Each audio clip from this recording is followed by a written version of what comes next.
I understand that it's the member for Sarnia-Lambton who will be leading our national anthem today. Oh, Canada, our home and native land, pure patriot love in all of us command.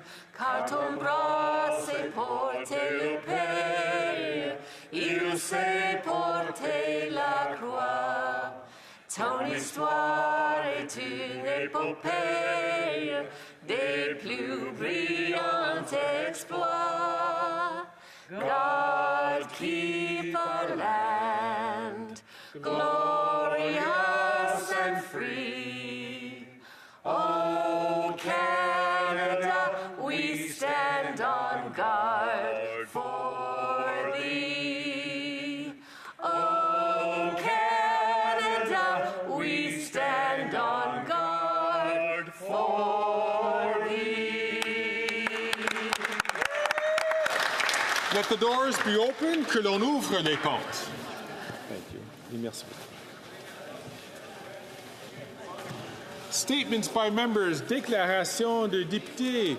The honourable member from Scarborough North.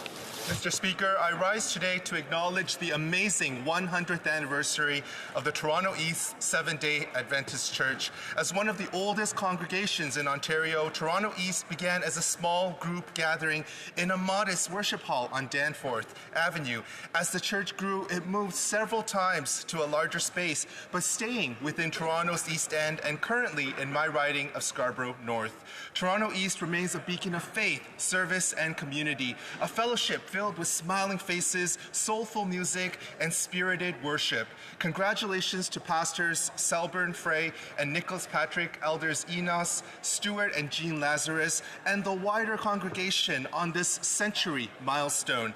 May Toronto East continue to inspire faith, love, and hope for many more generations to come. Merci. The honourable member from Red Deer, Lacombe. Mr. Speaker, I rise today to pay tribute to Robert Sopuck, former Member of Parliament for Dauphin, Swan River, Neepawa, but more importantly, my friend and mentor. I had already been here 4 years when Bob showed up, and he caught my attention immediately with his keen interest in all matters of hunting, fishing, trapping, and the outdoor way of life, and we became fast friends. It wasn't long before we were organizing the Conservative Hunting and Angling Caucus, wild fish and game potluck meals, and going fishing on the Ottawa River on June evenings. Bob was a fighter. He vigorously defended hunting, farming, ranching, and common sense conservation. He pushed for the Recreational Fisheries Conservation Partnership Program, which has left a lasting legacy of fisheries enhancement across Canada. He fought for us. So much so that he was named 2017 International Legislator of the Year by Safari Club International, just one of his many accolades. Bob, I will miss you.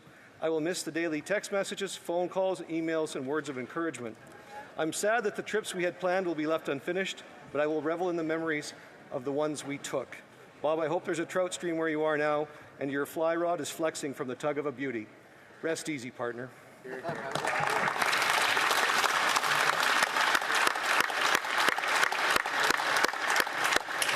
The honourable member from Aurora, Oak Ridges, Richmond Hill. Thank you, Mr. Speaker. It's a pleasure to rise as the elected representative of the people of Aurora, Oak Ridges, Richmond Hill. And this weekend, once again, I saw the great work being done within my riding and the individuals, by community organizations and individuals. I had the pleasure of participating in Yellow Brick House's 2024 Break the Silence, Step in My Shoes walk. Together, we raised an incredible $77,000 to support women and children fleeing domestic violence. The vital funding will provide shelter and life-saving services to those in need. A special thank you to Laura Sorenda, the President and CEO of the organization. As we recognize November as Abuse Prevention Month, I encourage everyone to continue supporting organizations like Yellow Brick House. On a different front, there was the retirement of a wonderful firefighter, Brad Humphreys. He's, after decades of courageous service to our community, he has retired. His bravery and selfless commitment to our community has made a lasting mark.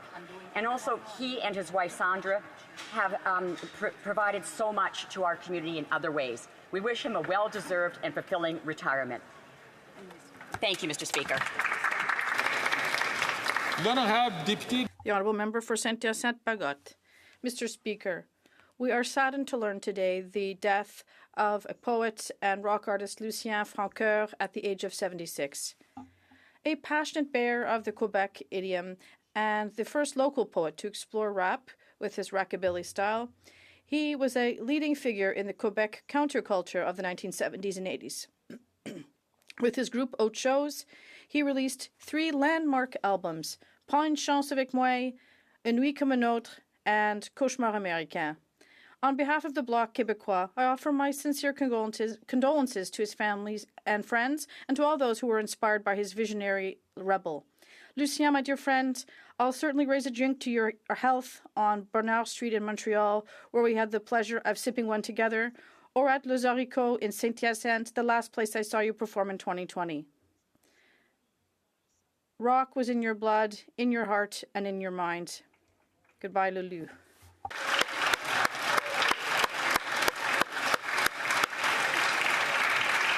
The honourable member from Vaudreuil-Soulanges. Mr. Speaker, I rise today to recognize the invaluable work and achievements of the Montérégie West Community Network and to congratulate them on their team as they celebrate 25 years. Founded in 1999 as the Chateauguay Focus Group and changed to MWCN in 2016, the organization has been steadfast in organizing and supporting services to the Anglophone community in Quebec.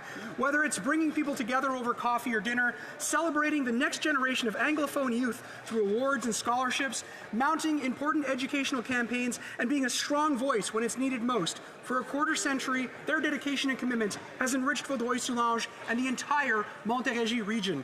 So, Mr. Speaker, to Pauline, Matt, Tanya, Patricia, Joanne, Elizabeth, Lori, Clement, Brianna, Alexa, Kim, Nora, and Tina, and of course, Nadia, thank you for all you do. And congratulations to the Montérégie West Community Network on 25 years of exceptional service. Here's to the next 25 years to come. The honourable member from Northumberland, Peterborough South. Mr. Speaker, I want to take a moment to recognize the Autonomy South Monaghan Food Cupboard. The Food Cupboard is a small rural food bank in my riding that has seen demand increase exponentially. They had a record number of visitors in February and September of this year, and almost half of the families visiting, well, they had small children. The Food Cupboard has gone from helping hand to an absolute necessity for far too many families. I want to express my thanks to the Food Cupboard and make a promise to them all and all food banks across the country. A common-sense Conservative government will axe the carbon tax, lowering the cost of food, dramatically reducing the number of Canadians who are suffering from food insecurity. Mr. Speaker, it's time. It's time for Canadians to emerge from 9 years of economic malaise by voting for a Conservative government that will turn their hurt into hope and restore the promise of Canada. Well done. The honourable member from Notre-Dame-de-Grâce, Westmount. Today I rise to honour John Little, a pioneer of Canadian urban painting who passed away on October 28th at the age of 96. For over 65 years, Mr. Little captured and chronicled Montreal's neighbourhoods. From Westmount to Little Burgundy, the Plateau to the Mile End, his work celebrates the streetscapes and life in the city's core. His gentle spirit and sense of humour endeared him to many. He was a passionate advocate for preserving Montreal's heritage, famously stating, "If we knock down all our old buildings, we will become a people without a past." His significant body of work on canvas serves as a reminder of the stories within our streets during a time of great change. L'héritage de Monsieur Little sera... Mr. Little's legacy will be a source of inspiration for years to come. His artistic genius and devotion are example for all. He was unique in our country. May he rest in peace.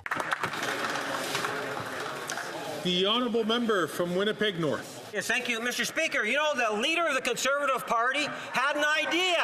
His idea is to actually cut housing social programs, Mr. Speaker. One of the best examples I can cite you is the Housing Accelerator Plan.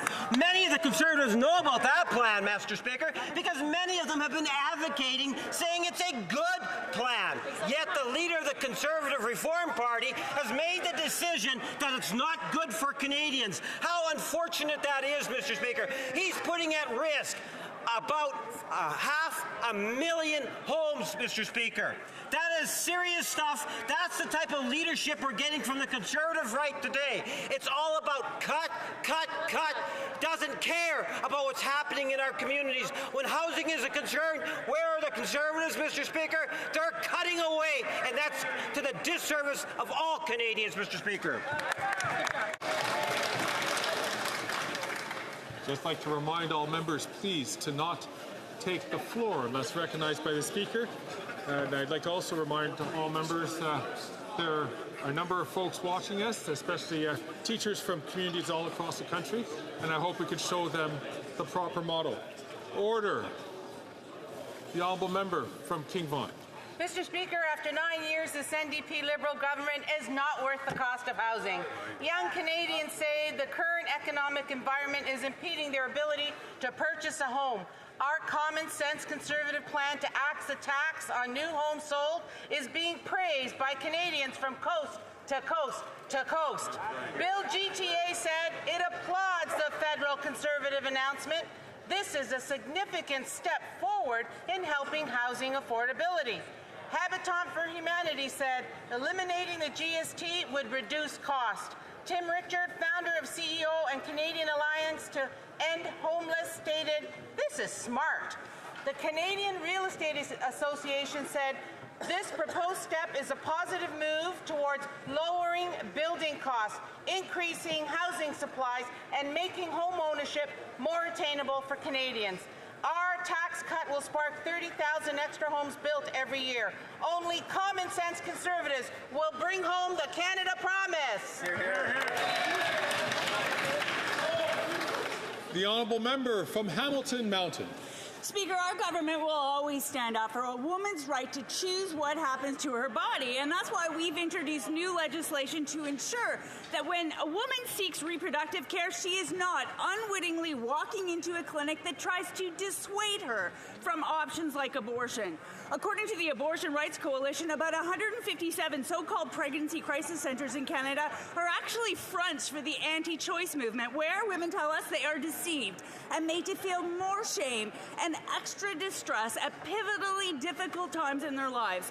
And more than 90% of these anti-choice centres have enjoyed status in Canada as registered charities. Now they must clearly and fulsomely explain to clients what services they offer, or they will lose their charitable status. Also, according to the Abortion Rights Coalition, there are no pro-choice MPs in all of the Conservative Party. We know one member left to sit as an independent due to the growing anti-choice caucus. When will the Conservatives stop hiding their misogynistic agenda?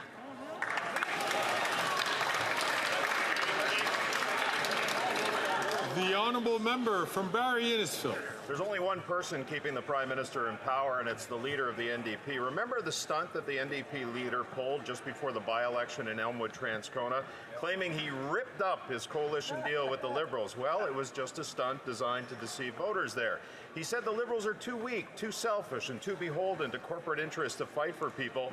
Many agree, but actions speak louder than words. The NDP leader is the weak one because he still backs the Liberals and their costly, destructive policy. He's voted for the costly Liberal carbon tax over 24 times, publishing more than 2 million Canadians to food banks every month. He's voted for Liberal inflationary spending, backing the waste like the Prime Minister's Arrive scam. He supports hard drug legalization and soft on crime policy that led to 50% increase in the violent crime. And he sold out Canadians by supporting the Liberals while supercharging crime, chaos, death, and destruction in our communities. Every day the Prime Minister remains in power, it's because of the NDP leader. We need a carbon tax election now.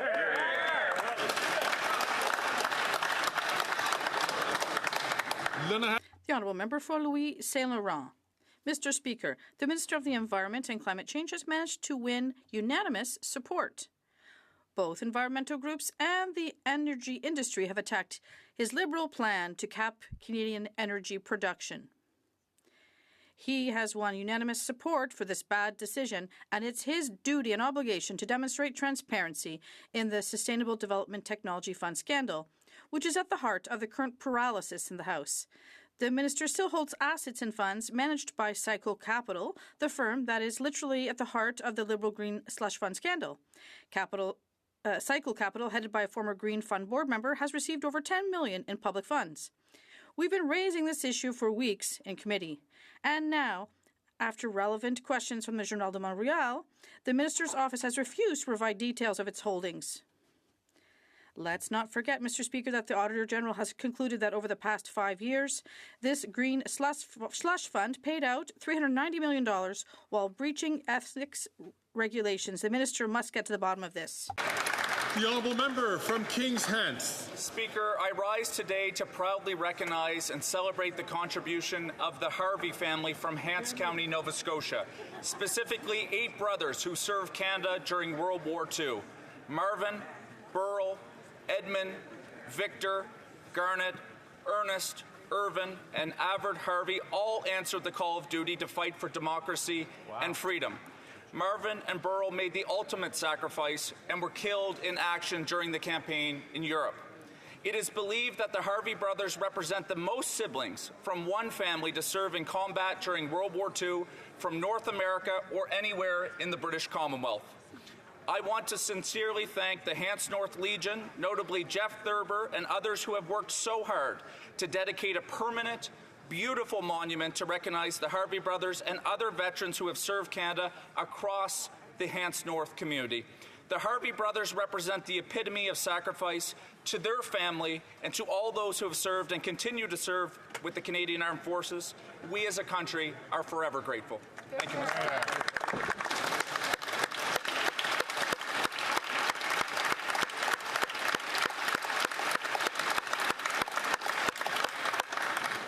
The Honourable Member from Churchill, Coaticook-Askey. Today I rise in support of the work of the United Nations. Canada helped build the UN. After the horrors of World War II, we were leaders in terms of peacekeeping, leaders in supporting peace and human rights through multilateralism. In recent months, we have seen an unprecedented attack on the UN by Israel's far-right government. They have killed UN workers in Gaza, pushed to defund and then ban UNRWA, bombed 70% of UNRWA locations in Gaza, shot at UN peacekeepers in Lebanon, banned the UN Secretary General, attacked the UN Special Rapporteur on Palestine. And where is Canada to defend the UN and stand up to Israel's far-right government waging genocide? Canada is part of the problem. We must never forget the lessons of history. Canada and Canadians can and must be a voice in support of the UN and multilateralism and take concrete action to stop genocide and stand up for peace now. Hear, hear.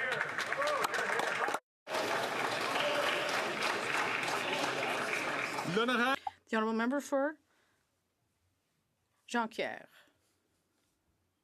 The Honourable Member for Jonquière.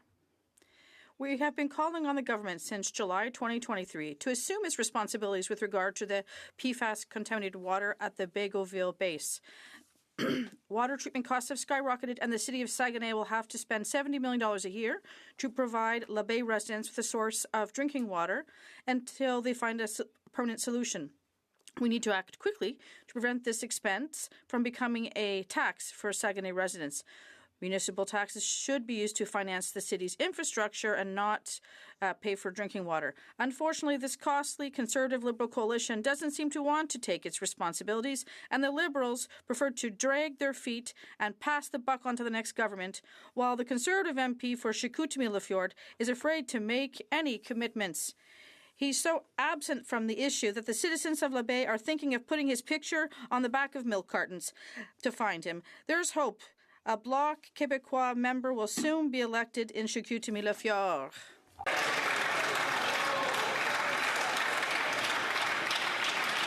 The Honourable Member from South Shore, St. Margaret's. While 2 million Canadians visit food banks every month, the radical Liberal Environment Minister continues to benefit from the Liberal Green Slush Fund, where Liberal insiders funneled $400 million to their own companies. Le Journal de Montréal reports that Cycle Capital companies received $275 million from Canadian taxpayers, while their founder sat on the slush fund board. The radical Liberal Environment Minister was Cycle Capital's lobbyist prior to running for office, lobbying this Liberal government 47 times, including many meetings with the Prime Minister's friend, Jerry Butts. The radical Environment Minister disclosure continues to report that he has a financial interest in Cycle Capital while sitting in cabinet. It pays well to be a friend of this Prime Minister. While the radical Liberal Environment Minister is padding his pockets as Cycle Capital vacuums up taxpayer money, Canadians can no longer afford to heat, feed, and house themselves. Is this the minister's financial gain? Is this minister's financial gain the reason these NDP Liberals won't turn over the documents uncensored to the RCMP?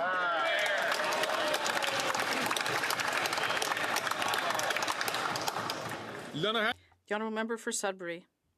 Mr. Speaker, last week, the Conservative leader announced his intention to cut housing projects across the country. He is proposing irresponsible cuts that will have a devastating impact on housing progress in Canada. And even his own MPs are hiding behind him to plead for funding for their own communities. Let's be clear about what's at stake here.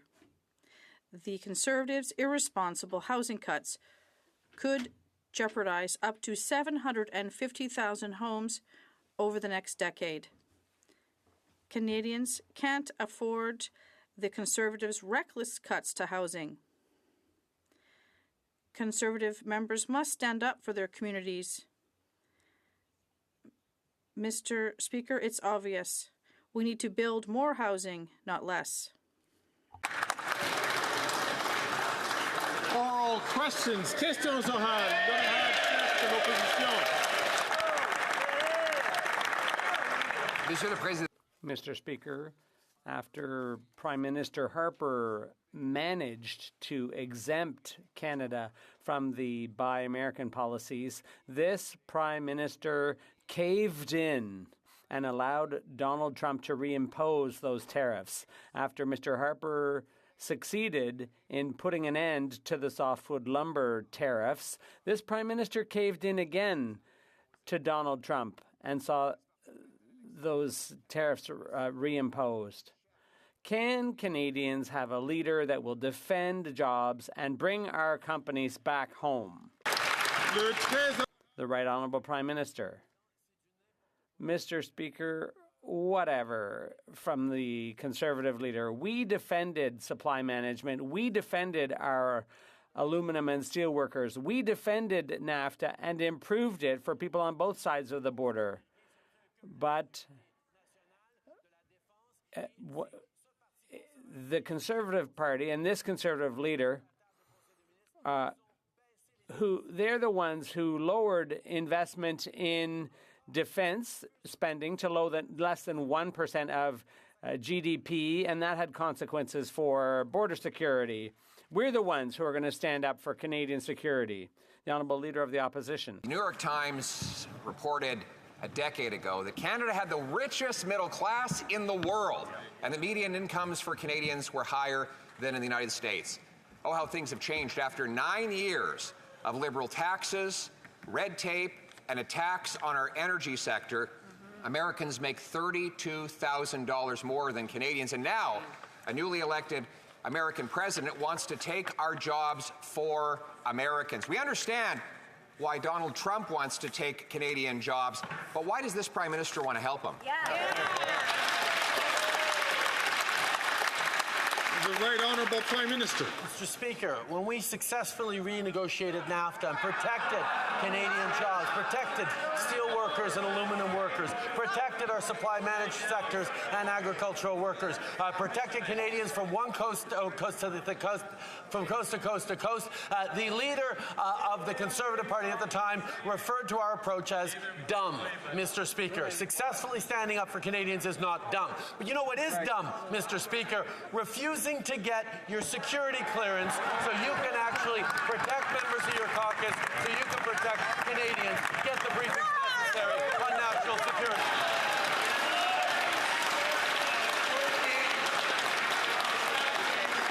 The Honourable Leader of the Opposition.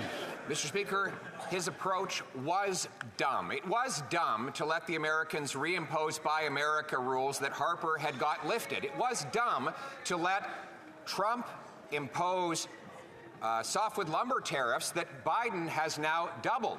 But you know what is dumb dumber and dumbest of all, imposing a 61-cent a liter carbon tax that will force our trucking companies, our factories, and our mines to head south of the border into the arms of President Trump. We know why he wants to create American jobs with the Canadian money, but why does this Prime Minister want to help him?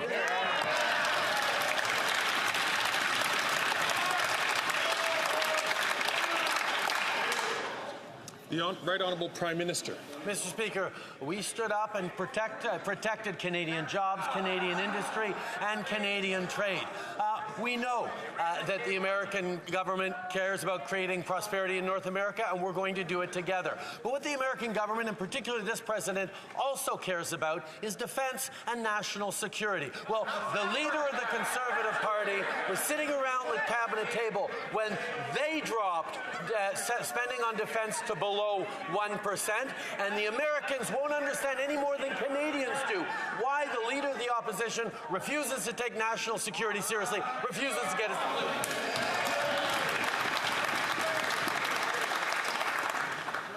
Colleagues, I know it's Wednesday. It's really important, though, that we have an opportunity to only recognize the person who's speaking at the time so that the Speaker can hear what's going on. The Honourable Leader of the Opposition. Mr. Speaker, maybe the reason why Conservatives were able to get rid of Buy America and softwood lumber tariffs is because we helped the Americans crush the Taliban and ISIS, whereas this Prime Minister couldn't even shoot down a Chinese weather balloon over northern Canada. Now he wants to impose a tariff on his own companies, a 61-cent a liter carbon tax, 300% higher than it is right now, where there's a 0% carbon tax south of the border. Why does he want to create an avalanche of Canadian businesses, jobs, and paychecks leaving for America? The Right Honourable Prime Minister. Speaker, we saw it once again right now. The Conservative leader constantly talking down the members of the Canadian Armed Forces, talking down and nickel and diming our veterans. They shuttered 9 veteran services offices, cut thousands of staff from people helping veterans, and made cuts to the Canadian Armed Forces that brought our spending on defense to below 1%. Mr. Speaker, he won't even commit to our timeline to get it up to 2%. And he will not get his security clearance so he can get the briefing necessary to keep all Canadians safe.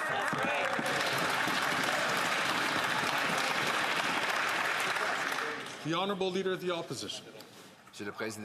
Mr. Speaker, 10 years ago, the New York Times said that Canada's middle class was the most affluent in the world and that the average income was higher in Canada than in the U.S. Today, the average Canadian worker earns $32,000 less than their American counterpart after tax. Because of all the taxes and economic obstacles the Liberals have put in place. Now the Americans want to steal our jobs and bring them to the U.S. Can there not be an election so that Quebecers can choose who is going to defend their jobs? The Right Honourable Prime Minister. Mr. Speaker, Canadians remember very clearly what Stephen Harper's approach was, which was to bow down to the Americans. But we stood up to protect supply management, to renegotiate NAFTA, to protect our aluminum and steel workers. We will always stand up for the Canadian worker. And we're going to invest in national security, which is the thing that Conservatives failed to do. They lowered spending to less than 1% of GDP. And at the same time, the Conservative leader keeps refusing to get his security clearance and to take national security seriously. The Honourable Member for Belleuil-Chambly. Mr. Speaker, it seems likely that after the election of President Trump yesterday, a certain number, in fact, a definite number of people in the U.S. will seek to leave the U.S. and will seek asylum here in Canada. Has the government already made plans to manage the influx of asylum seekers, knowing that people who've been here for 2 weeks can make a refugee claim as they did through Roxham Road? The Right Honourable Prime Minister. Mr. Speaker, like any responsible government, for months we've been preparing for whatever the outcome was of the U.S. election last night. We will always work to protect our economy, our workers in the forestry industry, our farmers, our aluminum and steel workers, and we're going to be there to protect the integrity of our borders and our immigration system. We've always been able to work well with the Americans, and we'll keep doing that in order to manage the border and the economy responsibly. The Honourable Member for Belleuil-Chambly. That seems a bit of a general answer. It's a bit vague, given that there could be millions of people in the U.S. who are going to have to leave, perhaps even in short order.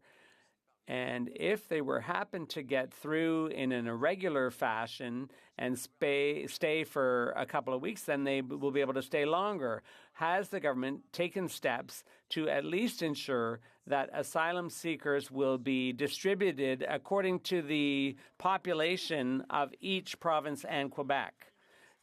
The Right Honourable Prime Minister. Mr. Speaker, this government has already shown its ability to work to protect the integrity of both our immigration system and our borders in working together with the Americans to improve the system and also to make sure that Roxham Road was closed down. We've been able to take steps to better distribute refugees across the country. We will continue to work responsibly and reasonably to ensure that our borders and our immigration system are managed responsibly. Canadians are worried that Donald Trump's plans will hurt people. They're particularly worried that his plans to impose across-the-board tariffs are going to hurt Canadian jobs. It's going to mean that the cost of everything is going to go up. So will the Prime Minister today stand up today and say that Donald Trump's plans are wrong? Hear, hear. Hear, hear. The Right Honourable Prime Minister. Mr. Speaker, as we've demonstrated before, we will continue to work constructively with the American administration. We will continue to defend Canadian jobs and interests while we look to create growth and prosperity on both sides of the border. We stood up for Canadian agricultural workers, for Canadian steel and aluminum workers, for Canadians from coast to coast to coast, and we did it with a Team Canada approach that brought together labor union, businesses, premiers of all different provinces. We will continue to work together to stand up for Canadians and create prosperity for everyone in North America. That's right. The Honourable Member for Burnaby South. Canadians are worried about losing their jobs.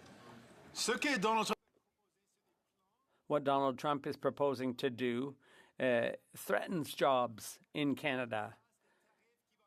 He's threatening to put tariffs on things that will increase the cost of living and also threaten jobs at a time when the cost of living is already too high. Is the Prime Minister ready today to stand up and clearly state that Donald Trump is wrong? The Right Honourable Prime Minister. Mr. Speaker, when Mr. Trump, during his first term as president, threatened to rip up NAFTA, we were able to work with him not just to defend workers and the Canadian economy, but also to improve the deal to create opportunities for everyone in North America. We will continue to work responsibly to defend the values, interests, and jobs of Canadians, while at the same time knowing that we can do this together to create more prosperity all across North America. The Honourable Leader of the Opposition. After Mr. Harper managed to get rid of the tariffs on softwood lumber, this Prime Minister caved in and allowed those tariffs to be reimposed, and now they've been doubled by Mr. Biden. President Trump is threatening to go even further. There are already hundreds of workers in the Saguenay who've lost their jobs because this Prime Minister caved in. When will there be an election so Canadians can choose a Prime Minister who will defend our jobs and bring back good paychecks? The Right Honourable Prime Minister. Mr. Speaker, a few years ago, when we were able to defend NAFTA and Canadian jobs and workers, we were able to work with Conservative premiers, with unions, with workers and industry associations all across the country as Team Canada in order to defend our interests and create growth all across North America. But you know who didn't get involved in that exercise was the Conservative leader who was sulking and said that we had to give in because it wasn't going to work. That's not what people want. People want a government that will stand up for them. The Right Honourable Leader of the Opposition. He also gave in on Buy America, that policy that was discriminatory against our construction, steel and aluminum firms who could no longer sell their products for construction projects, government or public projects. And that was, we had an exemption for years under Harper, but then it was reimposed under Trump with this Prime Minister's agreement. He signed a so-called free trade deal, but that included Buy America as part of the deal. So can we have an election so that we can fight for our construction workers and other workers? The Right Honourable Prime Minister. Mr. Speaker, we will always work with the Americans to create prosperity while at the same time defending our workers here. But speaking of defense, Mr. Speaker, we will not be lectured by the member opposite. He was a member of Harper's cabinet, and the current Conservative leader was there when they decided to reduce investment in defense to below 1% of GDP, which the Americans absolutely did not want us to do. We're going to increase it to 2%, and they refuse to commit to that. He also refuses to get the security clearance he needs in order to deal with national security files. The Honourable Leader of the Opposition. At the time, our per capita GDP was equal to the American. In fact, Canadian workers were earning more than their American counterparts. But after 9 years of taxes and this government's economic obstacles, this radical Liberal government's obstacles, we can see that Americans are now earning $34,000 more per person.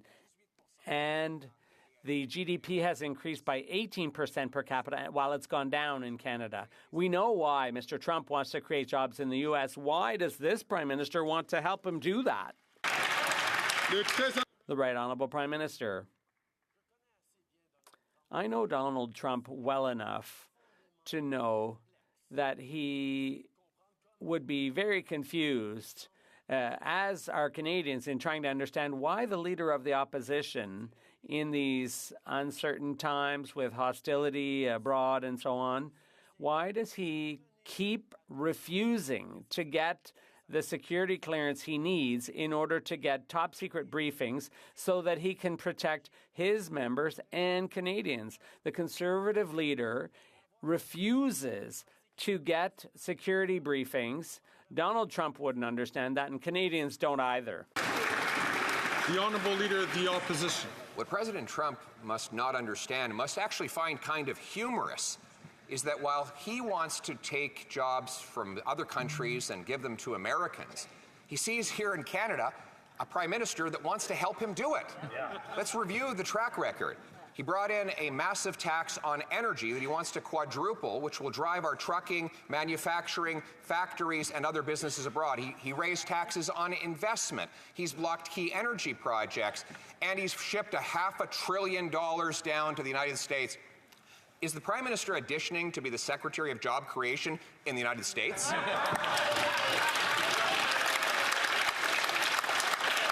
The Right Honourable Prime Minister. Mr. Speaker, once again, the Leader of the Opposition needs to get his facts straight. In the 9 years since we took office, foreign direct investment has increased by 60% in this country, so much so that we are now #1 per capita for foreign direct investment last year in the G20.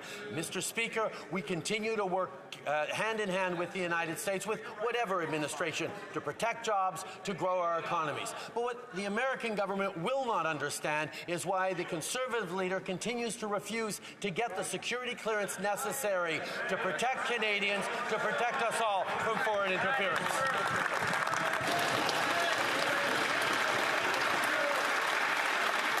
The Honourable Leader of the Opposition. Mr. Speaker, 10 years ago, our per capita GDP, that's income per person, was equal to that in the United States. The New York Times said Canadians were richer and our workers were making more money. But since that time, the American economy has grown by 18% per person. And in Canada, it's actually smaller. We've had the worst per capita GDP decline of any G7 country since the year before COVID, all after this Prime Minister hiked taxes on investment, on work, on business, and unleashed a wicked attack on our energy sector. Again, why is it that he keeps trying to create jobs for Americans? Why don't we bring the jobs home? The Right Honourable Prime Minister. And Mr. Speaker, we see the Conservative leader cherry-picking his numbers. The reality is the IMF predicts Canada to have stronger economic growth next year than the United States. Full stop. What he is trying to do is continue to talk down our economy and pretend that maybe he's going to be able to deal with an American government that will not understand why he dropped defense spending to below 1% of GDP when he was last around the cabinet table, why he continues to refuse to get the necessary security clearance to get the briefings to keep his own caucus safe, much less all Canadians. The Honourable Leader of the Opposition. Mr. Speaker, I can't think of anyone who would more favor quadrupling the carbon tax to 61 cents a litre in Canada than this Prime Minister. Right. Well, maybe there's one person. Right. I think perhaps President Trump wouldn't mind, because of course it will mean our trucking companies, our factories, our mines will all shut down and go south of the border where they will pay zero carbon tax. Mr. Speaker, we have enough to worry about with President Trump potentially imposing tariffs on Canadian companies. Why would our government impose tariffs on ourselves?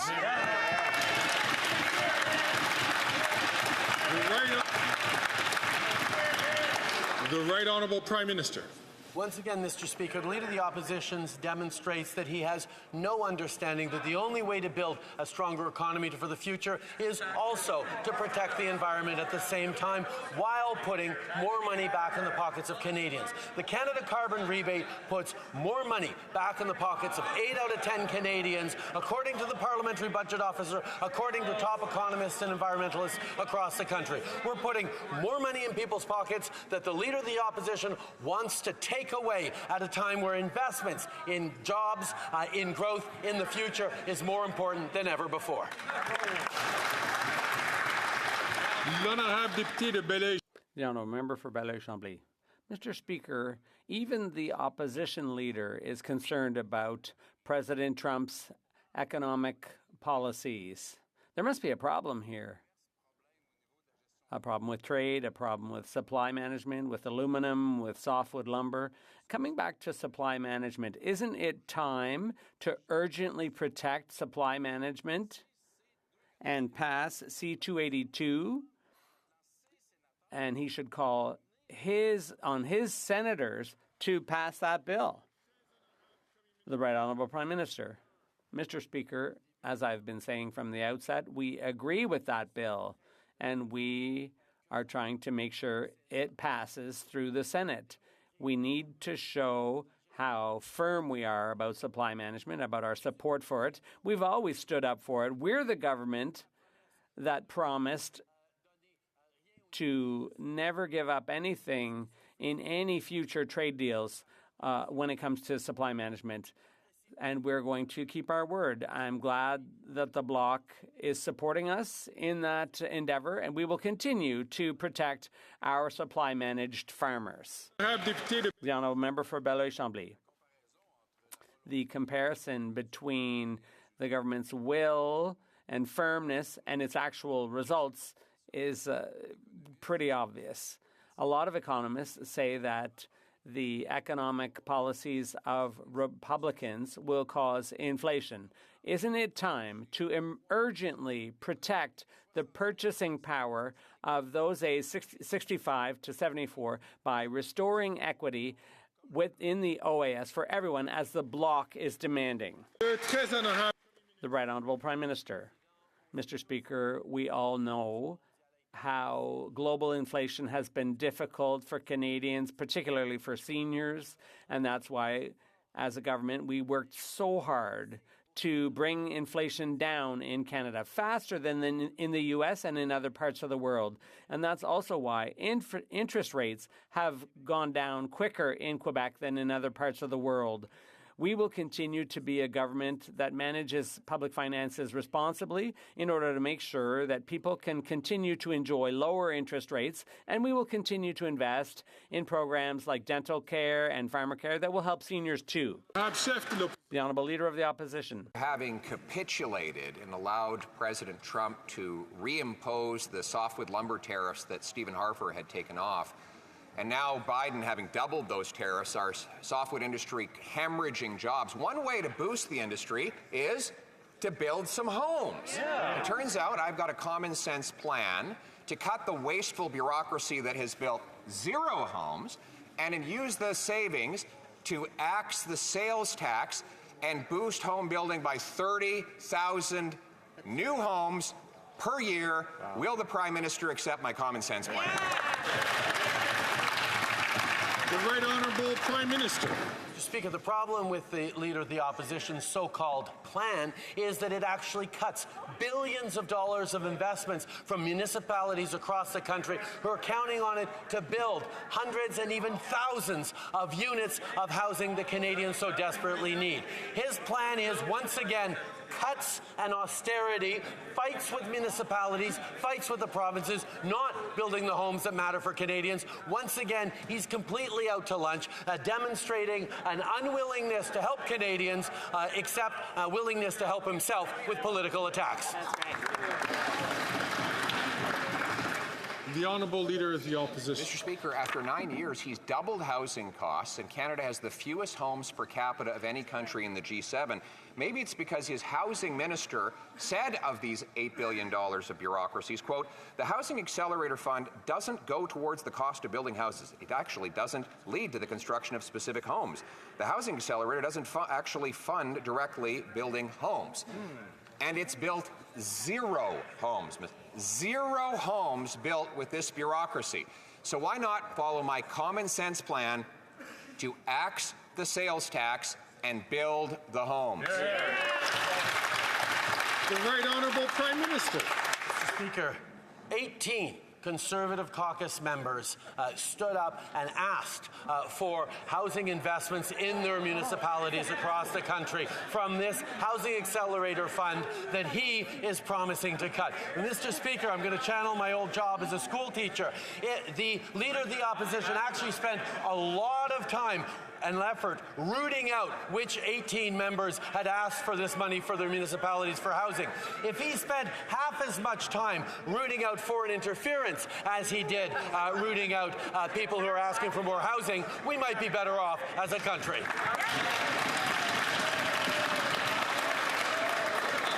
The Honourable Leader of the Opposition. No, these MPs were just trying to solve the case of unsolved mysteries. Yes. Where are all these homes? Right. Listen, could you point out any one of them? And so they wrote the minister 18 letters, and he got 18 letters, and he couldn't respond with even one home that his $8 billion bureaucracy has built. All these 18 MPs tried to help the hopeless minister. So let me try again with a real plan to build the homes. Axe the tax.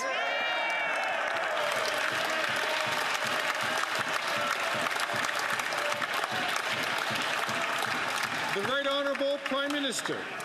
Mr. Speaker, the MP for St. Albert Edmonton asked, the requested federal funding is critical to making this needed development a reality, a development that will help address the significant shortage of affordable housing options in the community. At the same time, the mayor of Butternut Valley in New Brunswick pointed out that this is a program we need, and even the local MP had said this funding will provide much needed housing in the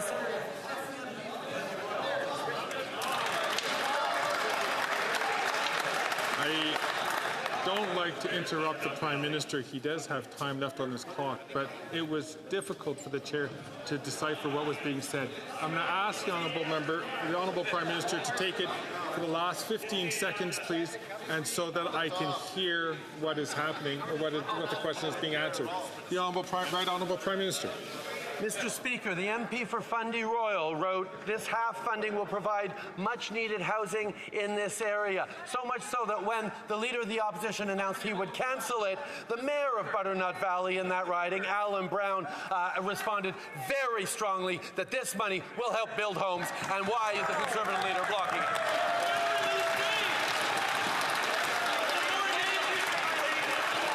The Honourable Leader of the Opposition. Speaker, he's got lots of politicians that love to receive other people's money, but he doesn't have any homes to show for it. And listen, he's too afraid to have a carbon tax election. Right. Let's have a compromise here. Why don't we have a housing tax election? Okay? Here's how it would work. The MDP Liberals will campaign on giving the billions more to bureaucracies, and we'll campaign on a plan to axe the tax and build the homes. What do you say? Housing tax?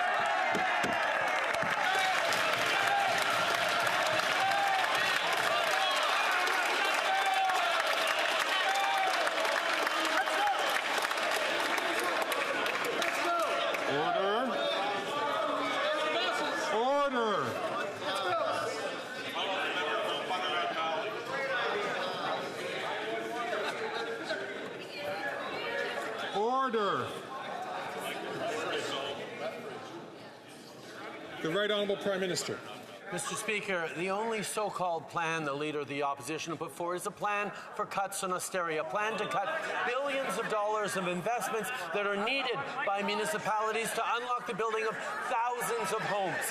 Why doesn't he want to see thousands of homes built across the country? Because he'd rather instrumentalize for his own political gain the sufferings and the challenges facing by Canadians rather than to solve the challenges. Just like he refuses to solve the challenge of foreign interference in his own caucus by refusing to get the necessary security briefings and security clearance that'll keep his caucus and Canadians safe.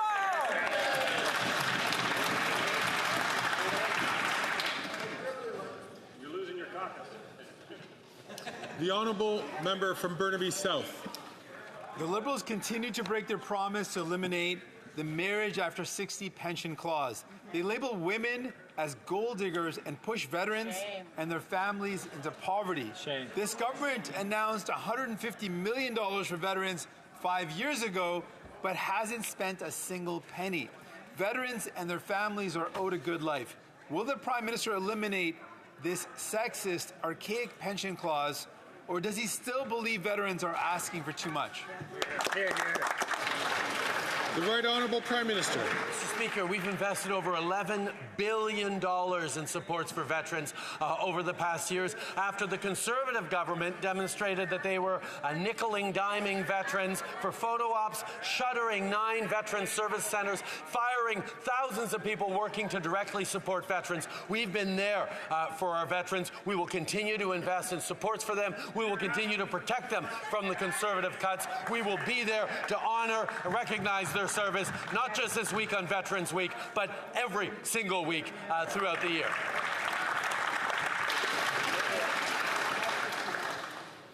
The Honourable Member from Nunavut. More and more Indigenous people are still dying at the hands of law enforcement. Despite urgent calls to save lives, the Liberals have done nothing. I grieve with the Inuit family in Sudluit, Nunavik, after their son Joshua was killed. We need justice for twins Joshua and Garnet Papigatuk.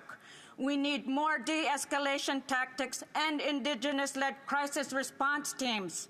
When will this government listen to the urgent demands from Indigenous peoples so they can live in safe communities? The Right Honourable Prime Minister. Kuyanamik, for my colleague's question, we know how difficult situations there are in far too many Indigenous communities, including Inuit communities across Nunavut, which is why we've tripled investments into Indigenous communities since 2015, with $32 billion in investments expected in 2024-2025 alone. We know there is much more to do, including even stronger partnerships on Indigenous policing, on community security, community safety, on housing, on supports for young people. There is much more to do. We will continue to work hand in hand, work with local governments and Indigenous governments to get it done. The Honourable Member for Marc-Aurèle-Fortin. Mr. Speaker, last year we signed an historic agreement with Quebec in order to mobilize joint investments of $1.8 billion in affordable housing. As part of the Housing Accelerator Fund, and last week, the Conservative leader announced his intent to cut this fund and to tear up our agreement with Quebec, jeopardizing all the housing projects. The Right Honourable Prime Minister. I'd like to thank my colleague from Marc-Aurèle-Fortin. The Conservatives' plan is to cancel housing projects across the country. In Quebec, its solution is to tear up the agreement we signed with that province to the tune of $900 million for affordable housing projects. We're talking about some 8,000 of those projects. Even the Minister of Finance Quebec thinks that this Conservative leader is costly and inefficient. So we can't count on, Quebecers cannot count on the Conservative leader because all he will do is cut, cut, cut. The Honourable Leader of the Opposition. The Prime Minister capitulated and allowed Trump to reimpose tariffs. And there are 3 sawmills in Saguenay that had to shut down. One way of stimulating the demand for Canadian lumber is by building homes. But the Prime Minister is fighting to build bureaucracy. And so they're not building houses at all. I proposed the idea of removing the GST on new homes, which would allow for the building of 30,000 some homes. Would he call an election to make sure that the GST can be removed from new homes? The Right Honourable Prime Minister. Mr. Speaker, Quebecers see very clearly what this Conservative Party is trying to do. It is trying to cut everywhere and ensure an austerity plan. The Conservative leader would cut $900 million of joint investments with Quebec to create some 8,000 affordable homes. That is what he wants to do. He just wants cuts for Quebecers. He is throwing an agreement into the garbage. He's petty politicking, and that's not what Quebecers need. They need investments and they need homes, and that's what he wants to cut. Before continuing with the Leader of the Opposition, I would just like to remind all members, and I've seen this on both sides, please do not rise too much before the Speaker recognizes you because it distracts me somewhat. The Honourable Leader of the Opposition. It would be bad enough for the Prime Minister to want to give our energy jobs to the Americans who've doubled their production over the last couple of decades, but he wants to actually give it over to the Venezuelan, Iranian, and Russian dictatorships by cutting Canadian energy production by 35%.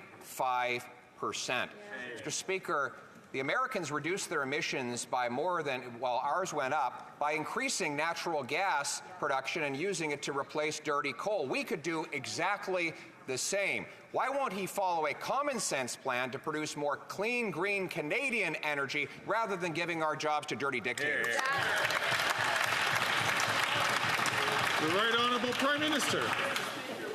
Performance was designed to distract from is the fact that under the Conservative government of Mr. Harper and that current leader, they couldn't get anything built. We built the Trans Mountain Pipeline extension. We built TMX. We understand that getting good prices for our oil was important, not just for Alberta, but for the entire Canadian economy. And we are moving forward to make sure that even as the oil companies are making record profits, we're putting a cap on emissions, not on production, not on profits, but on emissions, because Canadians care. I ask the honourable member from Lakelands please not take the floor unless he's recognized by the chair. The Honourable Leader of the Opposition. Common sense Conservatives approved and saw the completion of 4 pipelines with no tax dollars to subsidize them. And we believe Minister should make money rather than take money. By contrast, this Prime Minister has pushed $100 billion of energy investment out of Canada, most of it into the United States. And once again, I can imagine that the champagne will be popping over at the Trump Tower when they find out how much more Canadian money this Prime Minister wants to send south. Why does he want to kill Canadian jobs? Why don't we bring home production and paychecks for our people?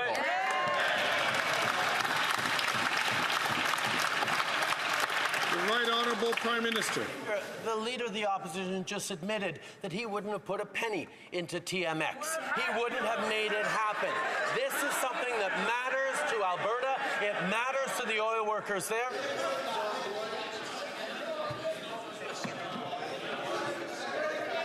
Order. Order. The Right Honourable Prime Minister from the top, please. Mr. Speaker, the Conservative Leader just admitted he would not have invested in TMX. He would not have gotten it built. But, Mr. Speaker, on this side of the aisle, we will stand up for Alberta. We will stand up for oil and gas workers across the country because we know that getting overseas markets for our oil and gas is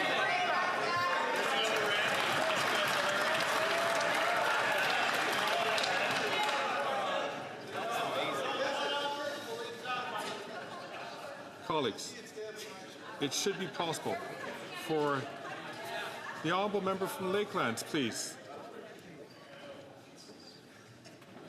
The Honourable Prime Minister, 25 seconds left, please. Mr. Speaker, once again, we see that the Conservative Leader will not stand up for workers across the country. He won't stand up for Albertan oil workers. We got the TMX pipeline built because we know that getting a better price for our oil by being able to ship it across the Pacific is a way of creating jobs and prosperity that allow us to build strong jobs and economy for the future. The Conservative Leader does not understand that we need to invest in workers to build a stronger future, not offer them cuts. That's right. That was hilarious. The Honourable Leader of the Opposition. Mr. Speaker, when we were in government, we didn't have to offer $30 billion bailouts for pipelines because they made money. That's how business works. He wants to create a bailout economy. And let's clarify how this worked. $30 billion.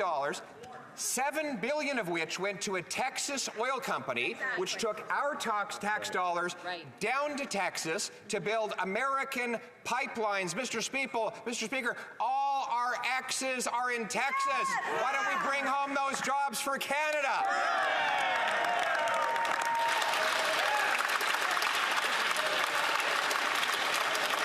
The Right Honourable Prime Minister. You just heard it perfectly clearly.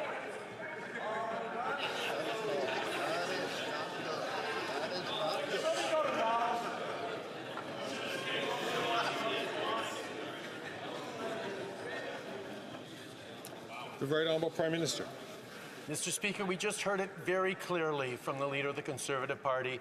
He would not have built the TMX pipeline. That's right. Mr. Speaker, we know how important it is to make sure we get a good price for our oil so we can invest in the kinds of solutions and technologies that are going to continue to create prosperity and opportunity for energy workers, not just in Alberta, but right across the country. We will continue to be there to invest in a stronger future by understanding that renewables are an important part of the future, but we need to be able to pay for them. The Conservative Leader does not understand how to build a strong future or how to build a strong economy.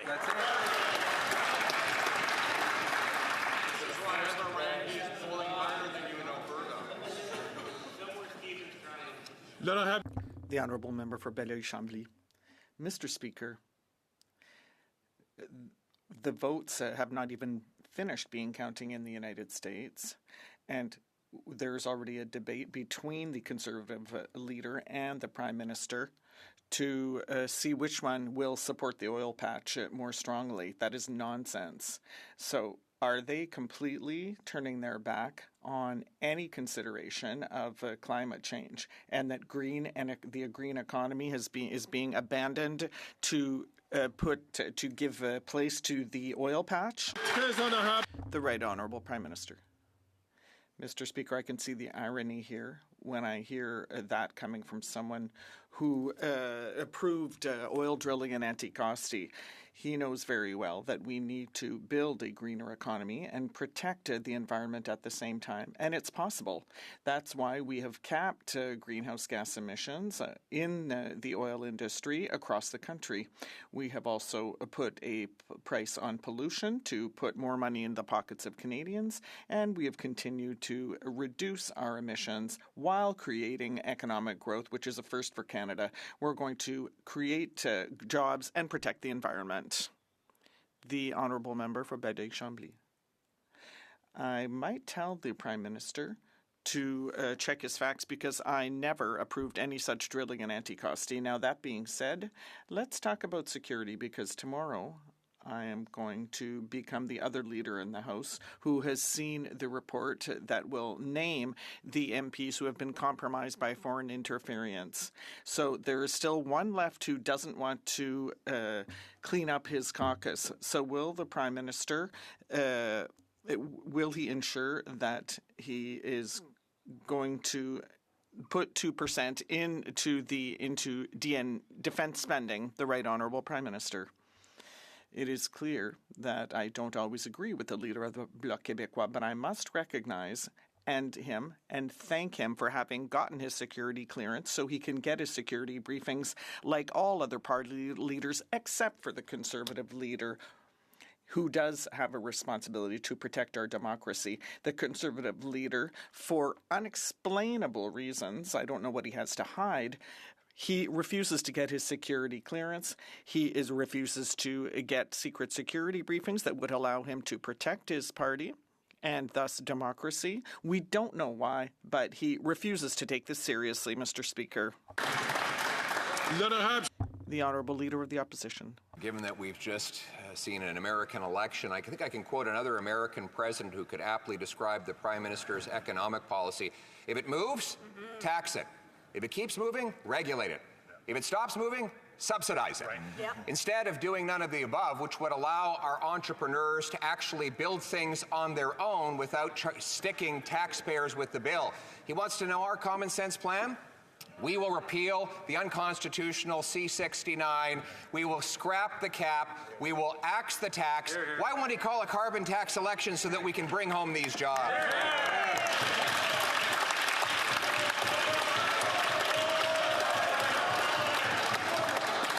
The Right Honourable Prime Minister. Speaker, when we stood up for Canadian jobs, Canadian oil producers, Canadian oil, steel and aluminum workers, the Conservative Party called that dumb.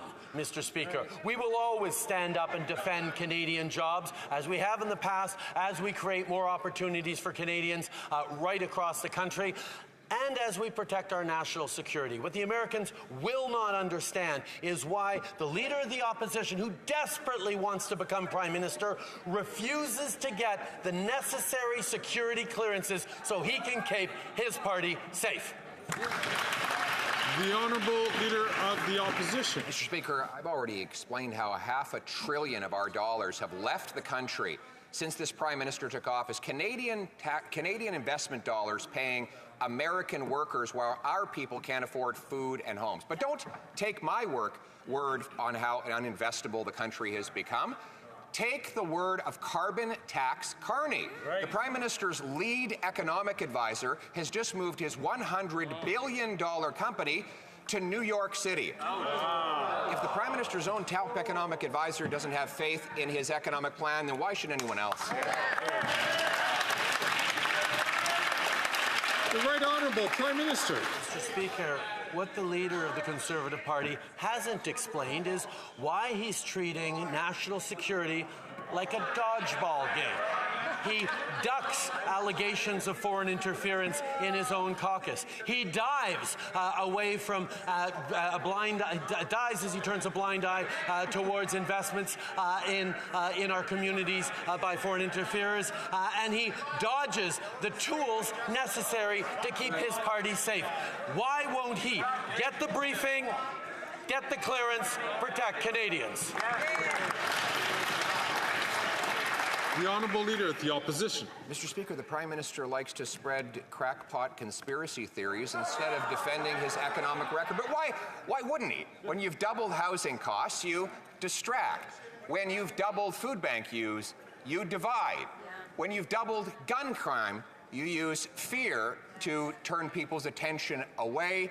And when you've doubled the national debt to a point that even your top economic advisor is fleeing the economic carnage you have created, you do anything possible to change the subject. If he can't defend his economic record, why not have a carbon tax election so that I can take it?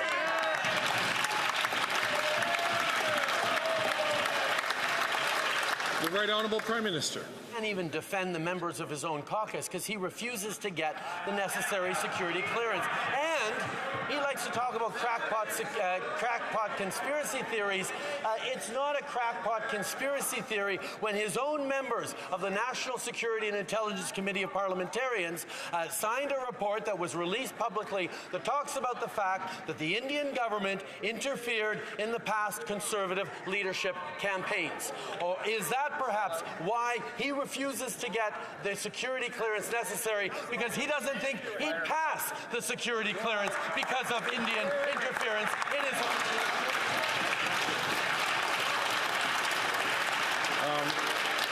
Who do you have next? Huh? The Honourable Member from Kitchener-Conestoga. Mr. Speaker, Canadian veterans have bravely stood on the front lines, often at significant personal sacrifice, to protect the values that Canadians hold dear. They deserve our unwavering and ongoing support.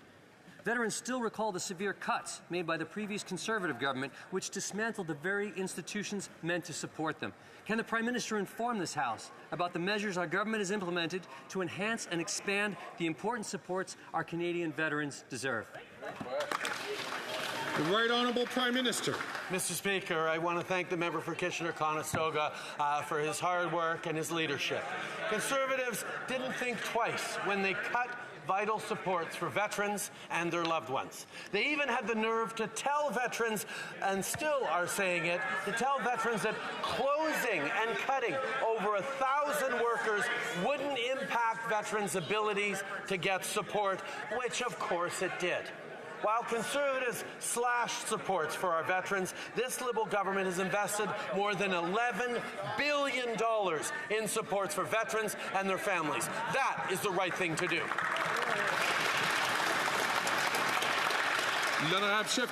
The Honourable Leader of the Opposition. The cost, crime, or corruption. We know that Parliament has been paralyzed for weeks now because he refuses to hand over evidence to the police in the $400 million Liberal slush fund scandal. Now we find out what he might be hiding. It turns out that his radical environment minister has a stake in one of the companies that got $10 million of those dollars. This is a scam, and by the way, the official that handed over the money had interest in the very same company. Is the Prime Minister covering this up because he's worried about the questions the police might have for his minister?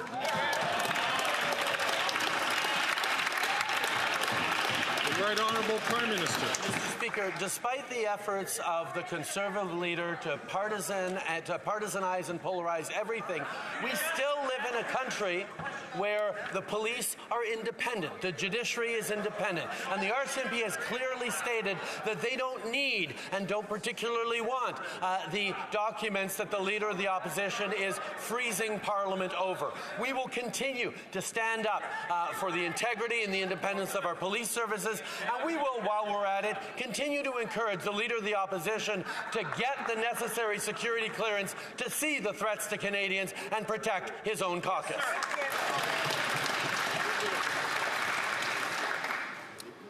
The Honourable Leader of the Opposition. The Journal de Montréal revealed this morning that Cycle Capital Business received $10 million from the Green Fund that is at the heart of the major scandal, which involves $400 million. Who owns this company? Who has an interest in this company? The Minister of the Environment, Mr. Speaker. Now, is that why the Prime Minister is paralyzing Parliament in order to deprive the RCMP of evidence regarding this scandal? The Right Honourable Prime Minister. Mr. Speaker, Quebecers and all Canadians understand how important it is to have independent police forces who have nothing to do with politics. Despite the efforts of the Conservative leader to polarize the work done by the RCMP and other police forces, we are going to respect their work and allow them to do their job.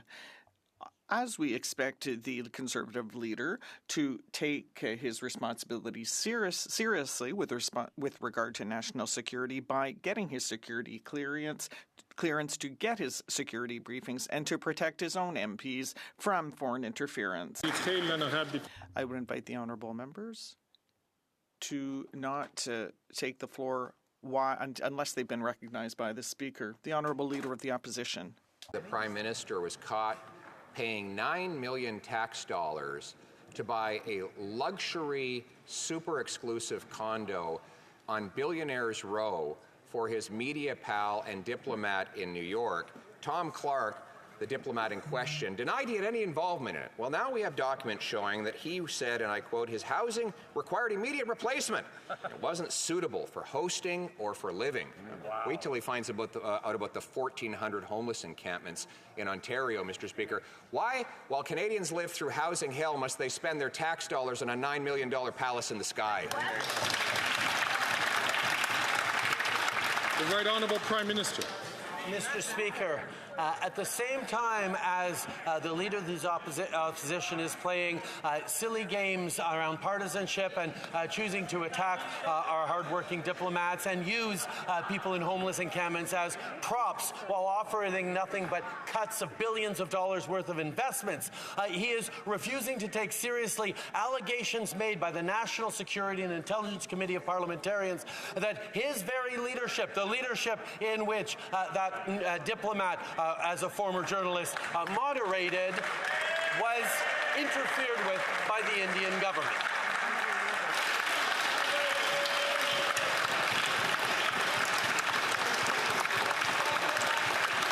Order.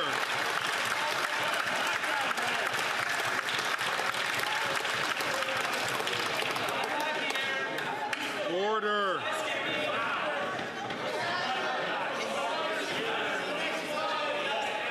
Order.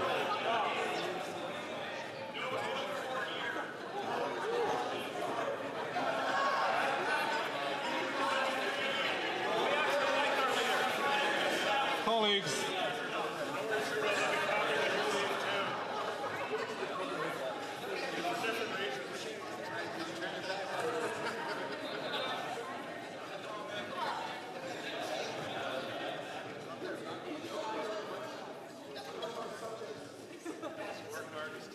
The Honourable Member from Guelph. Mr. Speaker, foreign interference poses a real threat to democracies around the world. Bad actors like Russia, China, and India use shady tactics to sow division and to further their own goals in countries like Canada. Yet there's a deafening silence coming from the Leader of the Opposition. Can the Prime Minister please explain to Canadians what is at stake and why the Conservative leader needs to take this seriously?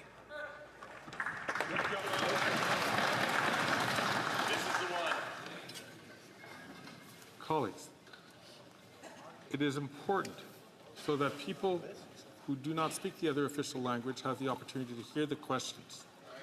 So please do not talk when you are not recognized by the Speaker. It is very difficult, out of respect to our colleagues who speak another official language. Please don't do that. The Right Honourable Prime Minister. Mr. Speaker, I thank the member for Guelph for his important question. The Conservative leader doesn't do what's best for Canadians. He does what's best for his algorithm. He turns a blind eye to foreign interference as his own party because that boosts his YouTube following. Now he's dodging his security clearance because he's worried that that won't play well in his echo chamber. Mr. Speaker, the leader of the Conservative Party needs to take care and focus on Canadians instead of worrying about his own troll farm.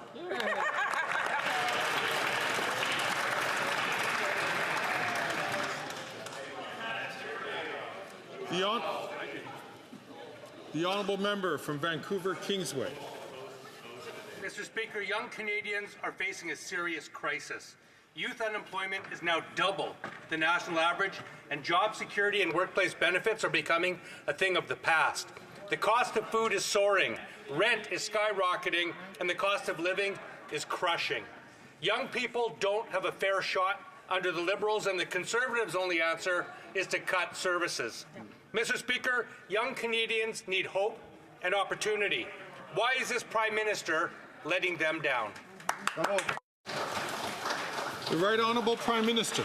Mr. Speaker, I should think that young Canadians are preoccupied that the NDP seems to be letting them down by backing off on their commitment to put a price on pollution that also puts more money in the pockets of 8 out of 10 Canadians with the Canada carbon rebate. I should be concerned that the NDP is continuing to allow the House debate to freeze and not pass our capital gains measures that are putting more money in the pockets of young people while asking those who are making over $250,000 a year in capital gains to make a smaller profit on those gains. We're there for young people. We hope the NDP would be there too. The honourable member from Saanich Gulf Islands. Mr. Speaker, at the time that the United Nations Framework Convention on Climate Change was signed, there was no left-right, Republican, Democrat, liberal, conservative divide on doing what science required. Maggie Thatcher and Brian Mulroney were front of the pack to get the treaty. But now that Donald Trump is re-entering the White House, we know that one of his first acts was to withdraw from the Paris Agreement. Can the Prime Minister update us? What is the Government of Canada and like-minded countries doing to protect the multilateral international system, as flawed as it may be, to deliver on climate action? The Right Honourable Prime Minister.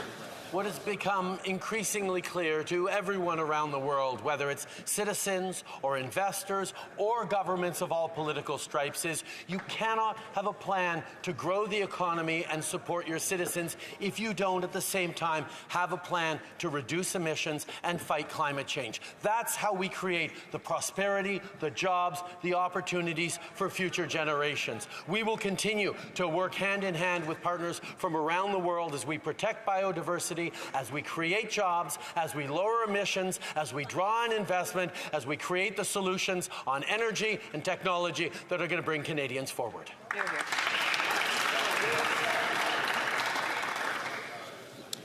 I wish to draw to the attention of members to the presence in the gallery of our former colleague and current Minister of Energy and Minerals for the province of Alberta, the Honourable Brian Jean.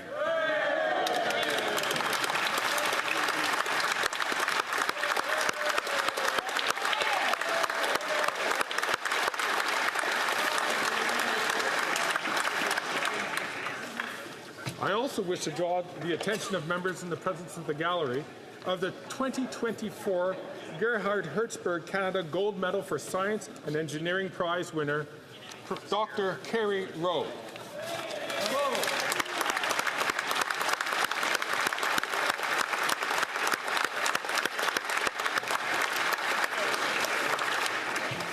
Also with us are the winners of the Natural Sciences and Engineering Research Council's John C. Poliani Award, the Brockhouse Canada Prize for Interdisciplinary Research in Science and Engineering, and the Donna Strickland Prize. Et nous accueillons aussi. And we also have the winners of the Sergi Prize for Innovation and the Arthur A. MacDonald Bursary.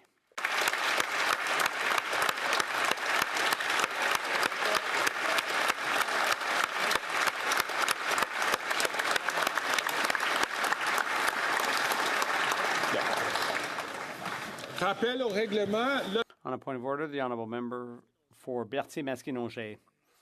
Mr. Speaker, there have been consultations among the parties, and I think you will find that there's unanimous consent for the following motion, which is also supported by the member for Humber River Black Creek, that given that Canada has close economic, cultural, and interpersonal ties, unofficially but growing, with Taiwan, based on fruitful cooperation in trade and investment, science and technology, education and youth exchanges, industry, arts and culture, and Indigenous affairs, all in keeping with Canada's foreign policy. We continue to join our voice with our partners to support the meaningful participation of Taiwan in international organizations such as the OMS, the International Civil Aviation Authority. The House acknowledged that the UN resolution of October 25th, 1971 does not establish the sovereignty of the People's Republic of China over Taiwan, nor does it determine the future of Taiwan, nor its participation in UN agencies or international organizations.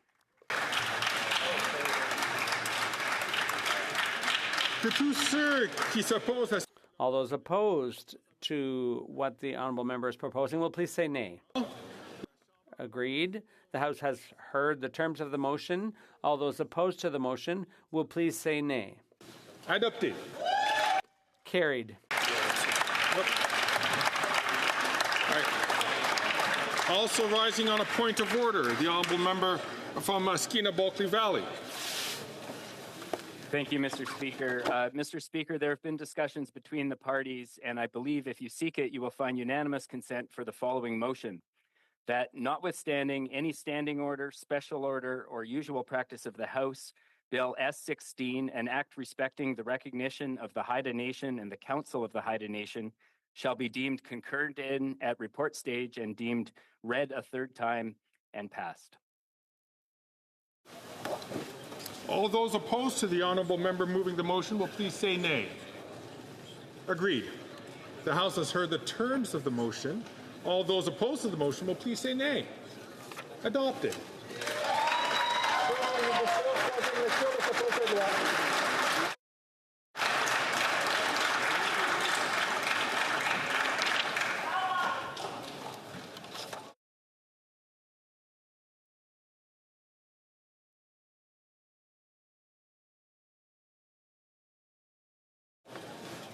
Comme il est 15h20.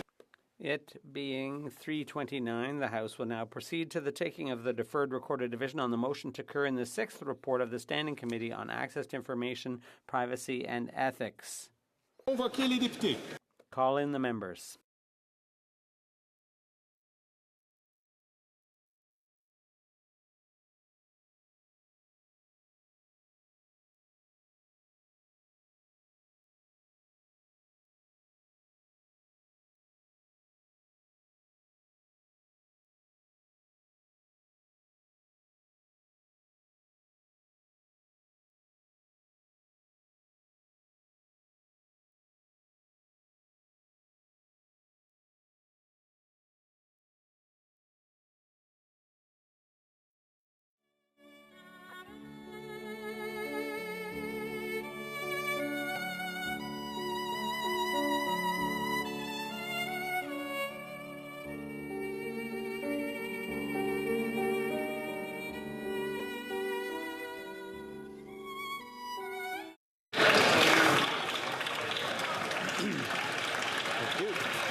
La question est la suivante.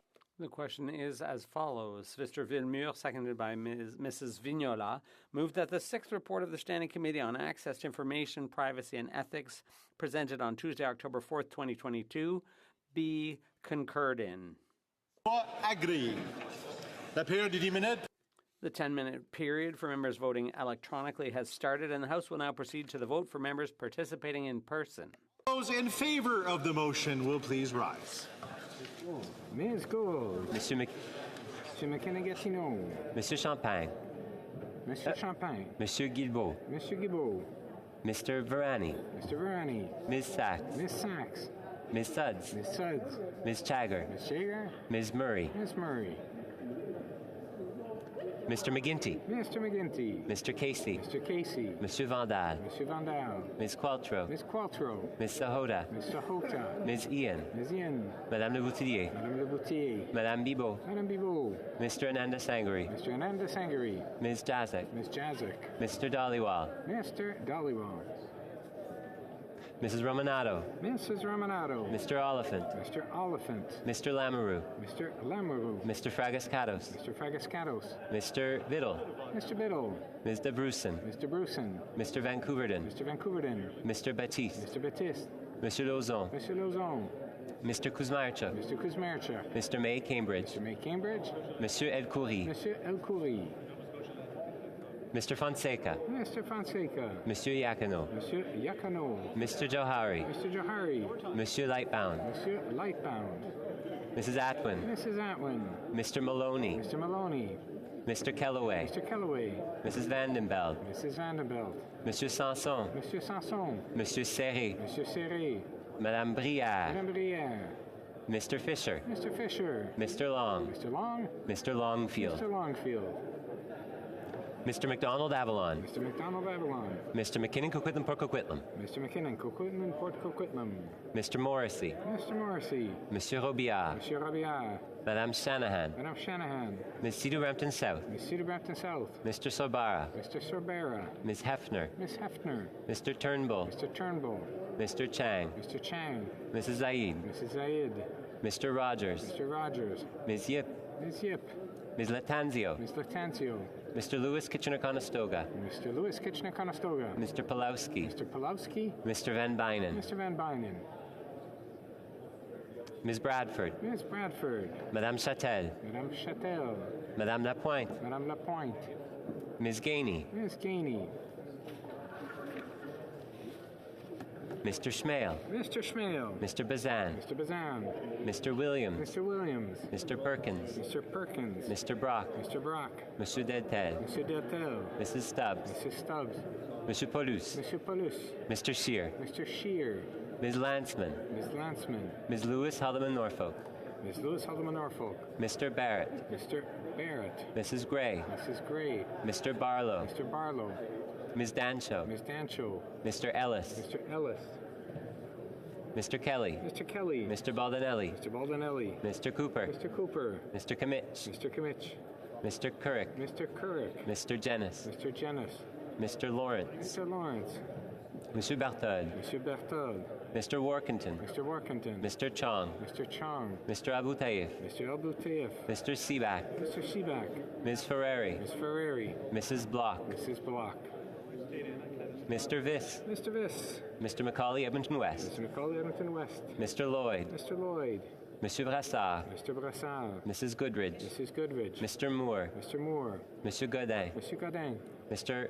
Hoback. Mr. Hoback. Mr. Morant. Mr. Morant. Mrs. Roberts. Mrs. Roberts. Ms. Gladue. Ms. Gladue. Mr. Canna. Mr. Canna. Mrs. Cramp Nyman. Mrs. Cramp Nyman. Madame Vien. Madame Vien. Mr. Patzer. Mr. Patzer.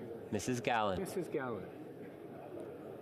Mr. Shipley. Mr. Shipley. Mr. Muse. Mr. Muse. Mr. Redicott. Mr. Redicott. Mr. Van Popta. Mr. Van Popta. Mr. Waugh. Mr. Waugh. Monsieur Généreux. Monsieur Généreux. Mr. Lobb. Mr. Lobb. Mr. Mazer. Mr. Mazer. Monsieur Martel. Mr. Martel. Monsieur Gourde. Monsieur Gourde. Mr. Zimmer. Mr. Zimmer. Mr. Dreesen. Mr. Dreesen. Mr. Majumdar. Mr. Majumdar. Mr. Tolmie. Mr. Tolmie. Mrs. Wagentall. Mrs. Wagentall. Mr. Albus. Mr. Albus. Mr. Bragdon. Mr. Bragdon. Mr. Nader. Mr. Nader. Mrs. Falk, Battleford Lloydminster. Mrs. Falk, Battleford Lloydminster. Mr. McLean. Mr. McLean. Mr. McGuire. Mr. McGuire. Mr. Reed. Mr. Reed. Mr. Shields. Mr. Shields. Mr. Falk Provencher. Mr. Falk Provencher. Mr. Mott. Mr. Motts. Mr. Soroka. Mr. Soroka. Mr. Carey. Mr. Carey. Mr. Dowdle. Mr. Dowdle. Mr. Fast. Mr. Fast. Monsieur Sainte-Marie. Monsieur Sainte-Marie. Madame de Bellefeuille. Madame de Bellefeuille. Madame Michaud. Madame Michaud. Monsieur Brunel-Duceppe. Monsieur Brunel-Duceppe. Monsieur Villemur. Monsieur Villemur. Villemur. Monsieur Villemur. Madame Larouche. Madame Larouche. Monsieur Perron. Monsieur Perron. Monsieur Desilets. Monsieur Desilets. Mr. Massey. Mr. Julian. Mr. Julian. Mr. Julian. Mr. Massey. Mr. Massey. Ms. Matheson. Miss Matheson. Ms. Idlout. Ms. Idlout. Mr. McGregor. Ms. Gazan. Ms. Gazan. Mr. McGregor. Mr. McGregor. Ms. Dance. Ms. Dance. Ms. Blaney. Ms. Blaney. Madame Hughes. Madame Hughes. Monsieur Bouleris. Monsieur Bouleris. Ms. Barron. Ms. Barron. Ms. Kwan. Ms. Kwan. Ms. May, Saanich Gulf Islands. Ms. May, Saanich Gulf Islands. Mr. Morris. Mr. Morris. All those opposed to the motion will please rise. We'll now wait for the electronic voting period to end before resuming its proceedings.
House, the electronic voting period has ended. City Deputy n'a pas pu voter. If members were not able to vote because of technical difficulties, they may now use the raise hand function and the chair will recognize them. Okay. The table will now compile the results of the vote. Yeas pour 322, 322. Nays contre 0, aucun. Declare the motion is carried.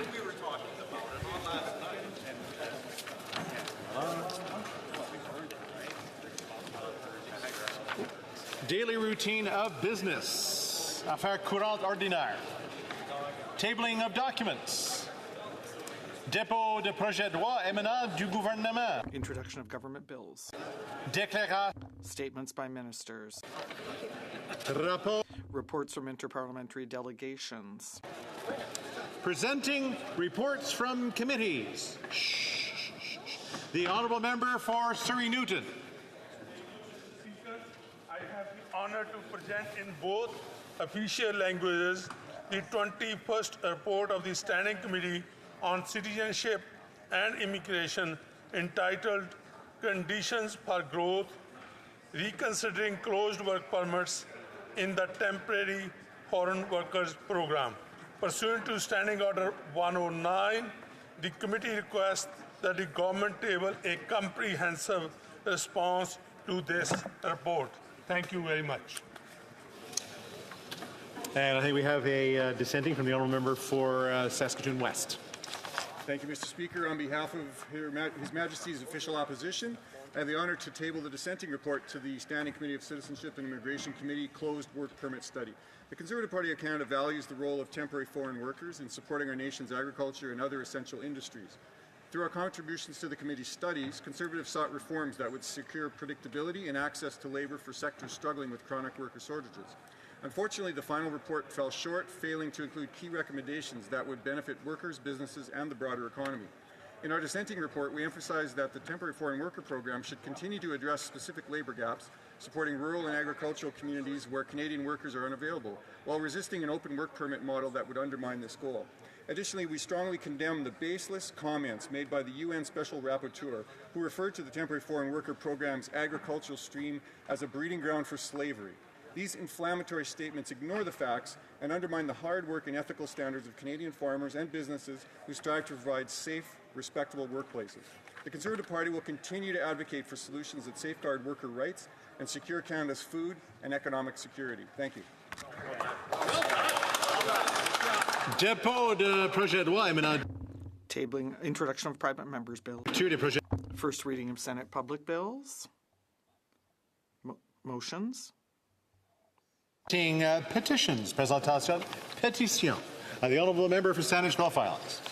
Mr. Speaker, on behalf of many constituents in Saanich Gulf Islands, it's an honour to rise to present a petition dealing with the intersecting issues of the importance of old-growth forests for biodiversity, for climate action, and indeed for their integral role in the traditional cultural and spiritual wisdom of the Indigenous peoples of this area, as well as looking at the threat to old-growth forests, specifically on Vancouver Island.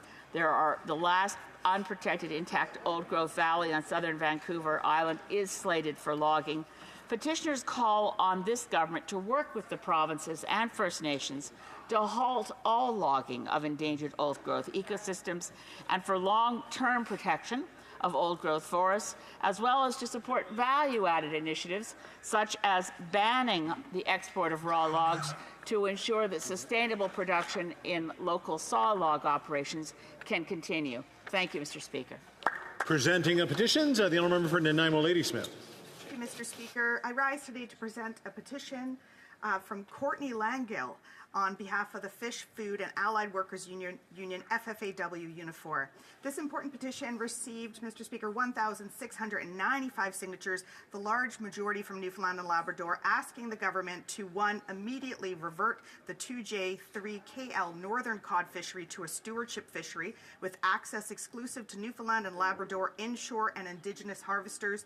Two, reaffirm their commitment to allocate the first 115,000 tons of quota to those harvesters harvesters, and 3, to ensure that large offshore draggers are not permitted to fish the stock until it has rebuilt to meet the 115,000 tons threshold committed and withstand the increased fishing pressures.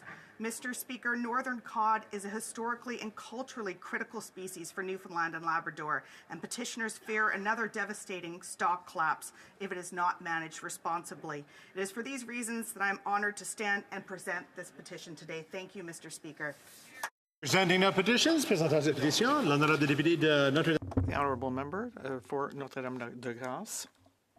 4-1, which calls on the House of Commons to never preemptively invoke Section 33, known as the Notwithstanding Clause, in federal legislation, and proposes a parliamentary review process for any preemptive use of the clause by provinces and territorial governments. L'utilisation préventive de l'article.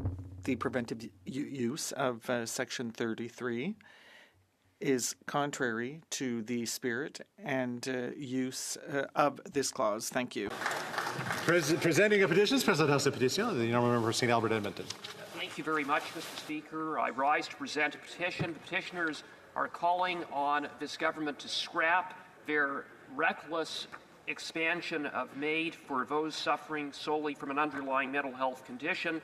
The petitioners note that it is impossible to determine whether a mental illness is irremediable, meaning that expanding MAID to those with a mental illness would lead to the deaths of people who could have otherwise gotten better, and secondly, that it is impossible for clinicians to distinguish a rational MAID request from one motivated by suicidality.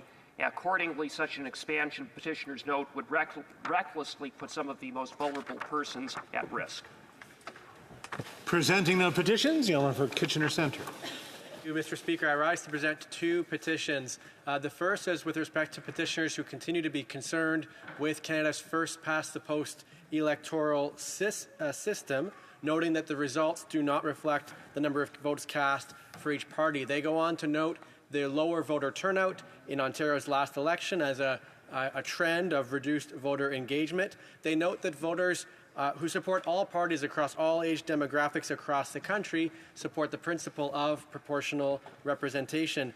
They go on to name a particular solution, a National Citizens Assembly, which would give citizens a role in building consensus on a specific model to improve our electoral system in Canada. They note that citizen assemblies have been used in a number of jurisdictions around the world, including Australia, Belgium, France, and a number of others.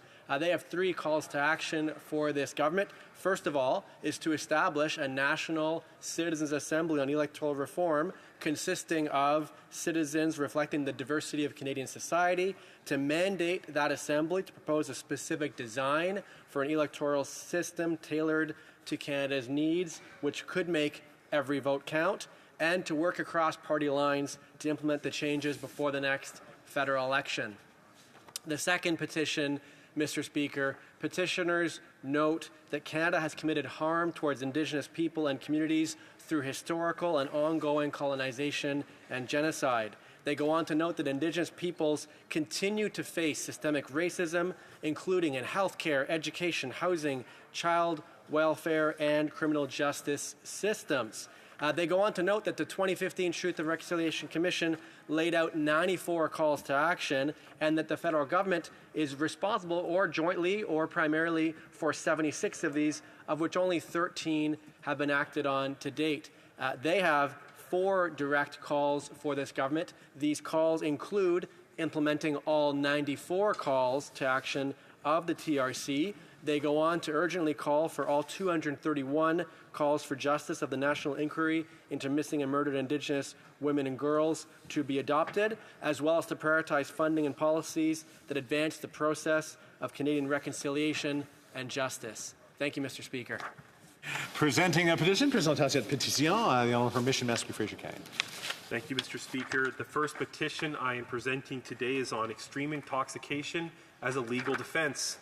Amendments were made to the Criminal Code on June 23, 2022, allowing for extreme intoxication to act as a defense for violent crimes like assault and sexual assault, where a reasonable person would not have foreseen the risk of a violent loss of control, end quote.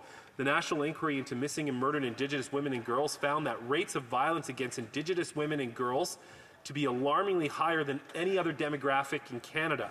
First Nation communities are often in rural areas underserved by law enforcement, creating longer response times and greater potential for violent acts of crime. Alcoholism and substance abuse is a rapidly growing issue, leaving First Nations more vulnerable to acts of violence. According to the First Nations Health Authority, First Nations make up only 3.3% of British Columbia's population, but a staggering 15% of toxic drug deaths.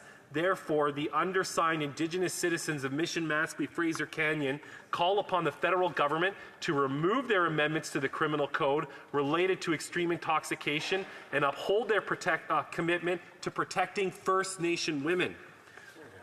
The second petition I would like to present today is in response to Health Canada changing rules related to natural health products. Health Canada recently proposed new and significant fees to import, manufacture, and sell NHPs, along with new labeling laws, which means consumer prices will rise and consumer choice will decline. Many Canadians rely on NHPs, which include basic everyday products such as toothpaste, vitamins, probiotics, and fiber. And Canada's current standards on natural health products already keep people safe. Therefore, the undersigned citizens of Mission Matsqui Fraser Canyon call upon the Minister of Health to scrap new regulations for natural health products. Thank you, Mr. Speaker. Presenting petitions, the honourable member for New Westminster Burnaby. Thank you very much, Mr. Speaker. I'm pleased to rise and present a petition on behalf of the hardworking Burnaby firefighters, IAFF Local 323, where there are 80 signatures that are added to the thousands of signatures we've seen over the last few days coming in from across the country. This petition is calling on the government to have immediate action to ban PFAS in firefighter gear and firefighting foam. And as you know, Mr. Speaker, PFAS are man-made chemicals that are resistant to heat, water, and oil. With their durability comes at a very significant cost. Scientific evidence links these substances to severe health risks, including cancer, putting firefighters who already face incredibly hazardous conditions at greater risk. Research also shows that PFAS can accumulate in the body, leading to serious health issues. Alarmingly, firefighters in Canada face a higher cancer risk than the general population, and we can mitigate these risks by regulating what we can control in their working conditions. Several other countries, Mr. Speaker, have restricted PFAS use. Canada must follow suit. Our firefighters deserve gear free from toxic chemicals. Let's protect those who risk their lives for us. Thank you, Mr. Speaker. Presenting petitions, the honourable member for Winnipeg North. Thank you, Mr. Speaker. It's with pleasure I table today a petition that highlights the universal public health care is a core part of our Canadian identity. Free, accessible, equity and fairness in quality medical care across Canada is a necessary part of our universal public health. Mental health is a real and important factor of an individual's well-being that is insufficiently provided for in the current system. Long-term care and prescribed medications also need to be taken into consideration as part of our national health care system, and that health care investments in quality care should be transparent and accountable through the data and sciences. And they're in essence calling for, Mr. Speaker, the different provinces working with the federal government to protect our Canadian identity, that being in part our health care system. Thank you, Mr. Speaker. Presenting petitions, the honourable member for Calgary Centre. Thank you, Mr. Speaker, and I rise today to table a petition on behalf of concerned citizens and residents of Calgary regarding the ongoing persecution of Falun Gong practitioners. Falun Gong is a spiritual discipline rooted in truth, compassion, and tolerance, and is practiced by diverse communities across our nation. Since 1999, practitioners of Falun Gong have endured a brutal campaign against them, resulting in torture, imprisonment, and death, with victims subjected to forced organ harvesting. This includes Canadian citizen Ms. Sun Chan, who is sentenced to 8 years in prison. We call upon the Government of Canada to demand an end to the persecution, ensure the release of all prisoners of conscience, explicitly address Falun Gong persecution in our foreign policies, and sanction the perpetrators under the Magnitsky Act. Thank you. Presenting petitions, the honourable Vancouver Kingsway. Thank you, Mr. Speaker. Today I rise to table a petition on behalf of Vancouver firefighters, IAFF Local 18, addressing an urgent issue impacting the health and safety of firefighters across Canada. This petition, sponsored by my great colleague, the NDP MP for New Westminster Burnaby, calls for immediate action to ban per- and polyfluoroalkyl substances, PFAS, in firefighter gear and firefighting foam. These are man-made chemicals resistant to heat, water, and oil, but their durability comes at a significant cost. Scientific evidence now conclusively links these substances to severe health risks, including cancer, putting firefighters who already face hazardous conditions at greater risk. Research shows that PFAS can accumulate in the body, leading to serious health issues. Alarmingly, firefighters face a higher cancer risk than the general population. We can mitigate these risks by regulating what we control in their working conditions. Several countries have restricted PFAS use. Canada must follow suit. Our firefighters deserve gear free from toxic chemicals. Let us protect those who risk their lives for us. Thank you, Mr. Speaker. Presenting petitions, the Honourable for Battle River Crowfoot. Thank you very much, Mr. Speaker, and it is once again an honour to be able to present petitions signed by many Canadians, and in particular, testimony that was heard before a parliamentary committee in regard to expanding euthanasia, where a representative from the Quebec College of Physicians recommended that it should be expanded, MAID should be expanded to include babies from birth to 1 year of age who come into the world with severe deformities and very serious syndromes. Mr. Speaker, these petitioners are very concerned about the proposal for the legalized killing of infants, and it's deeply disturbing to Canadians and the values that Canadians hold dear, and emphasize that infanticide is always wrong. So, Mr. Speaker, I am proud to present this petition in the House here today. Presenting the petitions, President House of Petition. You'll remember for Sherwood Park, Fort Saskatchewan. Thank you, Mr. Speaker. The first petition I'm tabling is from a constituent concerned about the penalties associated with paper filings of tax returns. Petitioner notes that tax filing is a requirement for most Canadian citizens, regardless of their ability to use or access online platforms. The paper filing has been available for decades, and the recent decision that CRA will no longer print line-by-line instructions in the paper package and will impose financial penalties for paper filing of certain taxes, including business filing, HST returns, unequally disadvantages vulnerable Canadians. Petitioners call on the Government of Canada to remove all penalties associated with paper filing and to make available print copies of the line-by-line instructions for tax filing for anyone who requests it. Mr. Speaker, I suspect I have time for maybe one more petition. And I know this is a source of great disappointment to members. But the final petition that I'll table today is similar to that presented by a colleague. It raises concerns about proposals for the radical further expansion of what is already the most extreme, most liberal euthanasia regime on the planet. Petitioners are deeply concerned about a proposal to allow involuntary euthanasia for infants. They believe that killing children is always wrong, and they call on the House to reject these dangerous, violent, extreme proposals for further expansion of the already most liberal euthanasia regime on the planet. And that's the time for that. Questions on the order paper. The Honourable Parliamentary Secretary to the Government House Leader. Yes, thank you, Mr. Speaker. The following questions will be answered today, 2986, 2988, and 2991. Furthermore, Mr. Speaker, if the government's responses to questions number 2987, 2989, 2990, 2992, and 2993 could be made orders for return, these returns would be tabled in an electronic format immediately. The pleasure of the House that the aforementioned questions be made orders for return and that they be tabled immediately. Agreed and so ordered. The Honourable Parliamentary Secretary. And then, Mr. Speaker, I would ask that all remaining questions be allowed to stand at this time, please. Thank you. And the notice of motion for the production of papers. The Honourable Parliamentary Secretary, Government House Leader. Thank you again, Mr. Speaker. I would ask that all notices for motions for the production of papers also be allowed to stand at this time, please. Okay. I wish to inform the House that the volume of earpieces will now be reset.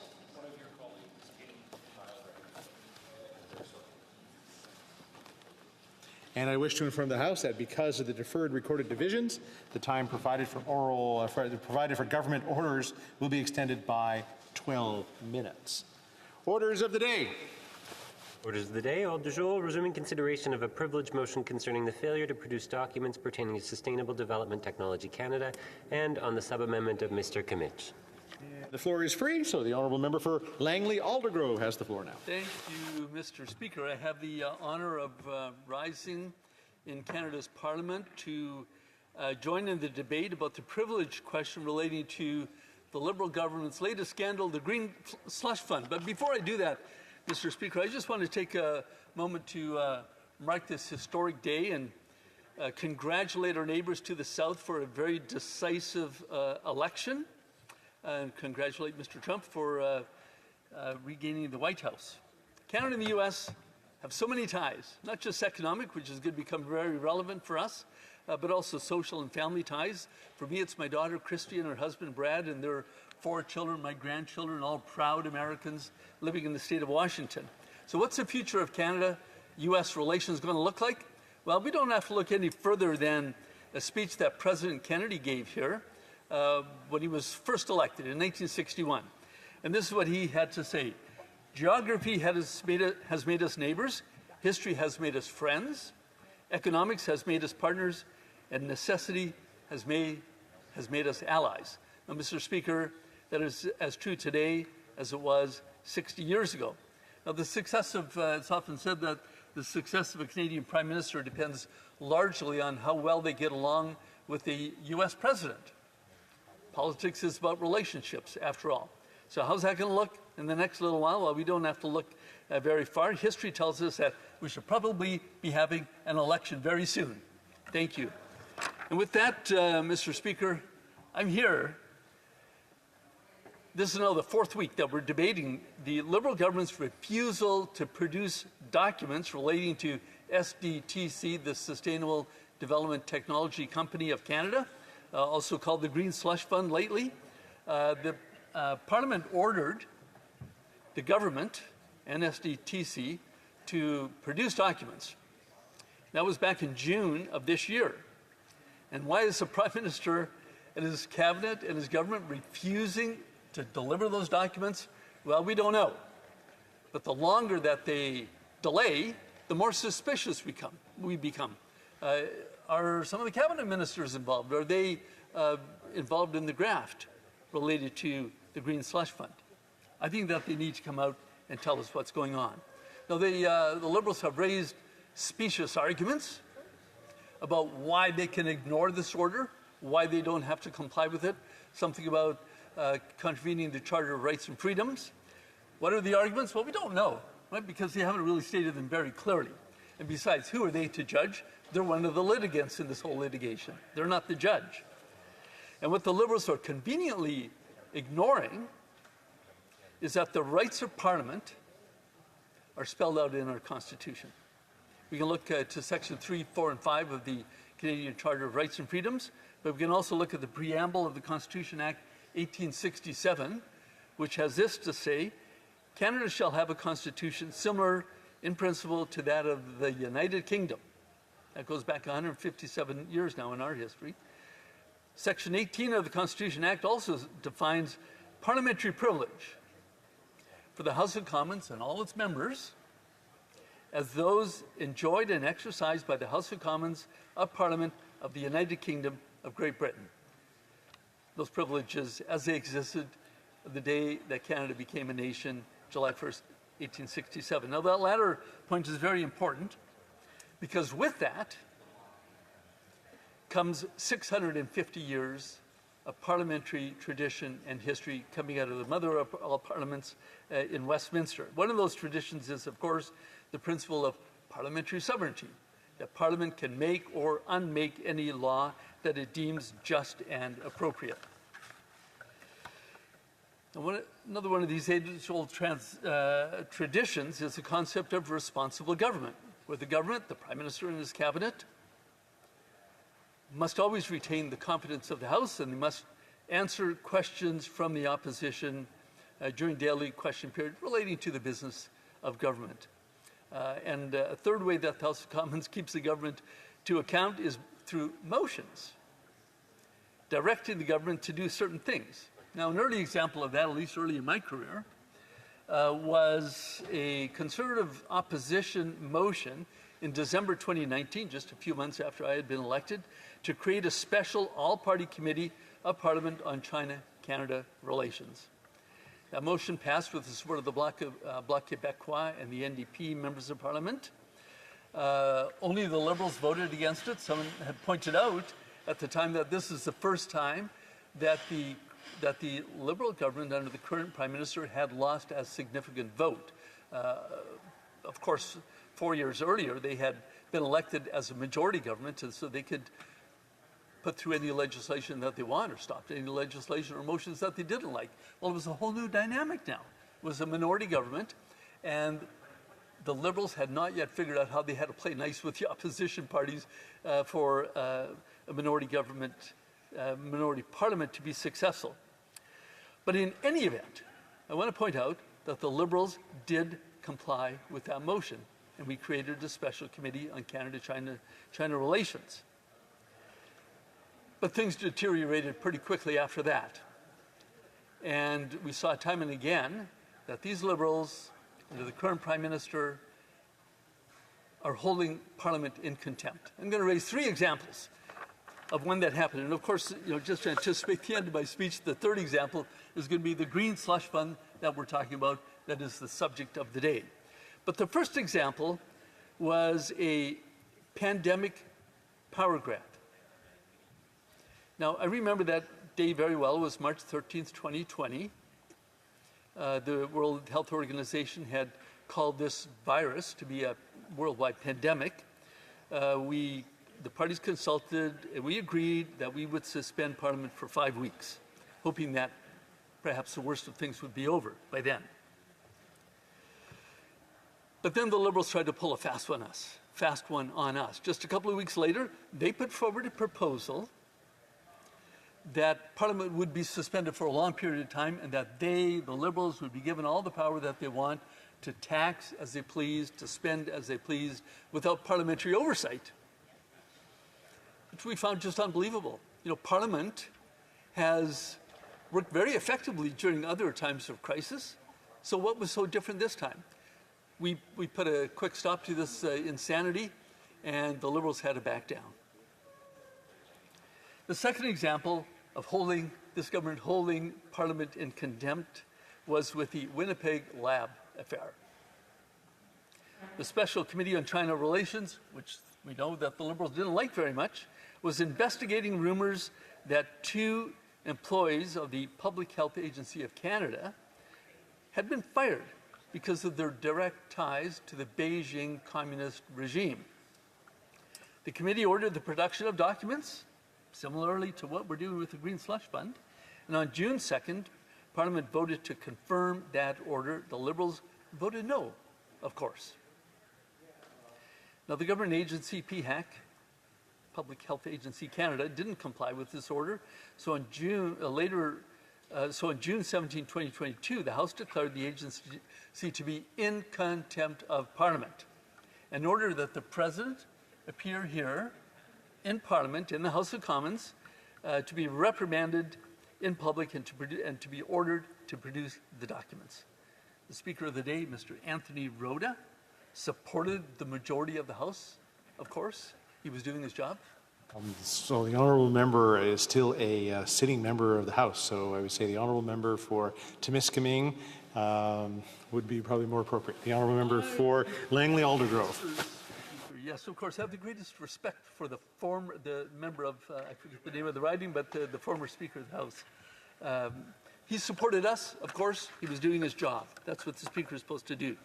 Now, we know the Liberals didn't like this committee, the Special Committee on China-Canada Relations, right from the start. We know that they didn't like the makeup of the 43rd Parliament, a divided House, and we knew that they wouldn't like this order for the production of documents because they wanted to keep all this ugly business that was going on in the Winnipeg labs and the relationship with the Wuhan lab in China. We wanted to keep all that ugly business under cover. But what we did not know, Mr. Speaker, was the degree of contempt that this Liberal Party held for Parliament.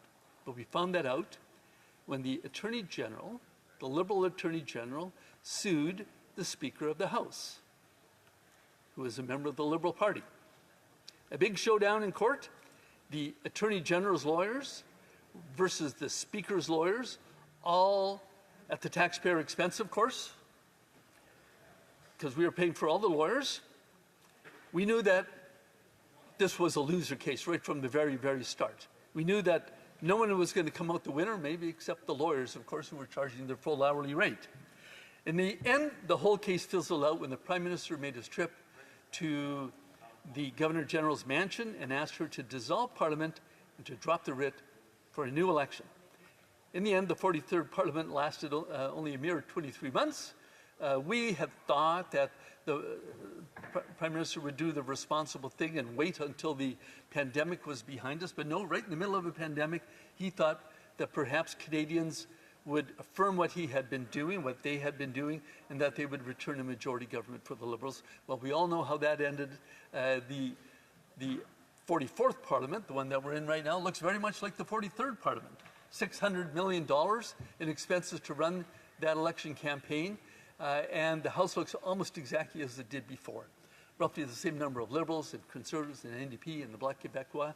We lost some of our colleagues. We gained a few others. Same with the other parties.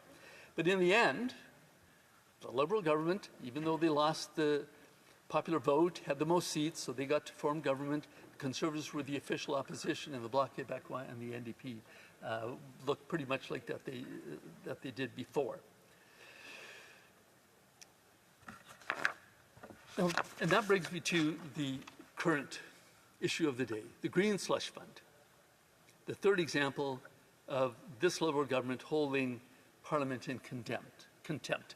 The scandal started with some whistleblowers who worked at Sustainable Development Technology Canada, who smelled a rat and called in the Auditor General. Now, a little bit of background. SDTC is a federally owned and created company with a mandate to promote public and private investment in green technology. A laudable goal, I would say. And if the Prime Minister had just left things alone, SDTC today would still be functioning and fulfilling its mandate. But he could not resist putting his fingerprints all over that company. He fired the then current board, Mr. Jim Balsillie, who's very capable at his job, but had some different disagreements with the Prime Minister, and the Prime Minister put in all his own people, friends of the Liberal Party. We know all of this from the Independent Auditor's report, which he tabled with Parliament on June 4, 2024. Now, just a couple of examples from the report, and I'm not going to list all of them because many of the other speakers have already done so. But $390 million misallocated to insiders, board members that the Prime Minister had appointed, so $390 million to those or to non-qualifying projects that didn't even meet the criteria. Also, 186 instances of conflict of interest, board directors voting money for their own companies. Hey, please vote for I'm going to step out of the room, please vote for my application of a couple of $1 million, and then I'll return the favor to you when it's your turn to step out. So it was just friends distributing taxpayer money amongst themselves. This is what one of the whistleblowers said after the auditor's report came out. Just as I always was confident that the Auditor General would confirm the financial mismanagement of SDTC, I remain equally confident that the RCMP will substantiate criminal activities that occurred within the organization. Now, these are very serious words. So not just mismanagement, but criminal activity. So the official opposition did what we are supposed to do, hold this government to account, and we put forward a motion for the production of documents. The NDP and the Bloc Québécois voted with us, doing their job as fellow opposition members. It's also their job to hold the government to account. That motion passed on June 10th, 6 days after the Auditor General's report came out. The Liberals, of course, were not happy that the motion passed, but this is the reality of a minority house, where they need to get the support of at least one of the parties to get their way. They failed. They did not do that. The order was made Parliament is supreme. Parliament has the authority to do this. This is definitely within our jurisdiction to do so, but the Liberals just refuse. They think that they have some arguments to say that they don't have to comply with the order, which they didn't. They ignored it. And so we came back here to Ottawa, to Parliament in September, and things got ugly. We appealed to the Speaker and asked him to rule on the question of privilege. We argued, based on the age-old rules, that Parliament has the right, the privilege of demanding the production of documents when they see fit to do so.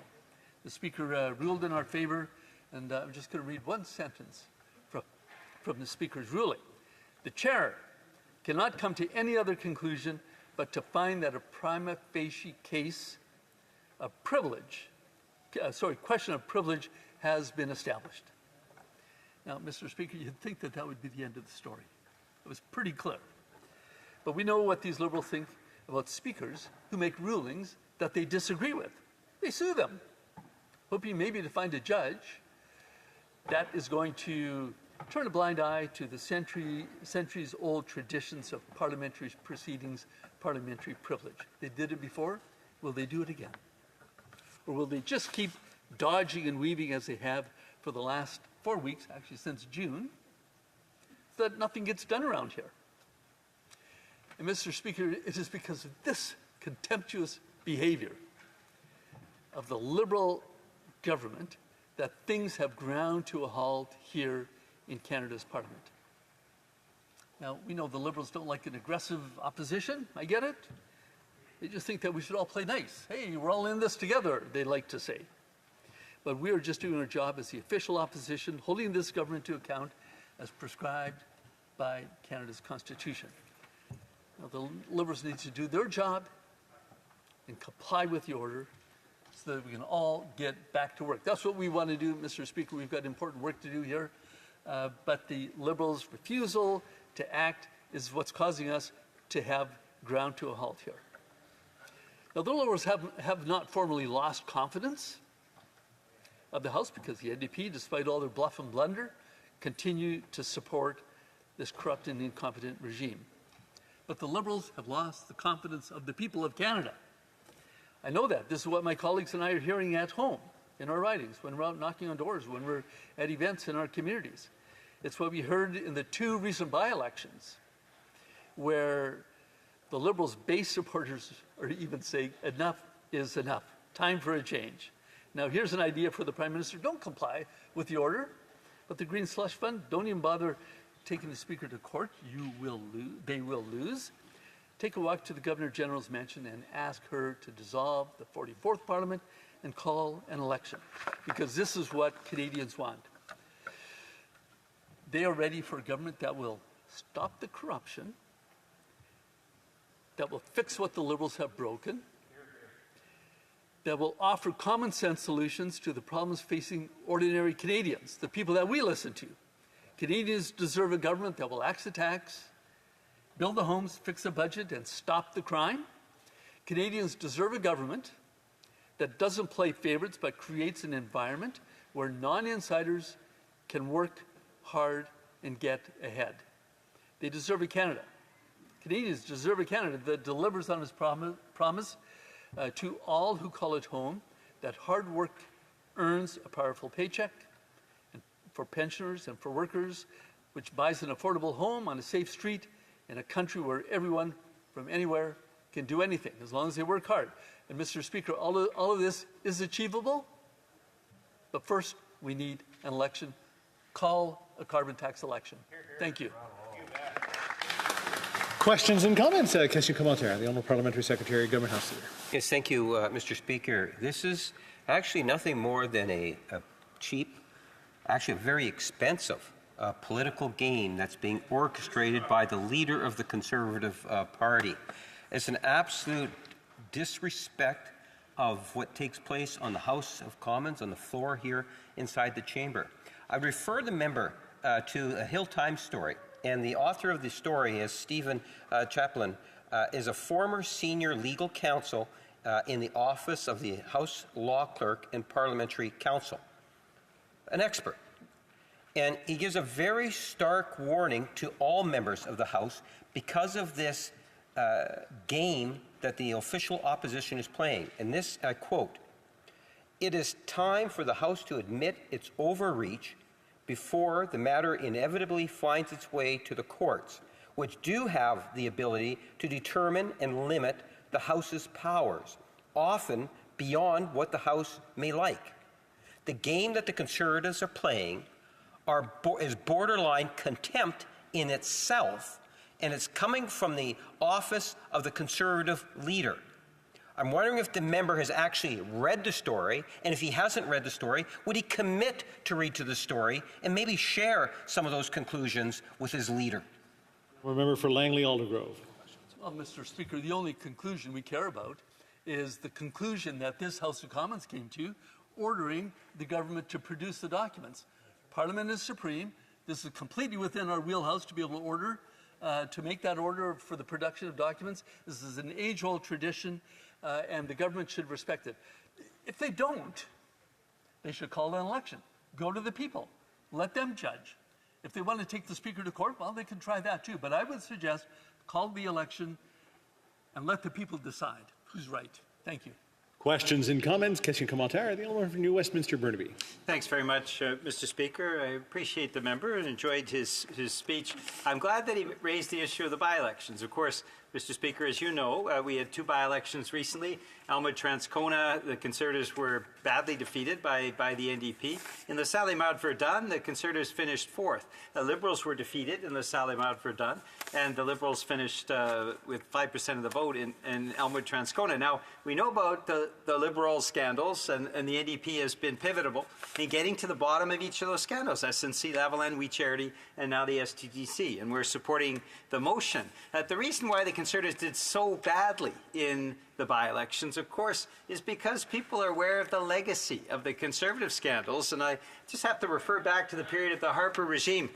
The ATS scandal, which was $400 million, the G8 scandal, which was $1 billion, the Phoenix Pay scandal, $2.2 billion, the anti-terrorism funding, $3.1 billion. Conservatives were even worse if you talk in monetary terms with their corruption and their failures and their scandals. They didn't allow Parliament to get to the bottom of it. Does the member agree with me that that was a mistake and the Conservatives owe Canadians an apology? The Honourable Member for Langley Aldergrove.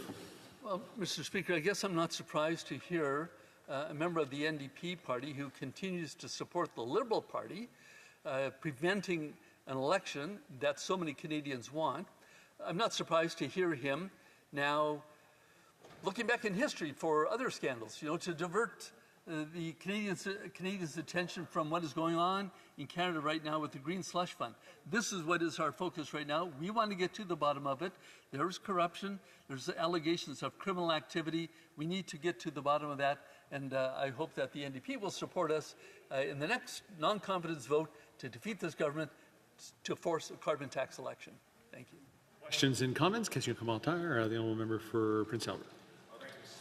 Mr. Speaker, I'd like to ask for you the question in regards to respect to the House and what involves respect to the House. This Liberal government has showed zero respect to this House. They've showed zero disregard to the rules of Parliament. I'd like to ask the member if he would maybe talk a little bit about what his constituents tell him in regards to this Liberal government and their lack of respect for parliamentary procedure, their lack of respect for their tax dollars, their lack of respect for respecting the will of Parliament in this situation, and how they want to see this solved. The Honourable Member for Langley Aldergrove. Oh, yeah, thank you. That's a great question. I wish I could answer it quoting directly from my constituents, but that would probably be real unparliamentary. People in my home community are fed up with this Liberal government. They want so desperately for there to be an election. They ask me so many people ask me when they see me, why aren't the Conservatives putting forward a non-confidence vote? I go, well, we do it all the time, but with the support of the NDP, this government continues to stand. They want an election. They realize the lack of respect that the Liberals have for this Parliament after 9 years. It's time for an election. It's time for them to make room for a Conservative government. Question et commentaire à l'honorable député de Thérèse de Blainville. The Honourable Member for Thérèse de Blainville. Thank you, Mr. Speaker. This is a rather long debate. week after week. It's a bit like a TV series. So this issue keeps going on, this motion from the opposition, and it does appear that there's a serious issue at the bottom of it. And I guess there are some companies for whom that fund made a difference, but it's all being held up until the documents are released. We hope we'll get the documents. But meanwhile, my question for my colleague is, suppose tomorrow morning the smoke were to clear and we were to get the documents. What is the next step in my colleague's view? Le député de Langley-Aldergrove. Well, that's a good question. What would the next step be? The motion says that the document should go to the law clerk and parliamentary council for them to review, and I'm sure that we would be taking advice from them. The order also says that the document should go to the RCMP. They're saying, oh, well, it might be problematic for us to deal with it. Well, they're very smart people. They've got very good lawyers on staff there. They'll figure out what to do, what the next steps are. Thank you. Questions and comments? Question commentaire, the Honourable Parliamentary Secretary, Government House Leader. Yes, thank you, Mr. Speaker. The member made reference, as in one of the questioners from the Conservatives, about a lack of respect. Let me highlight the fact that the lack of respect is rooted within the Conservative leadership today. The current leader of the Conservative Party was the Parliamentary Secretary to Stephen Harper, who is the only Prime Minister in the entire Commonwealth that has been found in contempt of Parliament. And fast forward it to today, where you have a leader of the official opposition virtually being in contempt of the process here on the floor of the House of Commons. No matter what it is that they actually say, Mr. Speaker, I ask the member to recognize, if he was someone from the outside of the Ottawa bubble, would he be following the Conservative Party, or would he be following the recommendations of the RCMP, the Auditor General of Canada, the former law clerk here in the House of Commons, who are saying that this game that the Conservatives playing is in essence wrong? It's the Conservatives that are wrong, no matter how much they chirp from their seats. The Honourable Member for Langley-Aldergrove. Well, Mr. Speaker, Parliament has the authority, the unfettered authority to be able to do exactly what it has done. The Liberals keep trying to divert and get people's attention on something else. But the real issue of the day is, why is this government refusing to produce the documents that it has been ordered to produce? What do they have to hide? Who are they protecting? Canadians want to know. Questions and comments? The Honourable Member for Vancouver Kingsway. Thank you, Mr. Speaker. My honourable colleague continues to speak about calling an election. 1 million Canadians have now accessed the NDP's Canadian Dental Care Plan. I'm wondering, would he support the elimination of the Canadian Dental Care Plan were he to form government? Is that the position of the Conservative Party? The Honourable Member for Langley-Aldergrove. Well, the Conservative Party is going to put out its platform in due course, and I'm not going to answer that question directly, other than to say that we are sensitive to the needs of Canadians. We are, I believe, well attuned to the issues of the day, and we will have a platform that is going to be a winner in the next election. Thank you. Reprise du débat. Resuming debate. The Honourable Member for Calgary Centre. Thank you, Mr. Speaker. I rise today and I follow on with a great speech from my colleague from Aldergrove in British Columbia. That member is a lawyer with a great deal of input, a great deal of sophisticated input into this debate we're having here in this House over the last number of weeks, and I am very appreciative of what he brings to the table here as far as the legal input. Because what's happening here, Mr. Speaker, is that we have to make sure that we follow the rules of Parliament. Now, my party and some members of the other parties around this House have tried to hold this government to account for weeks now in actually performing its role that it is required to do for Parliament. This is the executive, We are Parliament. Parliament does have its responsibilities here, and we're here to fulfill those roles as parliamentarians. This government is trying not to fulfill its roles, is trying to make Parliament as dumbed down as possible. And the problem with that, of course, is that Canada is a parliamentary democracy. We have a sacred trust to uphold this House and its rules for Canadians to make sure that we have something here where we elect representatives from across this country to make sure they bring perspectives from their various ridings across this country to this House of Commons, discuss these issues on the floor of the House of Commons with our peers across the country, and have those perspectives shared and have rules here about how we make the government act. And the government is responsible to this House at the end of the day. Mr. Speaker, you know that, and I appreciate the ruling that the main speaker here in this House of Commons came to, that the government cannot avoid disclosing the facts around the $400 million scam at SDTC, Sustainable Development Technologies Canada, that it had to actually provide that information to this House of Commons, that the Auditor General exposed was money misspent through that program. So we've called for that documents. There was a vote in this House of Commons. Majority said, yes, we want those documents tabled on the floor of House of Commons, as is the rule in this House. Let's get back to the core of this discussion here and look at the amendments. Right now, we want to extend the time through this amendment to make sure we get those documents, because time is obviously being ignored here by this government. We want those documents. Parliament is due those documents by its very rules. To ignore that rule at this point in time is tantamount to saying Parliament doesn't matter. And that's where this government is trying to get us to at some point in time, is that this is just a place where we get to walk over. It's a hurdle we have to get through as this executive branch of government. It's not a hurdle. It's the Parliament of Canada. And how many people, we're coming up on Remembrance Day here next week, of course, how many people have stood for Canada in making sure we have this democratic value, how we have this ability to elect people in this House of Commons so that we can actually pass laws, represent the people. Democracy is something that is sacred, and something that we will not, if we lose it, we will miss it in its entirety, and it will be very difficult to get back at the end of the day. Every sovereign nation around this world is envious of the democratic countries around the world. The democratic countries are the most prosperous. We're the ones that actually involve our citizens. We're the ones that actually impact the world the most in what we do. And what this government's trying to do is trying to turn us into less of a democracy through this measure. And they think it's half measure by half measure.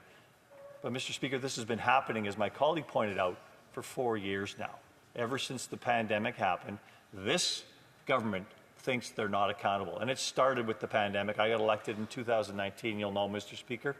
2020 came along very quickly, and this government decided that they wanted all this money control, they called them special warrants, to actually just have a whole bunch of money and have us authorize that, so we wouldn't have to even sit in this House of Commons, and they could do whatever they wanted. Well, one of the main roles of this House is to make sure we oversee the spending of the government of the House of Commons, and they bring back those estimates, bring back those plans to us, and we have to approve them.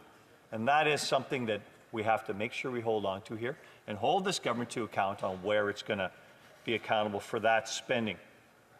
But Parliament is something that I know that when I got elected here, it's a great honor. To sit in this House, 338 of us across this country, it is a great honor to come here and actually meet with people across the aisle, meet from people across the country, and see how do we make this country better at the end of the day. And that's not happening right now. That's not happening. First step to make that happen is to follow the rules of this place.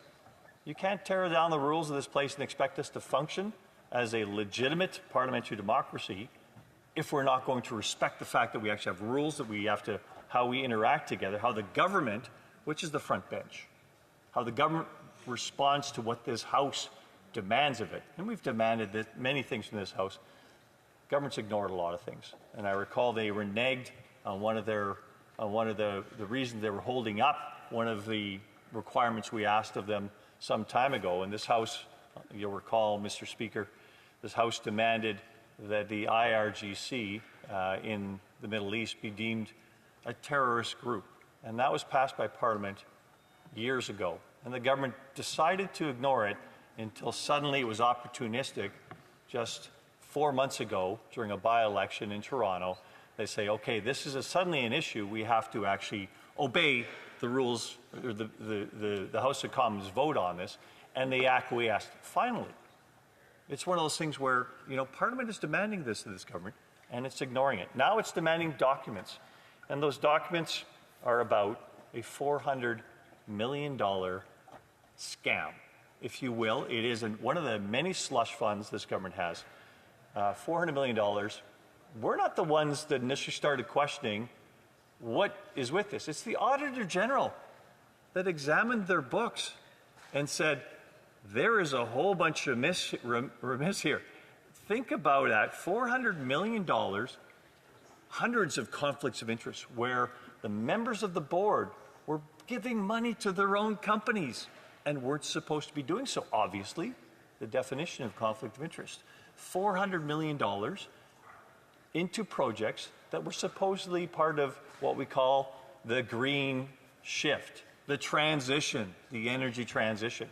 And the Auditor General actually said most of these don't even qualify. This is money going out the door to not even meet the requirements of a program that was vaunted. This is our way of getting through this new transition that's going to happen here.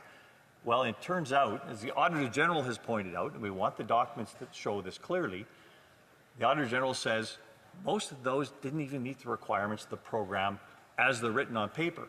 They were just a whole bunch of insiders, Liberal appointed insiders, paying money to their own firms. Now that is not something that Canadians will tolerate. That's not something this House should tolerate. Show us the documents. At that point in time, we'll determine, and the RCMP will determine, if there is actually charges to be laid in this respect. And, you know, we're not the police here ourselves, Mr. Speaker. You know that. Turn this over. Where are the charges that can be laid here? What should be done in this case? Because it's pretty clear a lot went amiss in this distribution of $400 million of taxpayer funds. That's on top of many other programs. Now, I look at all these things, and the government, each of the ministers in the front bench, has gone out of their way to create for themselves some fund where they can just write checks. You know, the SIF from the Minister of Industry and then Finance Minister got a new fund this past year when she did the Canada Growth Fund.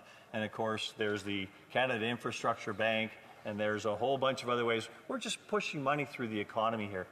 And some of this stuff they're pushing money into is just a bunch of money for their friends. It's business that should have happened anyways, but because they've got a Liberal insider friend, well, we'll take that extra few $1 million to put in our back pockets, even though the project should have made sense without the government input. You know, we got some government friends, so we'll take some money here too. We've got to get back to projects in this country that actually make sense for the taxpayers of this country and get the government out of this slush fund business for their friends. There's many of these, and we need to expose each and every one of these. This will be the first one. You know that, Mr. Speaker. This will be the first one. And the Auditor General has already exposed this for what it is, an absolute scam, $400 million a scam. Well, what we're looking for here, what I'm looking for, Mr. Speaker, is what follows on after that. Because you take a look at how much money this government has spent in the last 4 years. It is overspent. Some of it was spent on a pandemic. Some of it was spent on a pandemic. Less than half of the money dispensed over the 2 pandemic years went towards dealing with the pandemic. Hundreds of billions of dollars went towards some kind of shift that didn't happen. Our greenhouse gas emissions are down only a slight bit, and much of that can be attributed to offshoring of work that used to happen in Canada. It's a ridiculous equation at the end of the day. What we've accomplished nothing for the world's environment. All we've accomplished is making sure we don't have any economic activity of note in Canada. And I will speak about misinformation from my colleague from Winnipeg Transcona, or pardon me, Winnipeg North, that he provides in this, thank you, on this floor over and over again, because he stands up and he'll challenge us and he'll speak on the Liberal notes of the day. And sometimes I cringe. I cringe because we're here representing something of a higher purpose. What's good for this country? What is good for this country? What is good for this country, of course, is making sure we arrive at good decisions. Those decisions only arrive if we do the right thing here and we speak the truth all the way through this.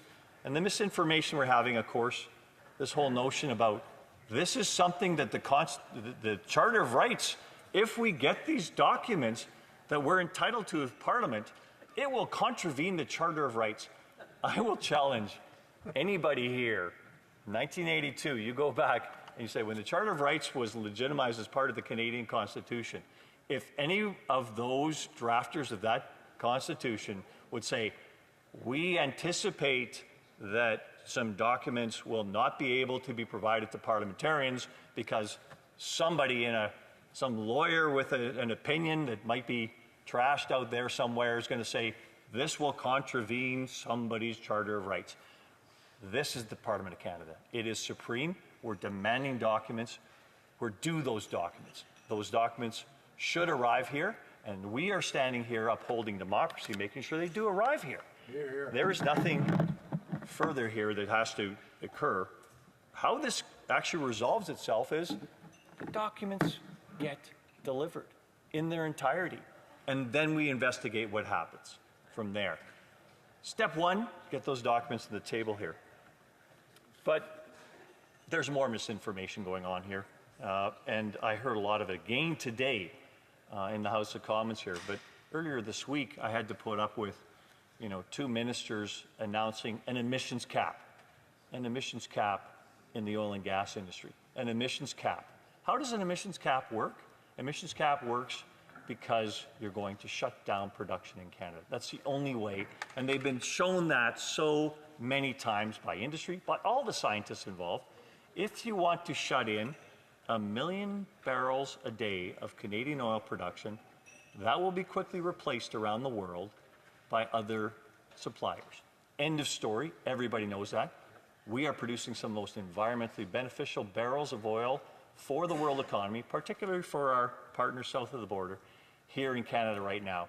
To penalize one industry for a vanity approach at this point in time on what they think they're doing for the environment, accomplishing nothing but offshoring, then I think that's something that has to be challenged in its utmost. And I will stand up for those people that are adding value throughout the energy supply in Canada, but also for the amount of technology that's being developed that deals with Canadian energy production to make it the most efficient and environmentally friendly oil in the world.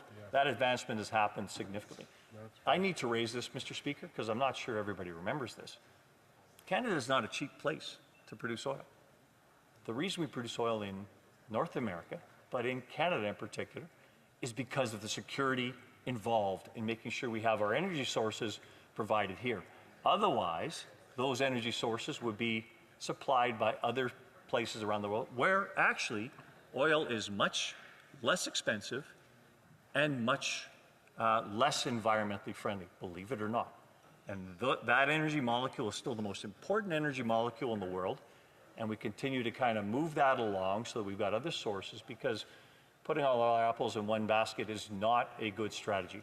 Ensuring we have energy from many sources, oil, natural gas, nuclear, hydro, wind, solar, geothermal, these are all part of our future, but you're not going to end one without punishing Canadians and doing nothing for the environment, because you can't push a transition faster than it moves.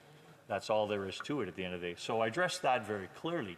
But the other misinformation we talked about here, I saw the Prime Minister stand up in this House at question period today, and I saw him say that he's standing up for Alberta oil workers.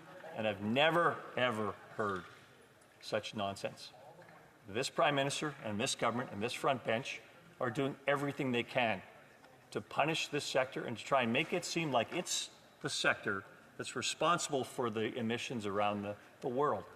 Yes, CO2 comes from the burning of hydrocarbons. CO2 comes from every human activity. We've got to try and mitigate CO2. We're doing our best. Shutting down Canada is not the solution here in order to accomplish that. I know I also speak to my colleague here across the way from Winnipeg North, because he's said a lot in this, and it's always a a speaking line for him off of a Liberal talking sheet of the day. He talks about contempt, the contempt of my leader in this House. My leader's not showing contempt. My leader's doing his job. His actual role as His Majesty's leader, His Majesty's loyal opposition, as opposed to, the government's mouthpiece. So, he's actually sitting there holding the government to account. So therefore, taking this, and we've talked about this many times, taking this whole notion of I need to have a security clearance in order to get this, that's the government's job. His job is to hold the government to account on what they're actually supposed to provide here. And he cannot usurp that role, or he is defying his main role as the leader of His Majesty's loyal opposition. But I'm going to move on here to a few things there, Mr. Speaker, you'll appreciate. I've got some issues here around what this country is going to look like going forward, because this country is being torn apart by this government. We need to fix this budget. This budget is out of control. 1.3 trillion in debt in this country.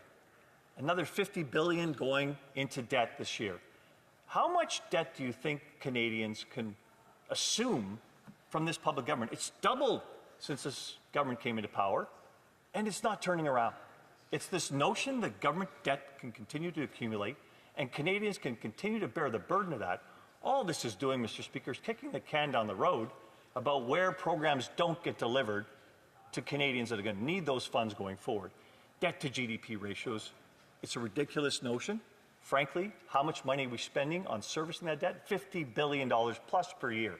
That's about $3,000 plus per Canadian household just in servicing the debt. So $3,000 worth of government services don't arrive because we're servicing a debt that has gotten far out of control.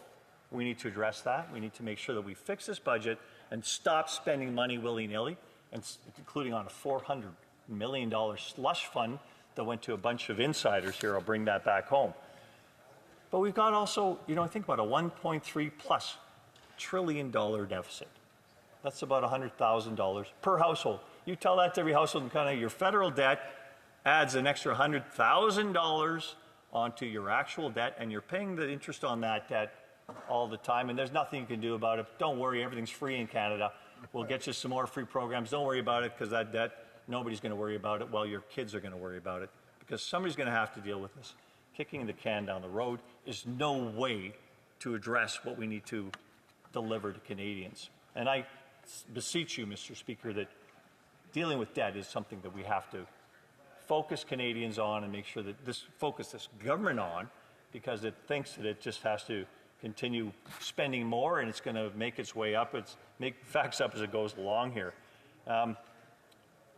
I didn't mention something here, and that's on the emissions cap they talked about, because it does tie in with the debt situation here. The emissions cap is going to harm a sector that provides $45 billion in the year 2022 to Canadians through taxes, taxes that supply services like healthcare, education, social services across this country. $45 billion. I'm asking you where it's going to replace that $45 billion as it does its utmost to try and shut in an industry that is the envy of the world, an asset that is the envy of the world. And yet it seems to be bent on destroying that. We don't know what we've got until we've thrown it away, Mr. Speaker. You know that this is something we've got to try and hang on to. Thank you very much. I look forward to any questions I have on this speech. Order, it's my duty, pursuant to Standing Order 38, to inform the House that the questions we raise tonight at the time of adjournment are as follows. The Honourable Member for Sherwood Park, Fort Saskatchewan, on Public Services and Procurement.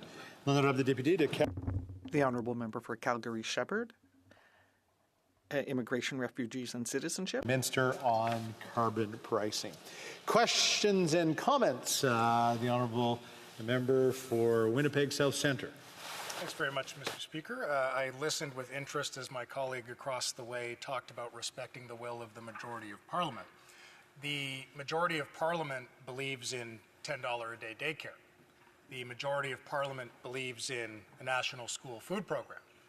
The majority of Parliament believes in putting money into investments for housing towards municipalities, which, so it turns out, so do 18 Conservative members of Parliament. My question, Mr. Speaker, would be, If the honourable colleague across the way believes in respecting the majority will of Parliament, does he also support these programs, which are in fact supported by the majority of parliamentarians? Thank you, Mr. Speaker. Member for Calgary Centre. Well, that's a good question. And I thank my colleague for that question. I know that everybody in this House wants to do well for the Canadians that they represent. Whatever program that is, I'm certain they want to deliver it. I will put on the table, and I'll push back to my colleague across the way, that if you tell Canadians that, okay, you've got this new free program, but, you know, your kids are going to pay for it 20 years down the road with interest along the way, that their kids might have something to say about it right now, you know, first and foremost. We have to get back to that space where the programs we offer are the programs we're actually paying for. We're not asking others to pay for that for us. And those others, of course, the next generation in Canada, they're going to have tougher choices to make because we've constrained them so badly. So build the country of the future. Don't sit there and just shovel out your cash today. We've got choices to make. Nothing is free. Nothing can just happen. You've got to make sure that you look at your costing here and your payments and ensure that you get the right things done for Canadians so we've got a viable country going forward. A commentaire, l'honorable député de... The honourable member for Beauport-Limoilou. Thank you, Mr. Speaker. I would just like to piggyback on my colleague's question, my colleague who asked a question earlier from the bloc. Now, we can ensure that the processes are improving, and in order to ensure that our work is properly done. Now, it is all a question of saving money for taxpayers. However, this is my question. If we don't receive the documents, if this keeps dragging on, do the questions of privilege become a insidious and indirect way of keeping the Liberal government in place until such time as the Conservatives deem it the right time to go to an election? Or shouldn't the Conservatives just realize they're not going to get these documents and actually move on to legislation that can be debated? Calgary Centre. The honourable member. Very interesting question, but it's a rule of Parliament. Who is going to enforce the rules of Parliament here except for the opposition? If the bloc members want to support the Liberals in their campaign to deny access to these documents, well, we feel that it's important to have the documents for our work here in this House, and it's not important just in this case. It's important for the future of this House of Commons. It's very important. These are parliamentary rules. We need to work together in this House, and she asked me whether there's going to be an election. Well, no. In fact, we want an election as soon as possible. Thank you. Commentaire, questions and comments. The member from Cowichan, Malahat, Langford. Thank you, Mr. Speaker. I'll start off with a comment and then go into a question. Look, I won't fault my colleague for standing up for the oil and gas industry. Those are his constituents, and indeed we need to have an intelligent conversation in this place about what we do with energy workers as the decades go on, like what that transition is going to look like. I listened to his comments talking about the economic value of oil and gas, but I would like to point out to him that our oil and gas production is amongst the most energy-intensive production on this planet. The other facts that we also have to look at are that the 10 warmest years on record all happened in the last decade, and that climate change itself has a real economic cost. You need only speak to Canada's hardworking farmers who are on the front lines of climate change and who current business risk management programs are not adequately funding them enough to deal with those climate-related disasters. But my question is on the process before us, because I have heard the RCMP publicly comment about these documents, about how uncomfortable they would be at receiving these documents.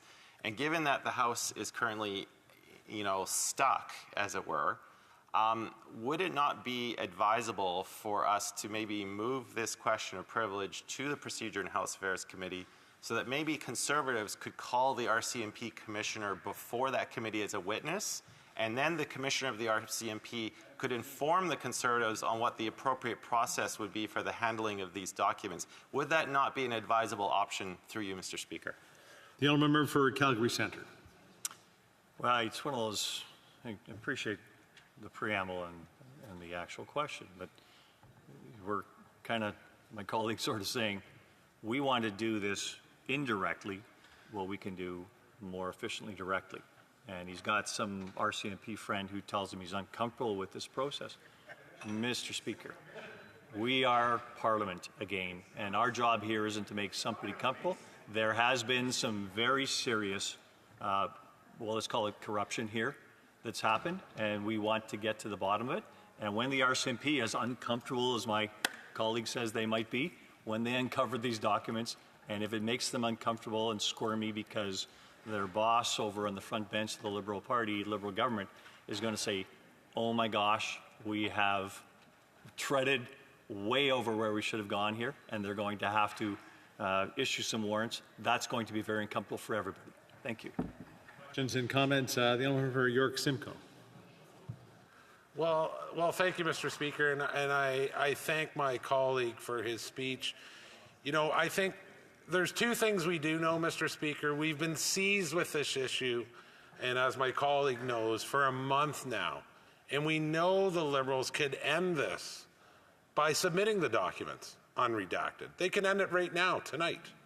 But to my colleague, you know, because Parliament is seized with this right now, you know, I have important issues in my riding, like the rural top-up that residents have been denied in York Simcoe, even though we're rural, like the Lake Simcoe Cleanup Fund, like Liberal-appointed senators interfering in my bill, C-280, over in the centre, and we know that that side of the House is now with bankers, and this side of the House we're with farmers. I wonder if my colleague, you know, could point to a few issues that are pressing in his riding that we're not getting to with the Liberals not producing these documents. Member for Calgary Centre. Well, thank you very much, my colleague. Excellent question. There is a lot of things we're not dealing with in this Parliament because this government stands and digs their feet in the sand that they're not going to abide by the rules of this Parliament. And it's not us that set those rules, Mr. Speaker. You know, it's the Speaker's rule saying no other order of business shall be dealt with in this House until this matter has been dealt with, because the rules of Parliament say these documents must be provided. But you think about all the things that are happening across this country, including in my province of Alberta. We've got all kinds of issues that we have to deal with, including how we're going to change the Impact Assessment Act so it actually is constitutionally viable, because this government made a gross overstep in passing legislation in that respect. And they're stalled on that. I don't think they're stalled just because of this procedure, but they're stalled because they don't actually want to perform their actual job in this Parliament. So there's much to be done here, Mr. Speaker, and I thank my colleague for the question. Questions and comments? Question commentaire, the honourable member for Winnipeg South Centre. Thank you very much, Mr. Speaker. Just to clarify here, so the honourable colleague put in quotation marks that the commissioner, not a close personal friend of my colleague from British Columbia, but the commissioner of the RCMP said that they would be uncomfortable. No quotations needed because that's fact. But, Mr. Speaker, I do want to go back for a moment to something my colleague said in a previous response to my question. He talked about burdening future generations. I'm guessing he owns a house. I don't know for sure. And I'm guessing he didn't pay cash for that house. He probably took out a mortgage. And what did he do? He borrowed money. Why did he borrow money? Or presumably, why do Canadians borrow money? They do it to invest. Our government is investing in people. So my question for him is whether or not he believes that a national school food program and childcare is mere bureaucracy, as the leader of the opposition is so fond of saying. So I'll repeat that because I know he was getting some advice here, Mr. Speaker. Is the national school food program and $10 a day daycare bureaucracy in his mind? A simple yes or no would be helpful. Thank you, Mr. Speaker. In 30 seconds or so, the honourable member for Calgary Centre. Thank all my colleagues for the financial advice they'll give me in this House. I appreciate it. But the issue about what's investing and what's spending is nonsense. Governments are not investing right now. Governments are spending like crazy. It's not an investment to say we're spending everybody's money today, but don't worry about it in the future. It is gross overspending, and they've got to start making choices for Canadians. All Thank spending you. is taxation. Please do debate. Continuing debate. The honourable member for Cumberland Colchester. You're here. Thank you very much, Speaker. Appreciate it. Thank you. It's always a pleasure to rise in this House and have your say about certain topics, and certainly the SDTC scandal is one that has rocked this chamber for a long time now, and rightly so. But Speaker, before we get to that, if I might, I want to just speak a little bit about Lloyd Cody, who's a veteran in my riding. Lloyd Cody will turn 100 years old on November the 16th. And I can remember clearly when I had the opportunity to be the honorary colonel for the Nova Scotia Highlanders. Lloyd and I, one Remembrance Day, were standing on the dais, and you know, I can remember him asking me if he wanted to have a push-up contest, and I politely declined. And then as we stepped down off the dais, Lloyd then wanted to have a running race, and once again, I thought that would be rather impolite to do so. But that being said, needless to say, Lloyd is in incredible shape and certainly an incredible guy. He was a medic during World War II, and God bless you, Lloyd, and many more. And I hope to see you before Remembrance Day this year, and of course on Remembrance Day as well. So Lloyd Cody, what a guy. You know, that being said, I suspect Lloyd would be aghast with the details of the Sustainable Development Technology Canada Fund. You know, when you begin to look at this, a whistleblower testified before the Industry Committee in the fall of 2023, and I can remember my great friend from South Shore St. Margaret's telling me about this scandal day after day after day, and building this case, which he's been so successful at, and understanding that $400 million of money has been actually given to Liberal insiders. But this whistleblower in the fall of 2023 accused the federal government of having carried out an egregious cover-up. And of course, that's part of the reason why we are here today. Doug McConaughey, at the time the Assistant Deputy Minister at ISED, was recorded by whistleblowers saying the following about the SDTC, and I quote, "There is a lot of sloppiness and laziness. There's some outright incompetence, and you know the situation is just kind of untenable at this point," end of quote.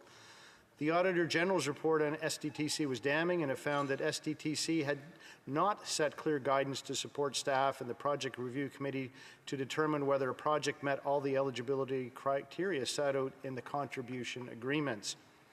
And of course, it goes on and on and on. And we know that when this was further investigated, there were 186 conflicts of interest. And as I mentioned at the outset, at least $400 million of government money has been given to Liberal insiders. And that is why we're here. You know, it's interesting. I've heard much of this debate, and it fascinates me that it's okay to give some of the information in terms of redacted documents, but the NDP Liberal government doesn't think it's okay to give all of the information in terms of unredacted documents. Now, I don't really understand that logic, because quite frankly, it's not logical. So as we begin to understand that is in essence what we're talking about here today, is giving the full amount of information that's available. As I said, it's okay to give part of the information to the RCMP, but it's not okay to give all of the information to the RCMP. If that doesn't make any sense to people, of course it doesn't make any sense to those of us on this side of the House. You know, I think it's important that Canadians understand the reckless spending causes the difficulties that end up. And I know my colleague just before me answered the question about whether Canadians might consider that borrowing money to make investments makes good sense. And certainly there's been, you know, lots of schemes out there. Maybe that's what rich people do. I don't know. That being said, that really wouldn't make any sense. You know, if you could, you know, borrow money at a low rate, invest it at a high rate, generally speaking, okay. But I don't know who has the ability to access that kind of capital. and what kind of a scheme you would have to be involved with. Maybe, actually, I do know what kind of a scheme you could be involved in. It is the SDTC scheme. That is actually what you could be involved in.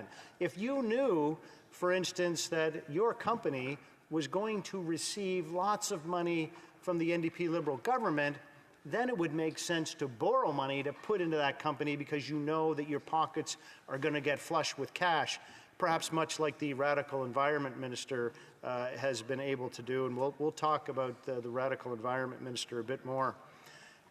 Speaker, we know that on this side of the House it's important to talk about 4 pillars of moving forward and how we are going to get rid of this corruption. Axing the carbon tax, of course, is one of those things that is part of the core being, and we've asked multiple times on this side of the House for a carbon tax election.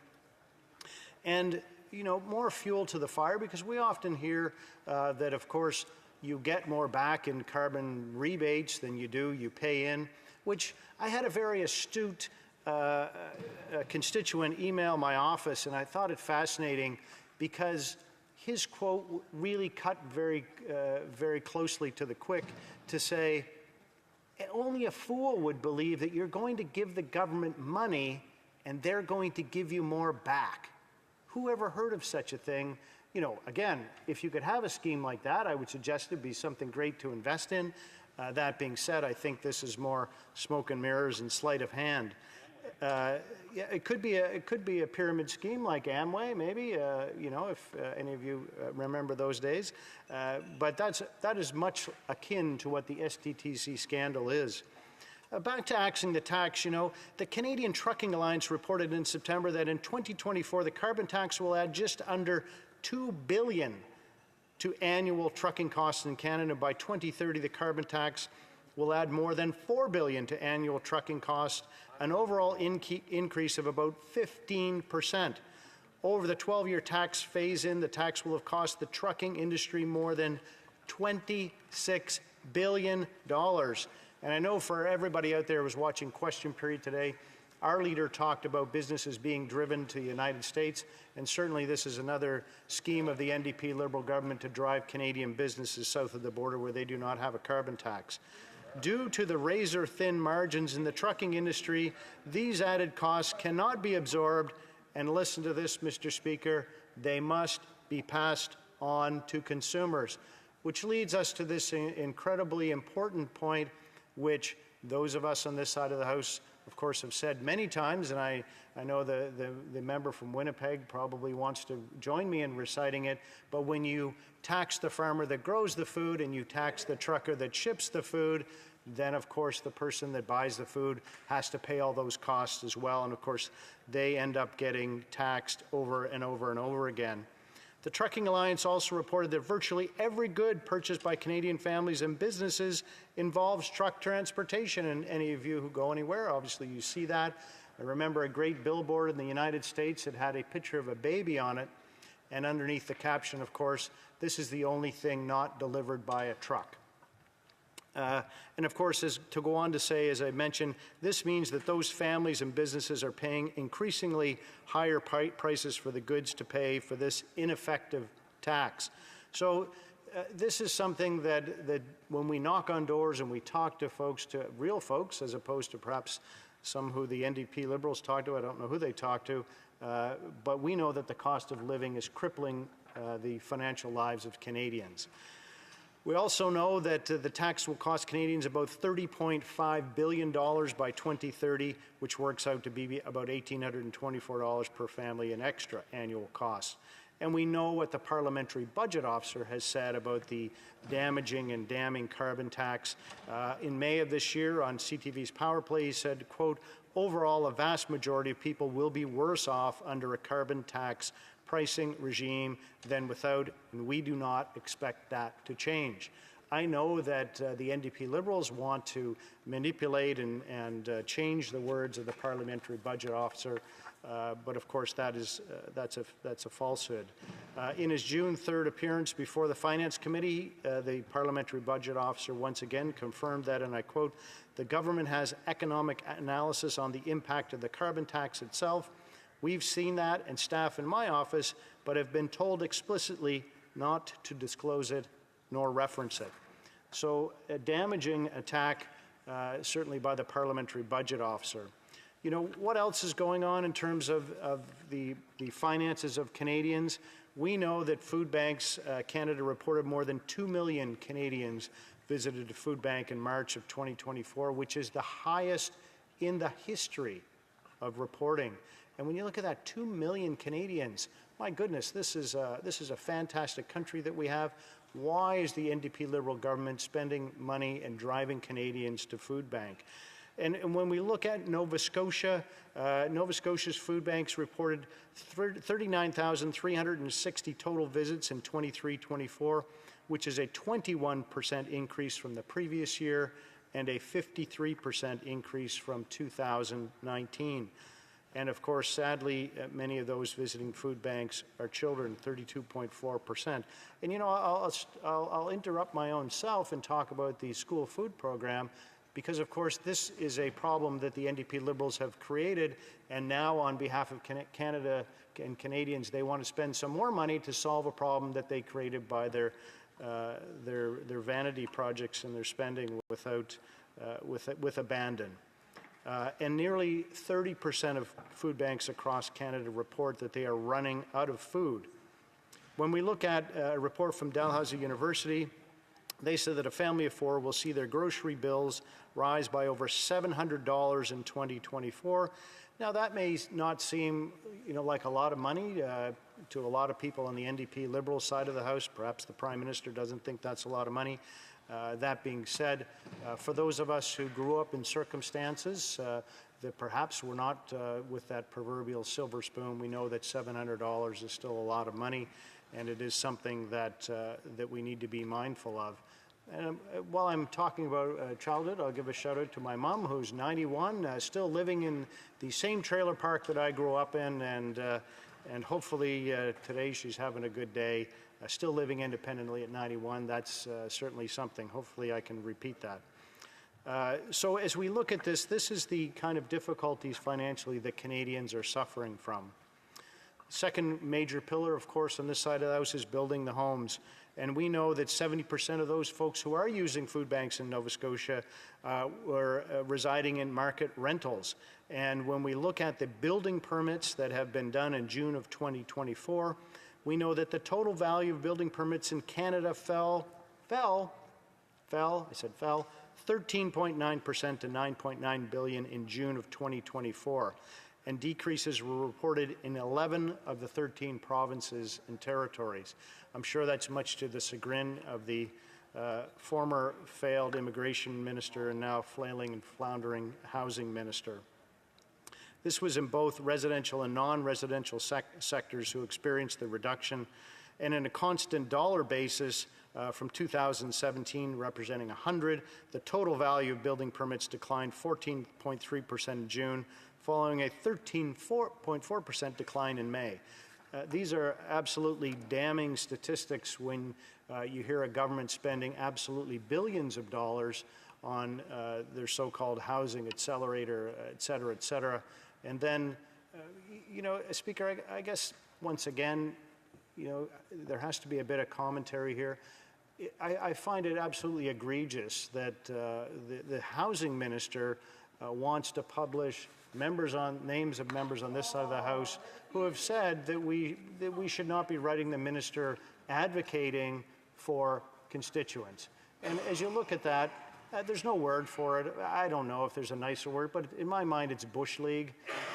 You know, when you write letters to the minister, you would, even if the programs are absolutely sloppy and lazy and poorly administered and wasteful, much like the SDTC, you would expect folks, and I think the Canadians, certainly I know the people who put me here, have an expectation that I will advocate for them, and that the Bush League minister really wouldn't be there going on and saying, oh, that this is something they shouldn't do.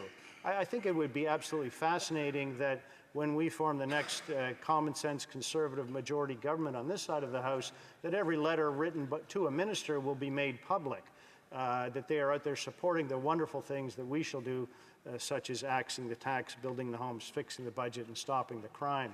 So as we begin to look at those programs, I think it'll be great when, former folks such as perhaps the failed housing minister, but when you look at the polls, he's probably going to lose his seat anyway. Again, the multiple failures, substantial declines in multi-unit construction intentions, down almost 20%. The overall residential decline was led by these reductions in June.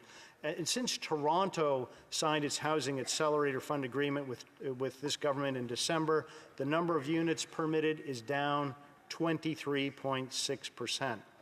So as you see, Speaker, this is a sad state of affairs that continues. StatsCan, a report on building permits from August, reported a further 7% decline in the total value of Canadian building permits. If we say that these programs, as they are wont to say, are these incredible successes, why do the permits and building of units continue to decline? StatsCan report, CMHC reported in September that the 6-month trend in housing starts decreased by 1.3%, from 246,000 units in August to 243,000 units in September. This continues on. The same thing is happening in the great province of Nova Scotia. That centres with more than 10,000 people, this building starts declined by 40% between September of 23 and September of 24. So are their programs successful? No. Certainly the program that our leader has brought forward is easy to understand, it's easy to implement. It's removing the GST portion from new builds under $1 million, saving significant amount of money for Canadians. We often, of course, talk about fixing the budget. My colleague has gone on at length about the $1.3 trillion debt and the fact that this NDP Liberal government over the last 9 years has added more to the federal debt than all other previous governments combined. I think that sad statistic speaks for itself. Of course, on this side of the House, we're also interested in stopping the crime. We know that between 2015 and 2023, hate crimes recorded by StatsCan increased by 275%. Police reported homicides increased by 28%. Police reported sexual offenses against children increased by 153%, with 11,503 reported in 2023. There were almost 71% more sexual assaults of all kinds in 23 than in 15, with 36,625 being reported in 2023 across all three categories. 2022 in Canada had more homicides than any year since 1992. There were 439 reports of human trafficking in 2023. This is almost lawlessness. There were 78,849 motor vehicle thefts reported in 2015 and 114,863 in 2023.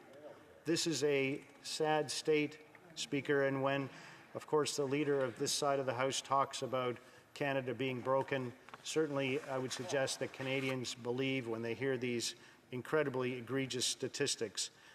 This is really telling stuff, Speaker. We hear the Toronto Police Union on social media on October 21st stating that, and I quote, "Our communities are experiencing 45% increase in shootings and a 62% increase in gun-related homicides compared to this time last year. What difference does your handgun ban make when 85% of guns seized by our members can be sourced to the United States? Your statement is out of touch and offensive to victims of crime and police officers everywhere. Whatever you think you've done to improve community safety has not worked." Police unions in Vancouver and Surrey also criticized the government when the Vancouver Police Union tweeting out that the Prime Minister was, quote, "not aware of the ongoing gang war here in BC, which is putting both our members and public at risk on a daily basis."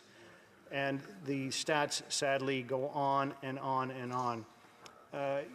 Speaker, you know what? As we come to the end of my comments here today on the SDTC, we also know that the radical environment minister, who I referenced in the very beginning, has significant interest in Cycle Capital, and that when you look at Cycle Capital under the leadership of Ms. Metteau, that almost $275 million in provincial and federal money was given to this company, and of course the radical environment minister sadly still has significant amounts of shares in this company. And even though he has been challenged 3 times to come to multiple different committees, he has still failed to appear.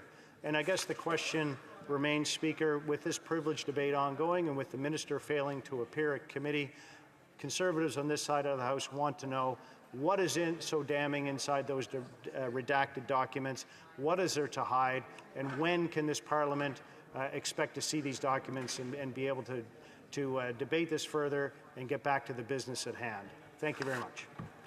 Questions and comments. Question commentaire. The honourable member for Winnipeg South Centre. Thanks very much, Mr. Speaker. I'd like to go back to something that my honourable colleague referred to in an earlier exchange that I had with another colleague.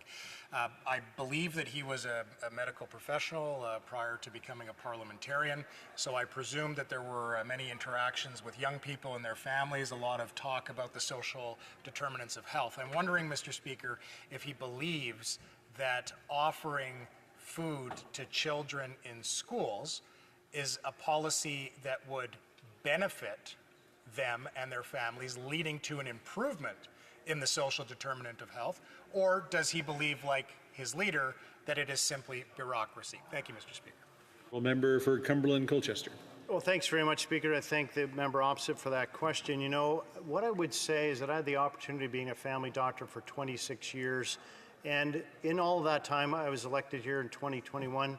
Nobody had to come to me because they couldn't eat. There were no tent encampments. People were not getting shot in the streets. All of these things have ramped up in the last several years, and certainly we know in the last 9 years with this vast plethora of statistics here that I've given to the chamber, we know that these things have ramped up because of the ineptitude of the NDP Liberal government.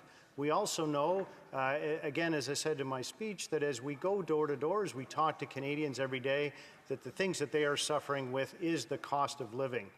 Of course, if we didn't have the foolhardy NDP Liberal government spending money willy-nilly, they wouldn't have to create a school food program to solve the economic crisis they have caused for Canadians. And comments. Question commentaire. L'honorable député de. Thank you, Mr. Speaker. I'd like to congratulate my colleague and neighbor on his speech. Part of his speech was about the cost of living and the issue of housing. I would refer to 2 articles from The Economist in October, very critical articles about the cost of housing, which has shot up by 66% since 2015, and that the occupancy rate has really bottomed out in comparison to other OECD countries. And The Economist says that one of the main causes is the massive immigration policy that was not accompanied by any plan to support social services and housing. So we've seen there was no plan, and with the increase in interest rates, there's been even fewer housing starts. So all the costs, all the progressive steps that the government has taken have now been wiped out by this. What does my colleague think of that? Monsieur le Président. Thank you, Mr. Speaker. And I'd like to thank my seatmate, and I'd like to thank him for his praise. I think he revealed a number of problems with the government's plan, the NDP Liberal government's plan. The problem is the cost of living. It's a problem in terms of housing starts. There will also be a number of people here, and we need to have jobs for people coming to Canada and services like healthcare and schools. That's also a necessity for immigrants. And the government also needs to have a plan. And here on this side of the House, there is a plan for immigration in Canada. It's very important. I know it's important for Quebec too. Questions and comments? The honourable member for Vancouver Kingsway. Thank you, Mr. Speaker. Well, I had the privilege of serving with my honourable colleague on the Health Committee for some time, and as he's told the House, he was a family physician for 26 years. He would know then, of course, that unmet oral health needs, poor oral health leads to serious overall health needs like cardiac issues, diabetes complications, low birth rate in women, and infections of the upper jaw and lower jaw.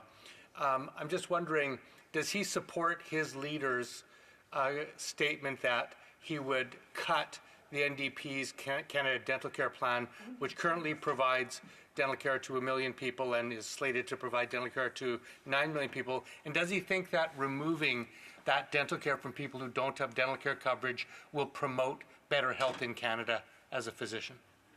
The honourable member for Cumberland Colchester.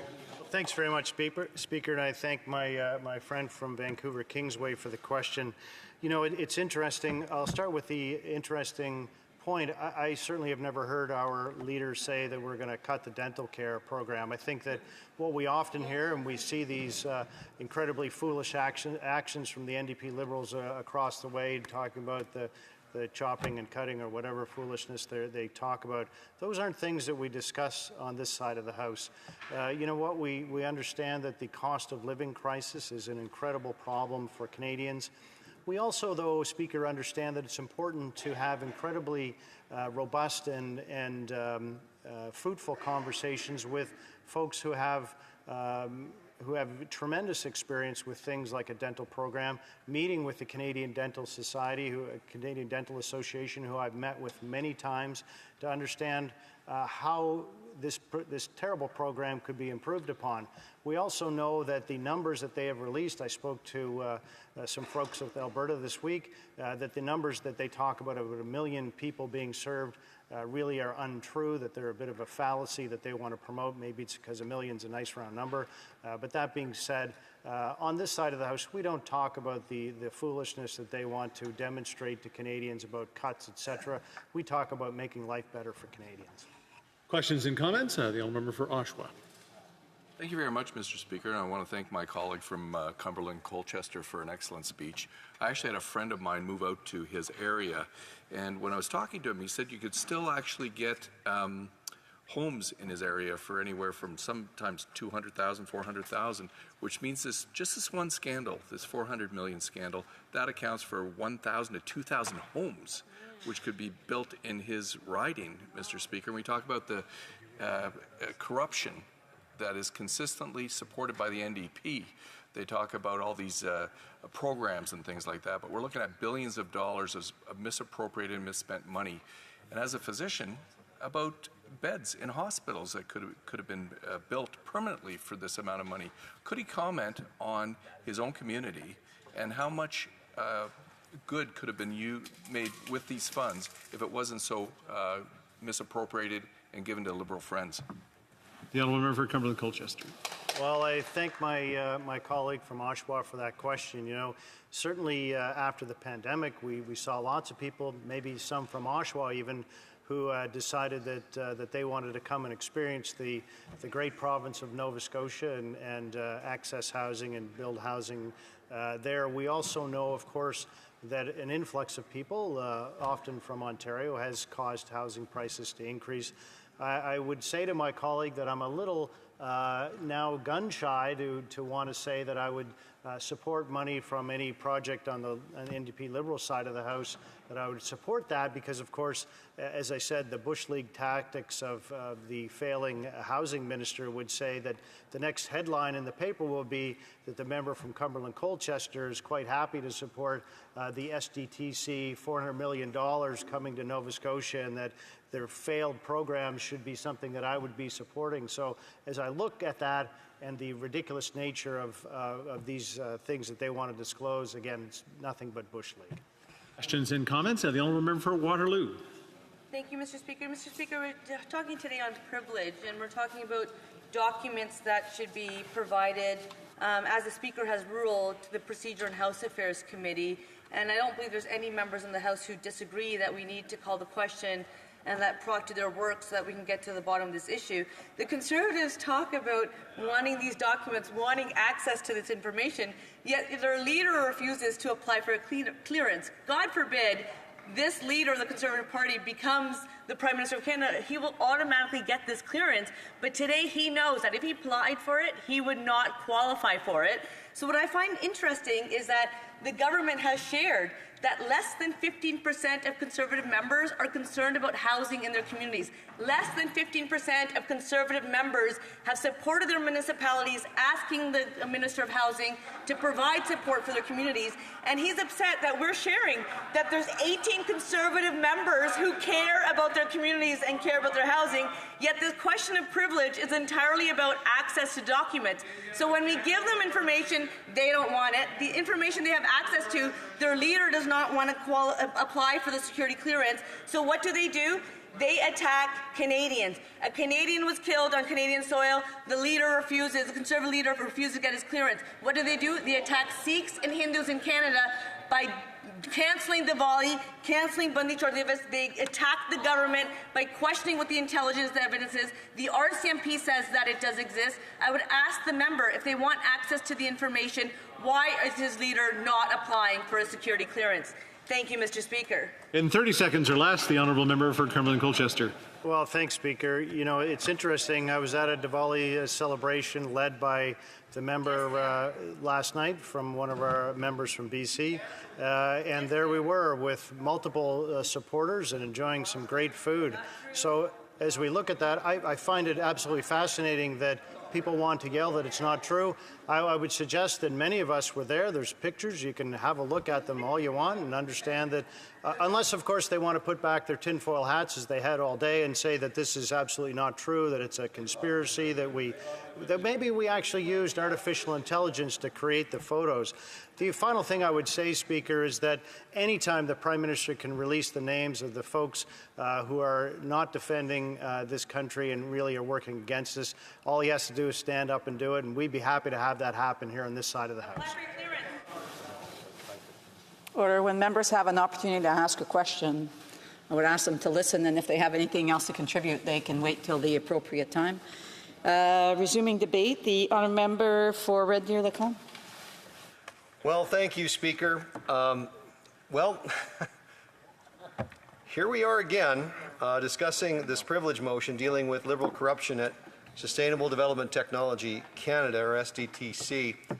And so for those who are watching at home who are asking, why are we here? And the answer is simple. The Liberal government simply refuses to comply with an order from this House to produce unredacted documents in regards to the $400 million Greens Slush Fund scandal at SDTC Canada. These documents would allow the RCMP to investigate the corruption of the Liberal insiders at SDTC, and despite a clear majority of MPs in this House voting to compel this government to release these documents, the government simply refuses to comply with an order of this House made by the democratically elected citizens of this country. Even this Prime Minister's Speaker agrees with us. In September, the Speaker ruled that the House has the undoubted right to order the production of any and all documents. Order. The honourable member for Waterloo. I do regret and apologize for interrupting the member. It was always already determined in this House that when the Speaker is elected, it does not belong to the government or the opposition. The Speaker represents all members in this place. The member should... Again, I appreciate the honourable member's point of order. I do want to remind members, though, that when the Speaker is elected, the Speaker is impartial and doesn't belong to parties. The honourable member for Red Deer Lacombe. Let me rephrase, Madam Speaker. We agree with the Speaker when he says the House has the undoubted right to order the production of any and all documents from any entity or individual it deems necessary to carry out its duties. So I ask again, Speaker, why are we here?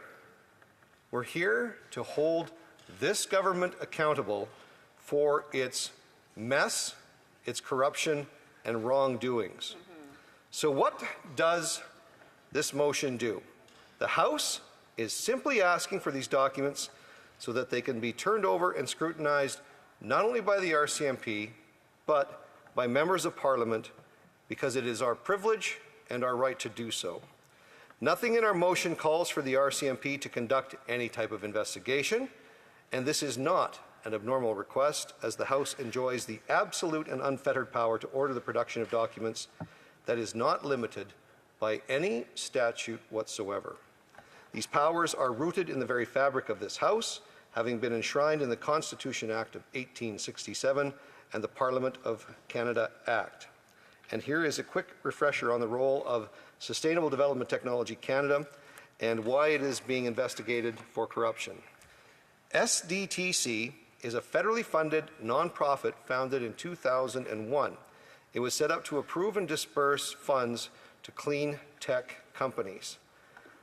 The latest mandate for the agency was to disperse $1 billion over 5 years ending in 2025-2026.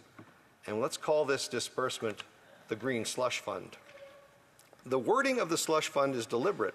A slush fund is a reserve of money used for illicit purposes, usually pertaining to political bribery, and this is no exaggeration. Doug McConaughey, the Assistant Deputy Minister at Innovation, and the whistleblower that would expose the graft would say that what happened at SDTC was almost a sponsorship scandal level kind of giveaway. The sponsorship scandal.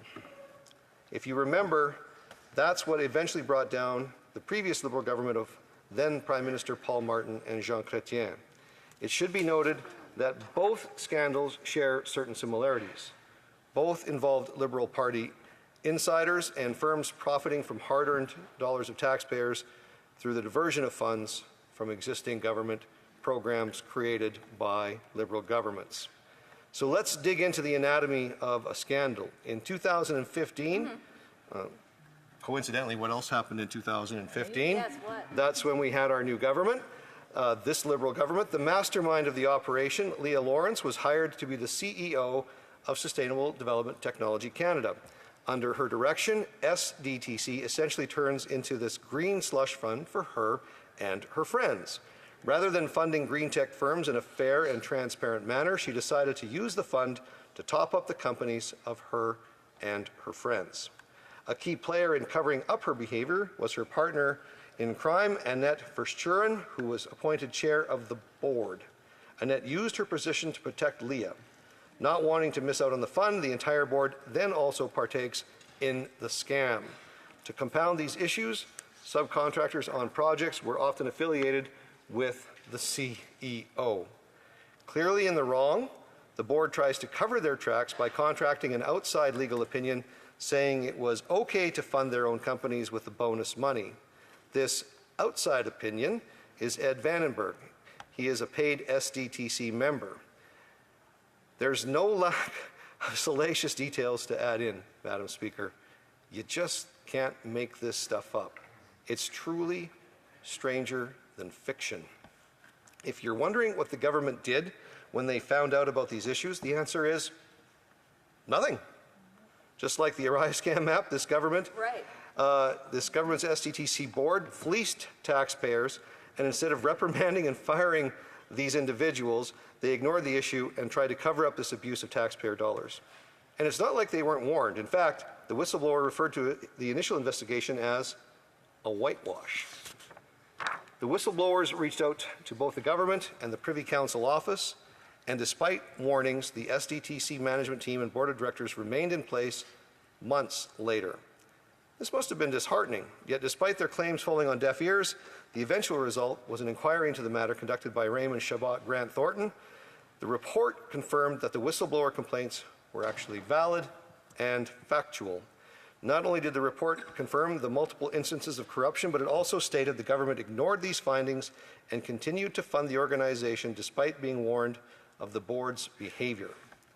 Sadly, this is not new behavior and is part of a larger pattern. Over the past 9 years, the government has exhibited a flagrant disregard for transparency and the rule of law. Since this Prime Minister has been elected, Canada has slid down the Transparency International Corruption Perceptions Index. Back in 2015, Canada placed as the 9th least corrupt country in the world with a score of 83 points, and we were improving. Fast forward to 2022, Canada was stuck in a tie for 14th place with a score of 74 points, almost a 10 percentage point loss. In 2022, Transparency International Canada Executive Director James Cohen stated that the problem of money laundering in Canada and other corruption scandals have been headline news in recent years, dragging down the perception of Canada as a clean country. This year's disappointing results show the need to take concrete action to restore Canada's reputation. Not exactly glowing words, Madam Speaker, and it certainly confirms what Conservatives have been saying all along.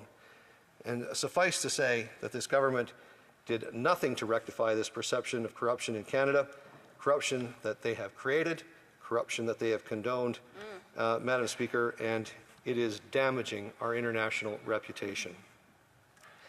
Is it even a surprise that we have fallen so low? Since 2015, the volume of scandals has grown from a steady stream into a powerful torrent, starting with the Cash for Access scandal, worked its way up to the infamous SNC-Lavalin corruption cover-up, Blackface, We Charity, the Mark Norman affair, Arrive scam, Winnipeg Lab documents, foreign interference from foreign state actors like China, India, and Iran and Russia.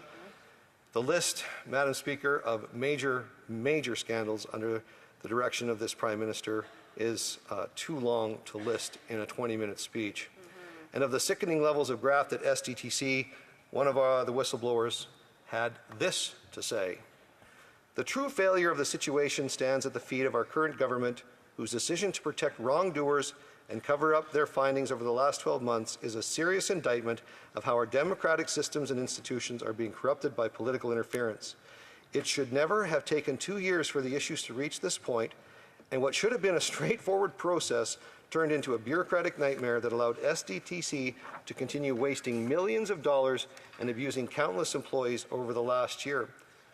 And let's remember, Madam Speaker, earlier on in my speech, I said that it was a $1 billion fund.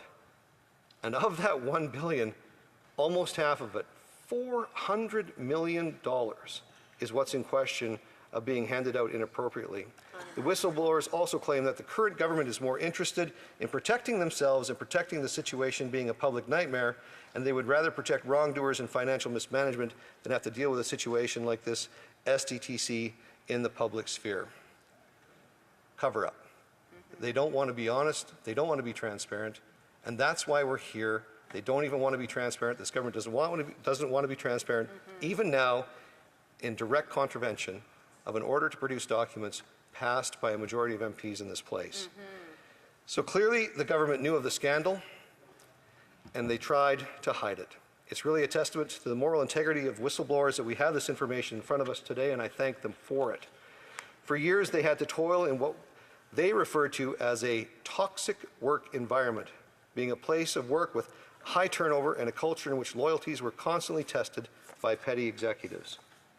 So, what is the scale of the scandal? On June 13th, 2024, my colleague from South Shore St. Margaret's requested a breakdown of the approved funding by the SDTC board.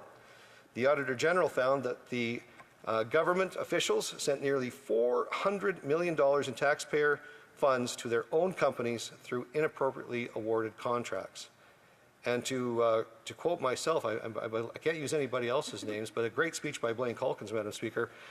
In doing so, they were responsible for not 1, not 2, not 10, not 50, not 100, but 186 conflicts of interest. Unreal. 186 Unreal. conflicts of interest. Truly an extraordinary number, Madam Speaker. Now, the government may try to deflect and say that SDTC is an arm's-length organization, but this isn't true either, really. Another major finding of the Auditor General's investigation was that there was several severe lapses in the governance standards. It was only after the Prime Minister's hand-picked Liberal board members were appointed did this fund begin voting itself absurd amounts of taxpayer dollars.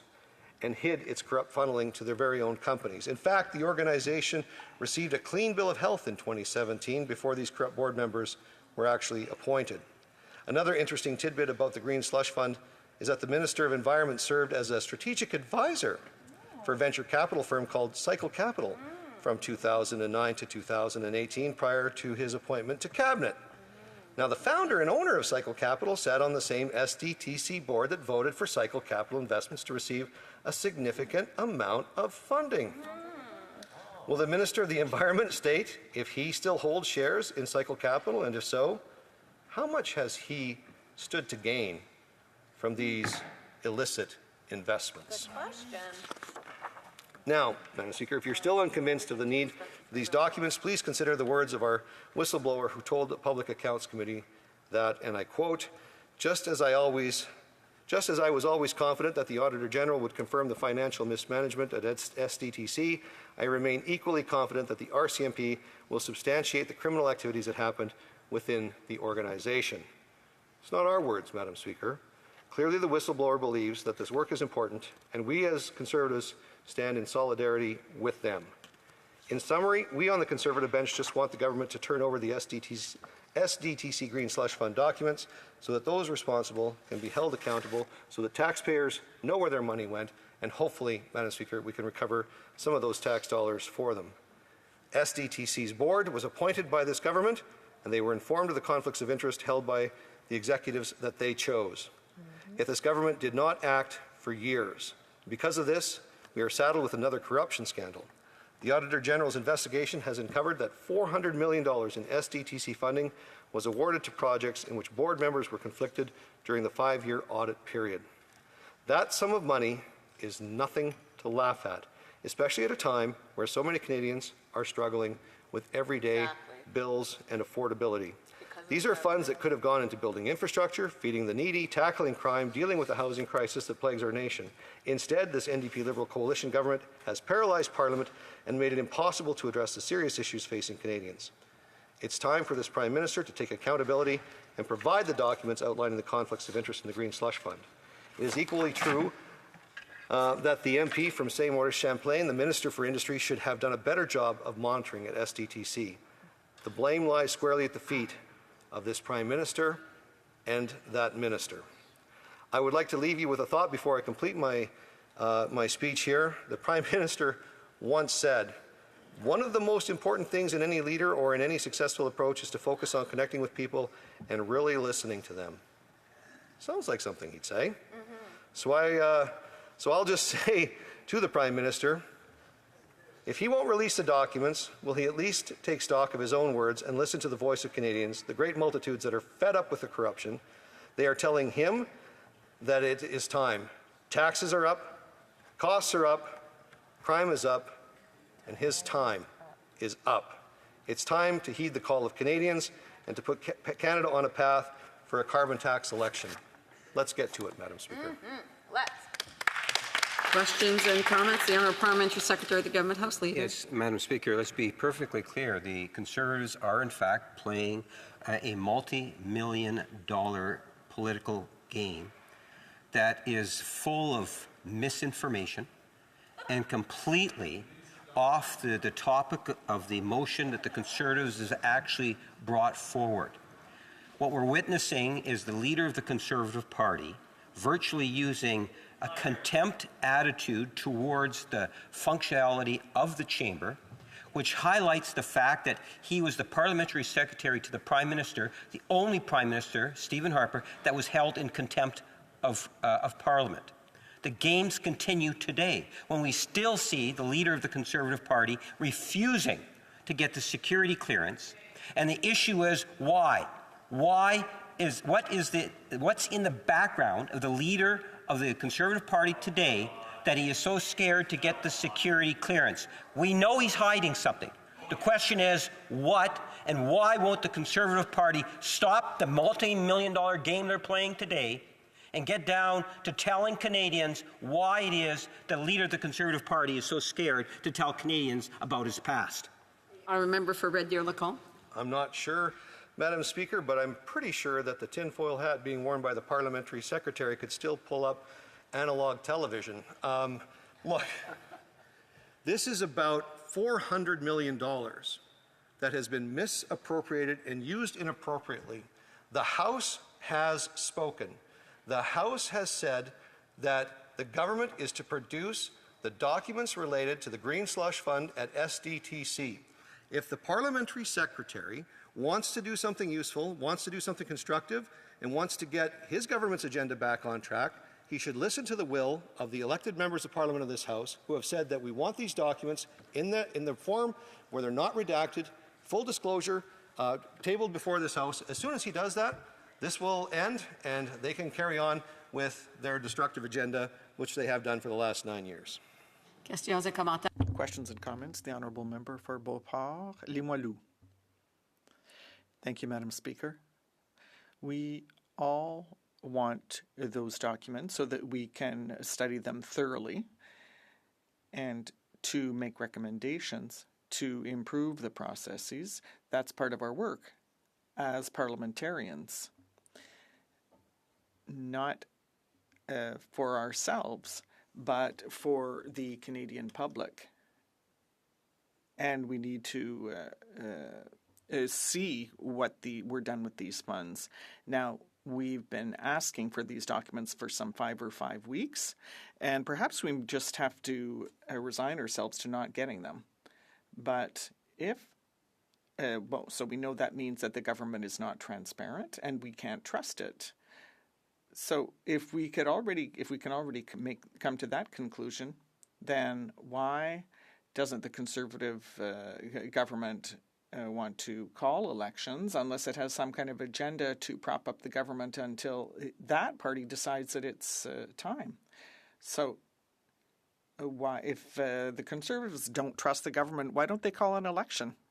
The Honourable Member. The intimation that the Conservative Party is somehow propping up and extending this Parliament is simply absurd. We've already had 2 direct motions of non-confidence that were brought forward when we reconvened here in the fall, and if I remember correctly, the member that asked me the question, her political party continued to support the continuation of this Parliament and the continuation of this Liberal government. Now, they didn't get what they asked for, so one can only assume that they're people of their word, and they will vote non-confidence at the next opportunity. But suffice to say, in the meantime, Madam Speaker, it is our job, and it behooves us all as members of Parliament to get to the root of the matter. And the root of the matter is $400 million of taxpayers' money was inappropriately used at SDTC and the Green Slush Fund. That's money from my constituents' pockets. That's money from her constituents' pockets in Quebec. We deserve to know what those funds are. We have made a direct order as members of Parliament. We have that privilege and that entitlement to do so in this House. The House has supremacy when it comes to the order of the production of documents, and it's not the first time that this government has failed to turn these documents over. If you remember, if people remember correctly, Madam Speaker, we actually had the same problem with the Winnipeg lab documents to the point where somebody was actually summoned before the bar for the first time in 113 years. This is a pattern with this government. It is a problem, and we're either going to fold our tent and just buckle and let governments do whatever they want, or we're going to stand proud as Canadians, and we're going to actually restore the credibility of our nation, restore the credibility of this institution, and make sure we actually get the documents that we've asked for as members of Parliament. I encourage her to stand in her place and make sure that she stands firm and her party stands firm until we get these documents, Madam Speaker. Questions and comments? The Honourable for New Westminster, Burnaby. Thanks very much, Madam Speaker. I like the member. He's been elected and re-elected numerous times. I appreciated his work most recently on natural health food products. The reality is he knows full well that the NDP and NDP MPs have gotten to the bottom of the We Charity scandal, gotten to the bottom of the SNC-Lavalin scandal, and are pushing to get to the bottom of the SDTC scandal. That's why we're supporting the motion.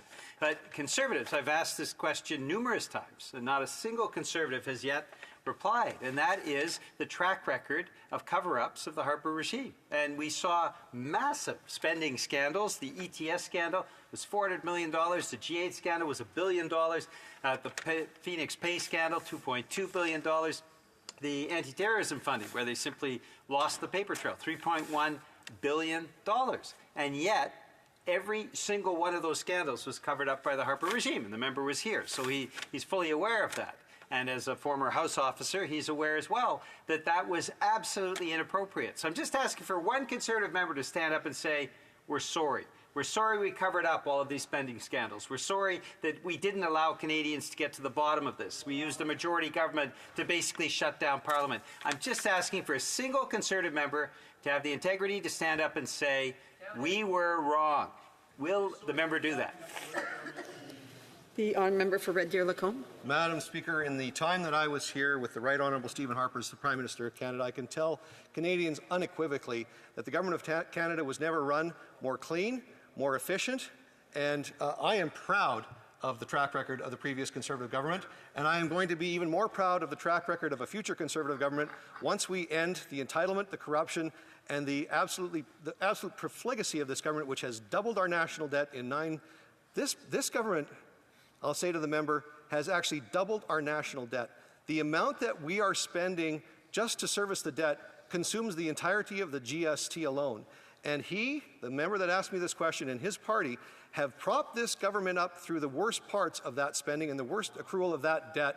And we've seen scandal after scandal, including this one. And we wouldn't be here right now if it wasn't for this member's leader, and this member's party, because this Parliament would have ended a long time ago. We're in a dystopian situation right now because the Liberals and the NDP have agreed and conspired to keep this Parliament going well beyond its past due date. He needs to look in the mirror, Madam Speaker. Questions and comments? Questions et commentaires. The honourable for Flamborough-Glanbrook.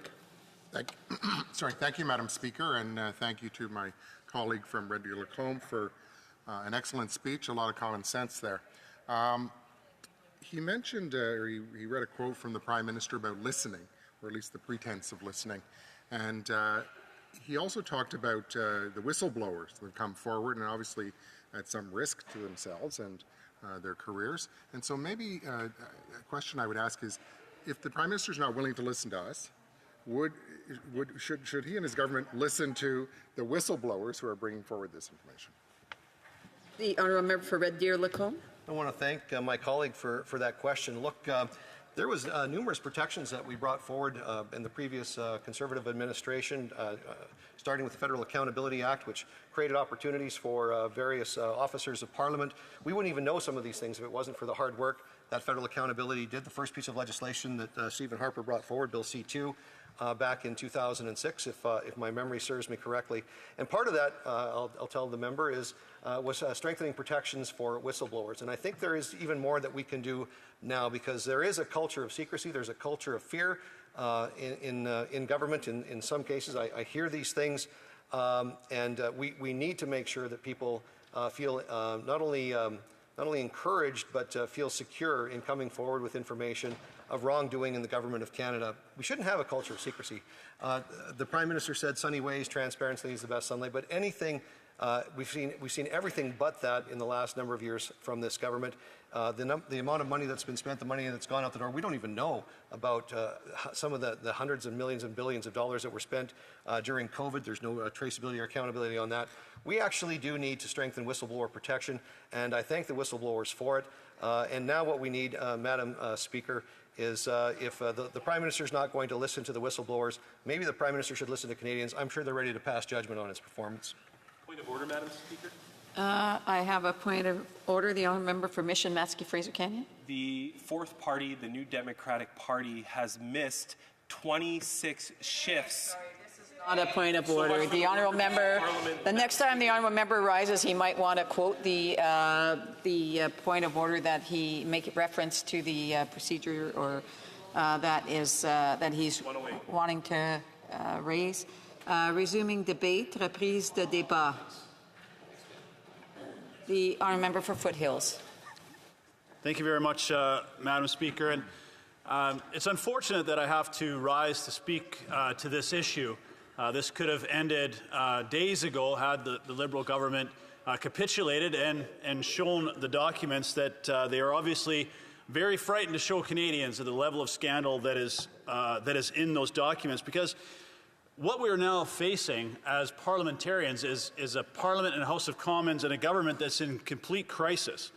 That the lengths of this Prime Minister will go and his office will go to cover up this latest scandal is incredible. To basically shut down Parliament and not have any government business happening just to protect your own hide, I think is very disingenuous to the members who are here, as we are here representing our constituents, but certainly every Canadian who is expecting better of their government. Now, for all of us as parliamentarians, we represent those constituents who elected us, those families in our ridings who put their trust in us to be here to represent them, and it is their privilege that we are demanding be honored. The Speaker has ruled that the Liberal government should be handing over the documents to show that Canadians can make that decision for themselves and determine the level of, if there should be accountability, if there is scandal, that it certainly seems that the whistleblowers and those who have highlighted $400 million in misappropriated taxpayers' funds, Canadians have the right to see those documents, and Canadians, those who elected us to be here, have the right to make that determination. Because what's at stake here, Madam Speaker, is accountability in this House. The House of Commons, where transparency and trust for all of us should be paramount, not just for the government in power. And they are wielding that power as a sledgehammer over this House of Commons and certainly over Canadians. Because oversight and transparency, I would think all of us would agree, in Parliament is paramount to ensure that that trust in Canadians and what we do here is upheld. And certainly I don't think that that's happening right now as the Prime Minister and the Prime Minister's office is refusing to comply with a decision by the House of Commons and certainly the Speaker to produce those documents, and that the government is doing everything they can to hide that from Canadians. And this comes at a time, Madam Speaker, when Canadians are frustrated, they're angry, they are struggling to make ends meet every single day when you have more than 2 million Canadians visiting a food bank in a single month. Food insecurity in Canada up 111%. Food inflation in Canada 36% higher than it is in Canada or in the United States. While Canadians are struggling, the Prime Minister and the Liberal NDP government is taking Canadians' tax dollars and lining the pockets of their friends and insiders. While we have hundreds, if not thousands, of homeless encampments popping up all across Canada, where I know in Alberta the food bank use is up more than 35%. That's in Alberta. And I've heard similar stories right across Canada. We saw a report the other day in Mississauga, food bank use is up 60%. So while Canadians are struggling just to put food on the table, the Liberal government is lining the pockets of themselves and their friends with Canadian taxpayers, the dollars of Canadian taxpayers. The level of this scandal is like something I don't know many of us have ever seen before in Canada. Because the RCMP Commissioner has confirmed that the Prime Minister's hand-picked directors in what we call the Green Slush Fund are already under criminal investigation. 9 Green Slush Fund appointees have been implicated in funneling this $400 million to their own companies. And the chair of the Green Slush Fund was chosen hand-picked by the Prime Minister, even though he was warned multiple times of a conflict of interest. But once again, the Prime Minister gets his own way and doesn't care about a conflict of interest or the integrity of his government. And the Prime Minister's hand-picked board of directors was funneling $400 million of taxpayer money to their own companies. Like, that is unbelievable.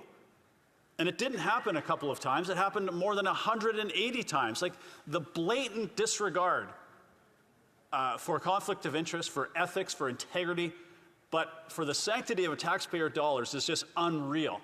That it's one thing maybe to do it once or twice and like, okay, we made a mistake.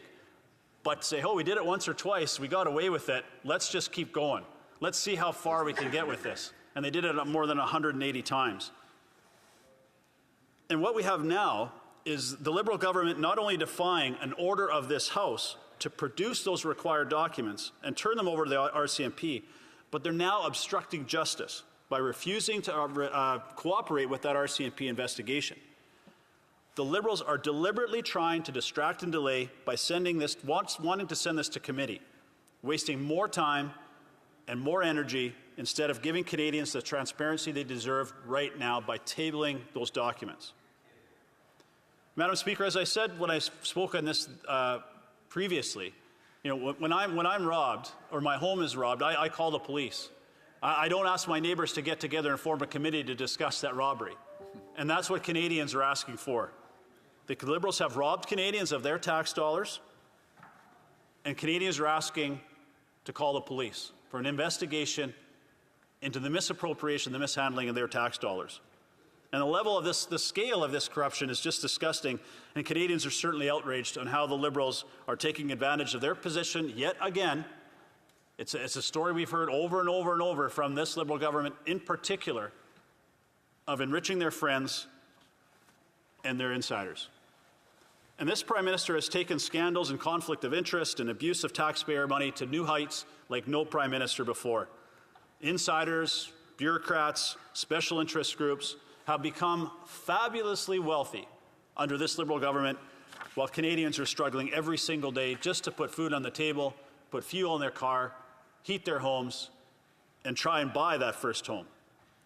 $54 million in a Arrive scam, $237 million to a former Liberal MP for unused ventilators, $150 million through SNC-Lavalin for unused field hospitals, $12 million for Loblaws to buy new fridges and freezers, despite record profits on that retailer. Now, I only have 20 minutes, Madam Speaker, so it doesn't really give me enough time to go through every single scandal that the Liberals have endured into their nine years in government. But I think I'd be remiss, and I think my colleagues would really like to hear some of the greatest hits. Absolutely. This would make a best-selling KTEL album, and I may be dating myself with KTEL, but Hit Express was one of the best ones ever. So I'm going to give you my version of Hit Express. First, we had the Aga Khan scandal. Canada's Ethics Commission ruled that the Prime Minister had indeed broken the conflict of interest rules, accepting vacations and gifts and flights from the Aga Khan in 2016. It was the first time in our history that the Prime Minister had been found to have committed such a transgression. And he's the only Prime Minister to be found guilty of fraud, and the Prime Minister gave himself consent to break that law. That's in the criminal code. And then we'll move to the SNC-Lavalin affair. Former Justice Minister Jody Wilson-Raybould accused her own government and their officials of inappropriately pressuring her to make a decision on the SNC-Lavalin to avoid a corruption trial. That affair led to the resignation of the Prime Minister's top aide, Gerald Butts, the Minister herself, Ms. Wilson-Raybould, and Michael Wernick, the head of the federal bureaucracy at that time, and Public Works Minister Jane Philpott quit, citing that her loss of confidence in the Prime Minister. That the Prime Minister did indeed politically interfere with his own Justice Minister and to try and save his friends at SNC-Lavalin. Then once again, when Canadians were at their most anxious and most stressed in the midst of a pandemic, the Prime Minister found yet another opportunity to try and enrich his friends. When Canadians were struggling, businesses were closing, kids weren't in school, the Prime Minister, instead of helping Canadians, he finds a way to help his friends. With the We Charity scandal, which had previously paid nearly $500,000 to his close family friends to appear at their events, despite claims to the contrary. But the Liberals continued to double down with We, trying to give them tens of millions of Canadian taxpayer dollars to run some programs through the pandemic. And they had defied the order once again in Parliament and blocked key players from We to testify at the Ethics Commission and the Ethics Committee. We'll go back a little bit further to an illegal casino magnate. You know, I don't want people to forget about these, so I want to kind of bring back some blasts from the past. In 2016 and 2017, the Prime Minister participated in fundraising events in Toronto and Vancouver that featured wealthy entrepreneurs. The architect of a heavily armed illegal casino operation in Markham was twice had FaceTimes with the Prime Minister, and surprise, he also has ties to the Chinese Communist Party. Also at those meetings was Chinese billionaire and a member of the Chinese People Consultative Conference who made a $1 million donation to the Pierre Elliott Foundation, which was reported in the Globe and Mail. Then in 2016, one of several additional scandals, all the way back when one of his first scandals with newly elected government surrounded the Prime Minister's attendance at these pay-for-play fundraisers featuring billionaires with connections to the communist regime in China. But perhaps the most concerning is the Liberal government openly ignored warnings from the House of Commons about attempts by Communist Beijing to swing the results of 2 federal by-elections. And then in early 2023, most of the board of directors resigned from the Pierre Elliott Trudeau Foundation in light of a $200,000 donation from political strategists and a billionaire with connections once again to the communist regime in China. The foundation misled Canadians when it said the controversial donation was made by 2 Chinese businessmen qualified as a Canadian donation. However, not surprisingly, emails revealed the foundation corresponded with the Chinese Cultural Industry Association, an arm of the Communist Party in Beijing. They told the foundation name, which was listed on the tax receipts for that donation, and where they were to be sent. And again, I don't know who does the oversight with the Liberal government, but I'm hoping. Is there any? Yeah, perhaps there isn't any, and that's obvious with the number of scandals we've had. Including Jasper Ottwald, who photographed surfaced of Mr. Ottwald posing with Canadian officials, and he obtained a travel visa and secured invitations to formal events with the Prime Minister on the official tour to India.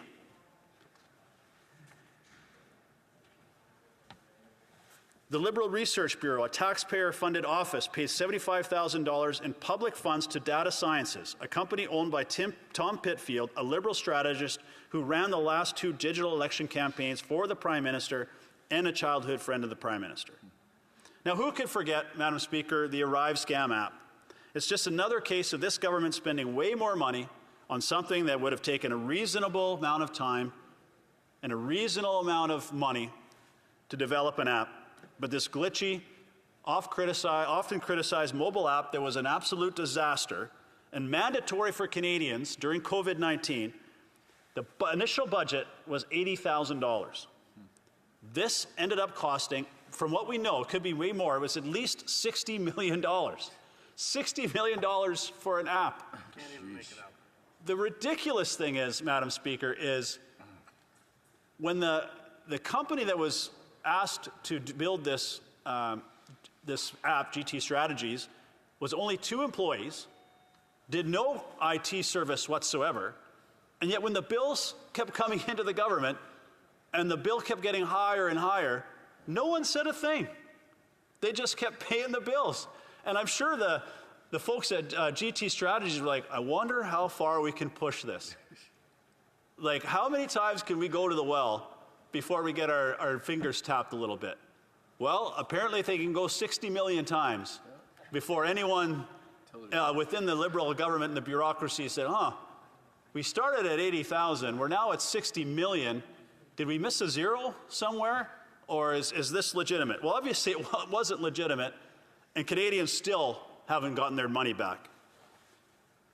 But that was just kind of a regular occurrence with this government, as cabinet ministers have handed out sole source contracts to friends and family. The International Trade Minister spent $20,000 in media training to a close friend and staffer inside the office of the Housing Minister, who also paid $93,000 in constituency funds to his sister.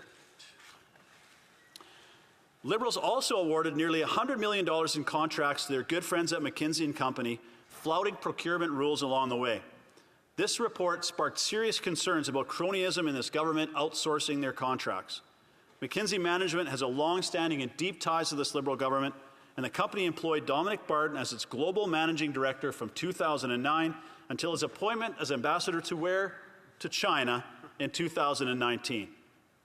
Of 28 competitive bids, 6 appear to have been designed specifically with McKinsey in mind based on the job description. This was a way for them to justify awarding these contracts to McKinsey. They sourced these through immigration, refugees, and citizenship, which were also concerned about McKinsey's growing influence on their policy without any public knowledge. And the Liberal government named the Ethics Commissioner's interim successor. They went to Martine Richard. She was a veteran lawyer in the Commissioner's office, but also happened to be the sister-in-law of the Minister of Intergovernmental Affairs. And now we have the story of 2 Randys. You know, a minister from Alberta. And I honestly, Madam Speaker, I don't know how this minister goes back to his riding in Edmonton and looks his constituents in the face and says, yeah, there's two Randys. I'm not the Randy they're looking for. We know he is misleading his constituents. We know he's misleading Canadians. There are not two Randys. The emails prove there's not two Randys. And I would implore the Liberal minister from Edmonton to just come clean, admit that he was on his own company, he was still a shareholder and still in power on the decision making when he was getting government contracts during the pandemic. I would hope that he'll go home to his riding and come clean with his own constituents. And now we have Tom Clark. Just this week, Politico reported that the Liberal NDP government not only decided to purchase a $9 million luxury condo on Billionaires Row in New York, but Tom Clark, after first saying he knew nothing about this purchase, was now encouraging the government to purchase this new condo because his current living standards in Manhattan just was unlivable. I can't imagine the squalor that Tom Clark was living under in Manhattan, where we have 1,400 homeless encampments just in Ontario. And worse still, the decision to purchase this condo only occurred after the Prime Minister visited Tom Clark in New York City, soon after Global Affairs Canada decided to make this purchase on Billionaires Row in New York. Clearly, the Prime Minister takes very good care of his friends in their time of need with an unlimited credit card backed by the taxpayer. And we had Clam Scam. We've had a number of these scandals that have occurred. But now we have a new one that I'm not even sure many of my colleagues are aware of. But the CRA was duped out of $40 million. Someone, in the summer of 2003, a Canadian taxpayer logged on to the CRA account, falsely amended his tax returns, and the CRA was paying out $40 million in fake tax returns. The worst part, Madam Speaker, is it wasn't the CRA who made the discovery that they were inadvertently paying out $40 million. It was CIBC, the taxpayer's bank, raised the alarm like, this odd that this one person is getting $40 million from the CRA. How lax is the accountability and the metrics within this government that $40 million just goes missing without anybody blinking an eye? And I wish I could say all this is surprising, Madam Speaker, but this just seems to be a regular occurrence with this government as we go on and on and on with these scandals. And the truth is, these aren't oversights. These aren't missteps. This is a habit. When you have a couple, I think we can overlook some mistakes, but this is now tens of millions of dollars of taxpayer money that the Liberals are making sure they're lining the pockets of their friends, in many cases perhaps Liberal insiders, people within the party, and that's where Canadians have just simply had enough. And the Canadians deserve to see the documents that show exactly how deep this rot goes. And for the Liberal government to be blocking that transparency that the Canadians deserve, and all of us in this House who are elected to represent our constituents. Again, Madam Speaker, I would encourage the Liberal government to honor the privilege of this House, because that means that is the privilege of every single Canadian who sent us here. Thank you. Questions and comments? The honourable member for Alfred Pelon. Mrs. President, our colleague across is recounting and recounting so many incidents. But when we're asking his leader to get a security clearance, he dodges the question. So what is he hiding? Is there a scandal in the making or to develop? Why doesn't he want to go get his security clearance? What's so difficult about doing this? You know, it's to protect Canadians. So, you know, he's trying to preach us, but his own leader doesn't want to go out and get the security clearance so that we can get to the bottom of this and get to figure out what's happening with this foreign interference. What does he have to say about that? The honourable member for Foothills. Thank you very much, Madam Speaker. And it is interesting to see what the lengths of the Liberal Party will go to try and deflect and distract from the scandals that that are rotting on their side. The Prime Minister, who was I do want to remind members that if they have questions and comments, and some of them have been here for quite some time, to please wait until the appropriate time to do that. I haven't recognized the Honourable Parliamentary Secretary, so he should wait. The Honourable Member for Foothills. Thank you. It's good to see the energy of my Manitoba colleagues on the Liberal side.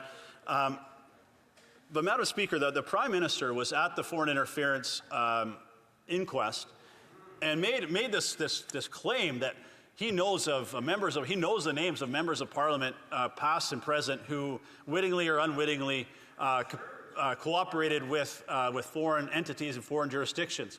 The Prime Minister has the authority to name those members of Parliament. I would encourage the Prime Minister, and I would encourage that Liberal member to tell the Prime Minister if indeed he has proof and evidence of members of Parliament, people in this House, who wittingly or unwittingly aided a foreign entity or foreign jurisdiction and influenced Canadian elections. He should table those names. The Honourable Member for Joliette. Thank you, Madam Speaker, and I'd like to thank the member for his speech. I'd like his opinion on the form of these foundations. In this case, it's a foundation that was apparently misusing funds. The government won't give us the documents, and that's what the question of privilege is based on. But there were some 15 foundations created by the Liberal government back in the late 90s. The Auditor General at the time, Sheila Fraser, produced a report that was damning, that said, be careful, there's a whole bunch of taxpayer money being funneled into these foundations and there's not proper record keeping. It's problematic, and so shouldn't the foundations be abolished? That's my question, so that this problem doesn't recur. Yes, thank you, Madam Speaker. And I think it's a good point by my colleague from the bloc. And it's, any legislation that the NDP Liberal government has tabled in its 9 years, every single piece of legislation develops a new department, a new level of bureaucracy, a new committee, a new board of directors, and that's why we've seen the public service balloon by 50% under this government. And it's clear that by developing all these new departments and all these new bureaucracies, it is finding new ways to funnel money to their friends and their insiders. We talk about AdScam. Now, AdScam helped bring down the previous Liberal government. That was $40 million. We're talking about $400 million. That is the level of scandal, and I find it frustrating that we don't have anyone in the press gallery yet again, that they don't seem to be paying attention to the level of this scandal. It deserves their attention. Questions and comments? The Honourable for Cowichan Malahat Langford. Thank you, Madam Speaker. I mean, since the subject was already broached on foreign interference, I do want to challenge my friend from Foothills on this point. I serve on the Public Safety Committee. I have had the chance to directly question the current director of CSIS. Former directors of CSIS are on record, former executives of CSIS. In fact, every major person of note who is a part of our national security and intelligence community says without equivocation that there is no justifiable reason for the Leader of the Opposition to continue not getting security clearance. It's not about naming names, it's about actions. They've all said it's about actions that a leader can take within their caucus. So again, through you, Madam Speaker, I'd like to challenge my friend. Does he think he knows better than current members of CSIS? Does his leader know better than current members of CSIS? I would challenge him to make that claim here on the floor of the House of Commons. I understand that there's someone heckling, and I just want to remind that member to please wait until the appropriate time if he wishes to contribute to the conversation. The Honourable Member for Foothills. Thank you very much, Madam Speaker. And I have a great deal of respect for my colleague from the NDP, but I have to say I'm disappointed in that this discussion is about a level of scandal and taxpayer dollar abuse unlike we've ever seen before, and he doesn't ask a question about that. He's asking a question about foreign interference that the Leader of the Opposition, the Leader of the Opposition's Chief of Staff have all been given briefs on the foreign interference issue. I guess it's just showing that yet again, despite ripping up this coalition, ripping up this agreement, the same old marriage stands, that the Liberal and the NDP, that coalition is as strong as ever. Questions and comments? The honourable member for York Simcoe. Well, thank you, Madam Speaker, and I thank my colleague from Foothills for his speech. And you know, the House has been seized with this issue for almost a month now, and it could end tonight if the Liberals would just produce the documents. And you know, Madam Speaker, what's concerning is the pressing issues that we're not dealing with.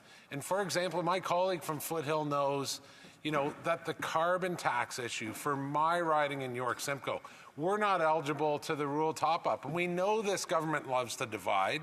It's dividing Canadians with the carbon tax based on geography. And Madam Speaker, also we're not dealing with, you know, Liberal-appointed senators that are interfering with my bill, C-280, financial protection for fresh fruit and vegetable growers right across Canada. And I know the member for Winnipeg North knows how important this bill is. So I wonder if my colleague could comment on that. The honourable member for Foothills. Yeah, thank you very much to my colleague and the amazing work that he does in his riding, the Soup and Salad Bowl of Canada.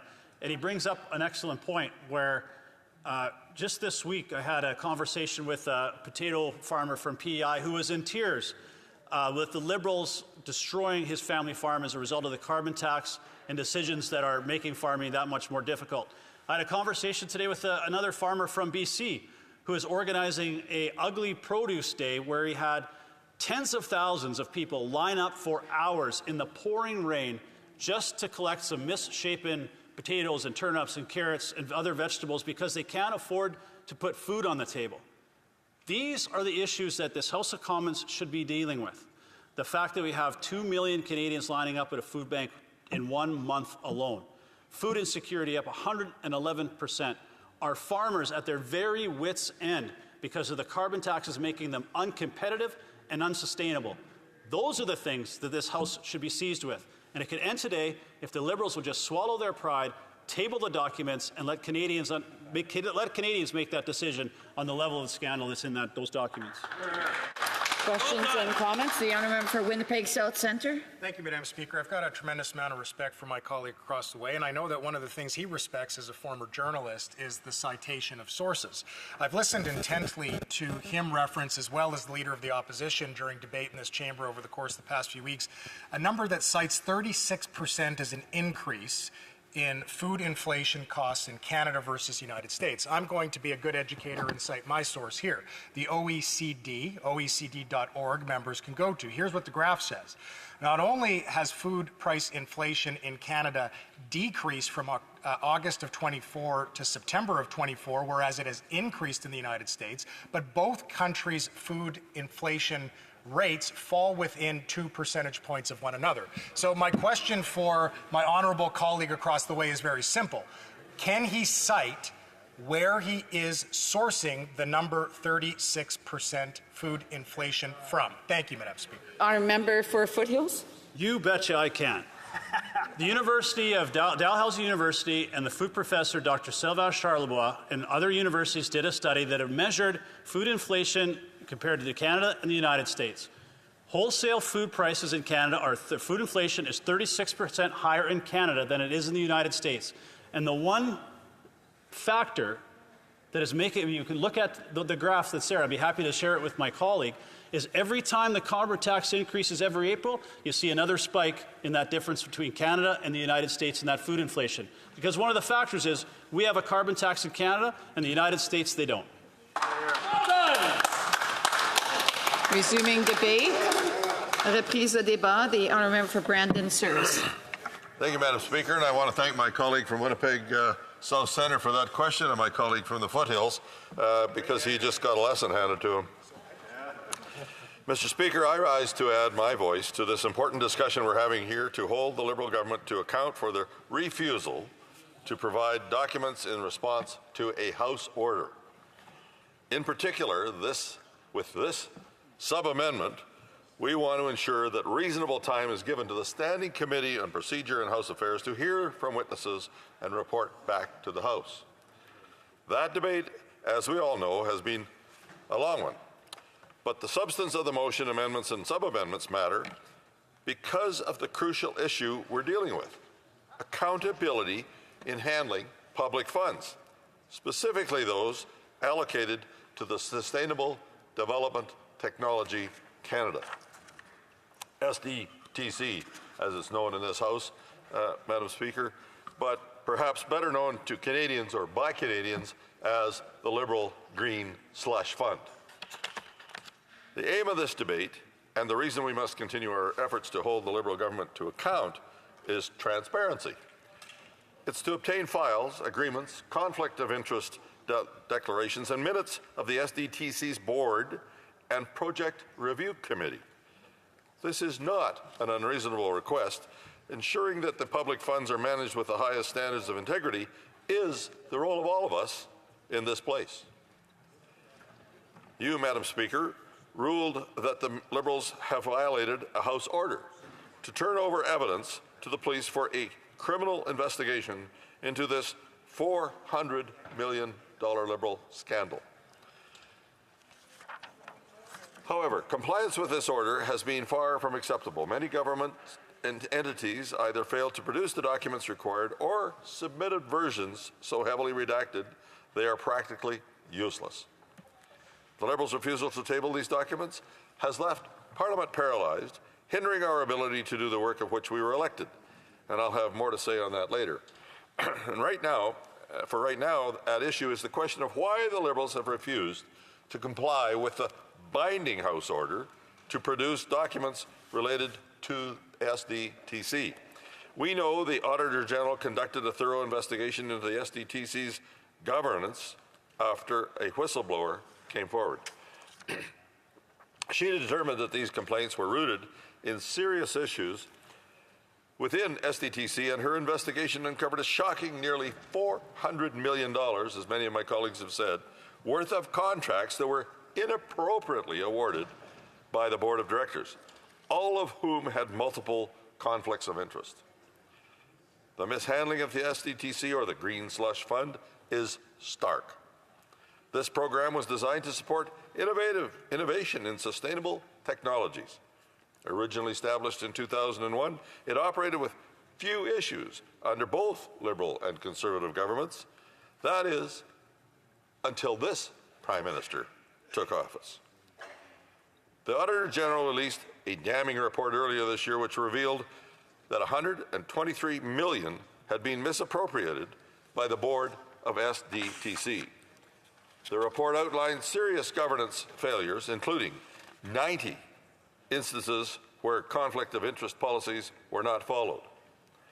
It allowed $76 million spent on projects connected to friends of the Liberals who sat on the board, and $59 million awarded to projects that were not eligible for funding, and $12 million spent on projects that were conflicts of interest and also just straight up ineligible for the funding.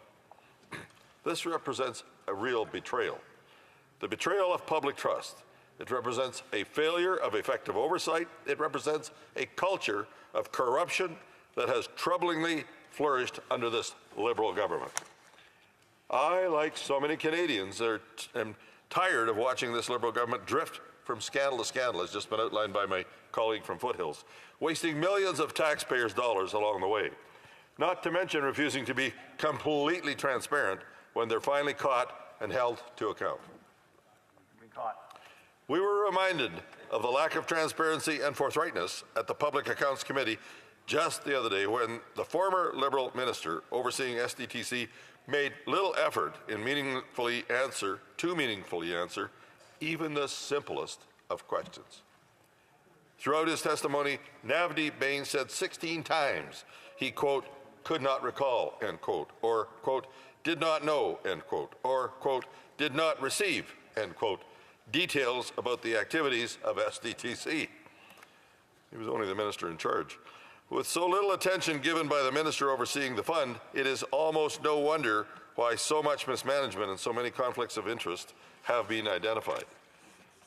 Despite what we've heard from some Liberal members, I want to emphasize that pushing for transparency is not an attack on privacy or due process.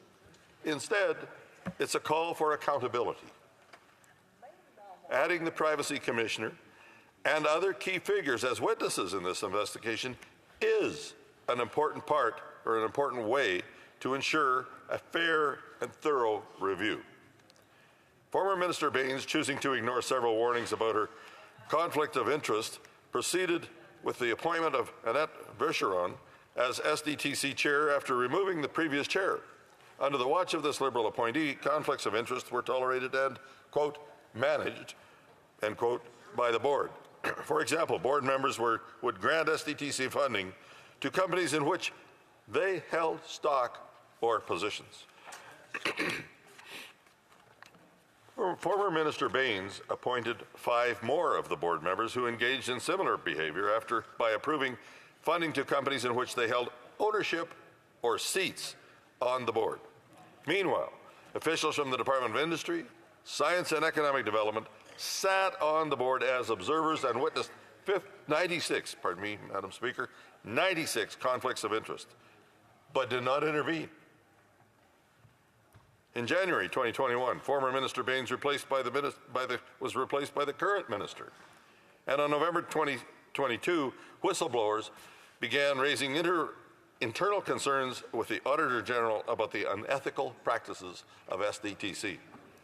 In February last year, the Privy Council was briefed by whistleblowers and 2 independent reports were commissioned.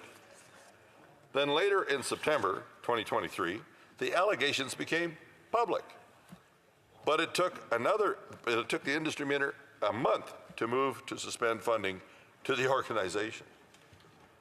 An Auditor General investigation followed, and her investigation made it abundantly clear that the failures uncovered by the SDTC lie squarely at the feet of the Liberal Minister of Industry, who failed to ensure proper oversight or governance.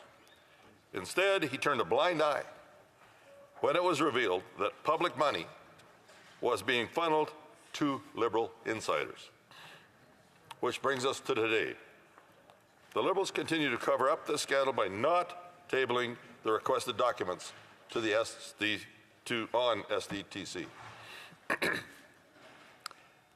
It is notable that the Privacy Commissioner, unlike many other officials, followed the House's direction and produced unredacted documents. This is significant because the privacy officer understands the balance between transparency and privacy rights better than perhaps any official. Someone who understands the stakes and the intricacies involved, and he found it reasonable to release unredacted documents. Yet we are continually met with the Liberal government's objections to these disclosures, which they claim could infringe on privacy rights or cause other harms, not to mention the harms they're already causing. But if the Privacy Commissioner, the foremost expert on such matters, deems it acceptable to release these documents, it strikes me as fair to question the sincerity of these objections. Let's return for a moment to the Auditor General's findings. They are very serious in concern. Her office randomly received a subset of SDTC's contracts and discovered troubling patterns in the majority of them. Her findings indicate that a significant portion of the funds managed by SDTC may have been misallocated, either through conflicts of interest, mismanagement, or perhaps even misconduct. Canadians have a right to know if their tax dollars are being spent appropriately and effectively. The government's reluctance to provide the full unredacted documents requested by this House should give us all pause. By bringing forward witnesses, including the Privacy Commissioner, the RCMP Commissioner, and key members of SDTC, we can deliver further transparency that Canadians deserve. The fact is this: Liberal appointees gave nearly $400 million tax dollars to their own companies involving 186 conflicts of interest. That's nearly $400 million wasted or stolen tax dollars, while so many of our fellow Canadians can't afford the cost of groceries, gas, and home heating. And I want to dwell on this point for a moment. This House continues to be paralyzed today at a time when Canadians need real results. Action on measures to improve affordability, whether we're talking about food, fuel, or housing. Action on measures to get tough on crime, Madam Speaker. The NDP Liberals are trying to create a false choice. They're telling Canadians that they shouldn't be held to account for $400 million wasted or stolen tax dollars. They're telling Canadians that Parliament can only return to other business by letting these troubling details fall by the wayside. That's the false choice. Parliament could return to other important business immediately if the Liberal government simply provided the documents it has been ordered to provide. It's that simple, Madam Speaker. Just end the cover-up and hand over the evidence to the police so Parliament can get back to work for Canadians. End the cover-up and let's talk about affordability for Canadian families. After 9 years of this Liberal government, life costs more and work doesn't pay. The Liberal carbon tax has driven up the cost of everything.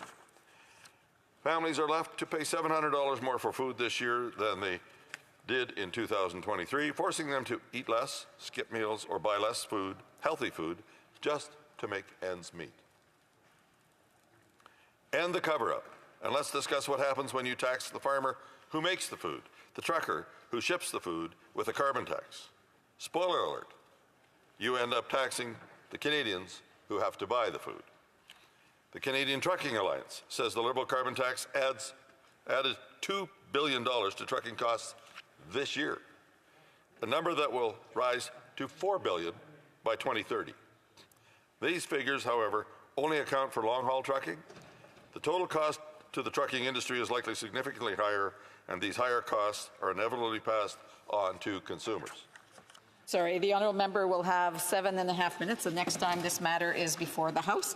In accordance with Standing Order 38, a motion to adjourn the House is deemed to have been made and seconded at this time. Therefore, the question is that this House do now adjourn. The honourable member for Sherwood Park, Fort Saskatchewan. Thank you, Madam Speaker. Here in this House of Commons, Conservatives have been repeatedly clear about our priorities. We stand for the common sense of the common people. We stand for the common good. We defend the interests of everyday, extraordinary Canadians who work hard and play by the rules, people who expect their tax dollars to be treated with respect, and people who expect a government that upholds the idea of a common citizenship aimed at together securing the common good, rather than elites who try to divide us. Now, the sad reality is that for 9 years we have been governed by a radical NDP Liberal coalition that has sought to advance the interests of well-connected insider elites at the expense of the common people. And that is no more evident than in the case of this government's cozy relationship with the elite insider consultants at McKinsey. I'm following up tonight on a question I asked about the government's close relationship with McKinsey and work done by the Auditor General on that, which revealed that in $200 million or so worth of contracts, most of those contracts did not properly follow the rules. And this government was clearly making efforts to support McKinsey. And how this came about was Dominic Barton, closely associated with the Prime Minister and people in his inner circle, was given this role of a senior economic advisor to the government. And in the context of that role, he had access to the Prime Minister in the context of providing advice and so on. And at the same time, consultants at McKinsey who were working under him, who was at the time the managing partner for McKinsey, were selling to the government. So they were able to take advantage of this relationship to sell management consulting contracts to the government. And that preferential relationship really benefited McKinsey. It allowed McKinsey to do massively more business under these Liberals than they ever had before. So it was from the beginning, and it has become more so over time, a government serving the interests of well-connected elite insiders. So what did Canadians get for these hundreds of millions of dollars that we sent to McKinsey that the Auditor General said didn't follow the rules? Well, we got advice that could have and should have been offered from within the public service. Meanwhile, who are these consultants at McKinsey? Who are these people that the Liberals have chosen to be preferred beneficiaries of these advice contracts in government? Well, McKinsey has a sordid record of involvement in scandal all over the world. Most notably, McKinsey advised Purdue Pharma on how to supercharge sales of opioids, effectively how to supercharge the opioid crisis. And this is another example, frankly, of how insider elites were able to cash in at the expense of common people. So many everyday people, in fact, disproportionately working Canadians who, as a result of maybe physical labor, were more likely to have workplace-related physical pain, were prescribed opioids as a result of the false overpromotion of these products by Purdue, aided by McKinsey. That led to addiction, and that led to so much pain and suffering that continues today. The elite insiders at Purdue and at McKinsey were able to cash in, and they're still benefiting from government policy, as Purdue produces Dilaudid for government-funded safe supply, so-called programs, and McKinsey has benefited so much from contracts with the government. So why is this government so bent on supporting McKinsey instead of advancing the interests of the common people? It's a real shame. Honourable Parliamentary Secretary to the Minister of Justice and Attorney General. Thank you, Madam Speaker, and I want to thank the honourable member from Sherwood Park, Fort Saskatchewan, for his question. He talks about common sense. My mother used to say, common sense isn't all that common. Every time I hear him speak, I realize how right my mother was. Our government takes its responsibility as stewards of the public purse very seriously, and we are committed to making sure that government spending stands up to the highest levels of scrutiny. Madam Speaker, we welcome and accept the findings of the recommendations of the Auditor General with regards to her most recent report on procurement of professional services. The findings are very much in line with several previous internal and external reviews. Madam Speaker, let me remind the member across the way that independent audits with McKinsey found no evidence of political interference. The Joint Treasury Board and Public Services and Procurement Canada review, however, reinforced that there is always opportunities to further improve and strengthen the Government of Canada's procurement practices, and that is exactly what we have done, Madam Speaker.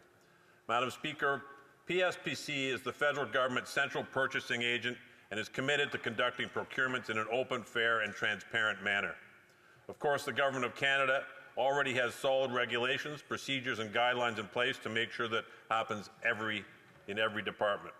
But we're always looking for ways to continuously improve our processes, to make them more rigorous, and to ensure decisions and justifications are properly documented along the way.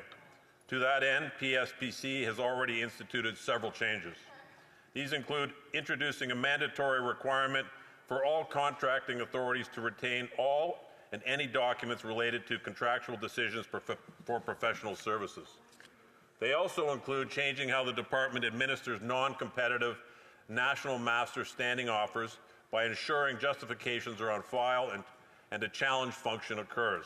In addition, the department has created a new position of Chief Contract Quality Assurance and Records Compliance. This will also help to ensure that critical elements of decision-making throughout the procurement process are properly documented, that guidelines and tools are put in place, and that quality is being actively monitored. Madam Speaker, these efforts are consistent with PSPC's commitment to continuously improve government procurement practices more broadly, and I can tell you that we will keep looking for ways to strengthen the integrity of government procurement. Regarding the Auditor General's June 2024 report, we also accept her recommendation to further strengthen measures to appropriately report and monitor potential conflicts of interest.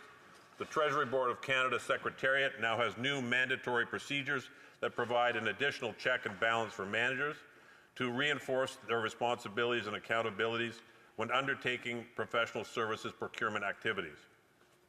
As a department that has a proactive and rigorous process to identify conflicts of interest in the procurement process, PSPC is supporting Treasury Board of Canada Secretariat in the implementation of its new mandatory procedures. Again, I want to thank the Auditor General and her team for undertaking this review and for their findings and valuable recommendation. They will help us continue to improve our processes and ultimately strengthen the integrity of federal procurement professional services. Our government will always do all that is possible to ensure that the best value for Canadian taxpayers with all government procurements. Thank you, Madam Speaker. The honourable member for Sherwood Park, Fort Saskatchewan. Madam Speaker, my colleague across the way began by telling us how his mother used to say that common sense isn't that common anymore. Well, Madam Speaker, I want to assure that member's mother and all Canadians that we will soon be restoring common sense leadership in this country.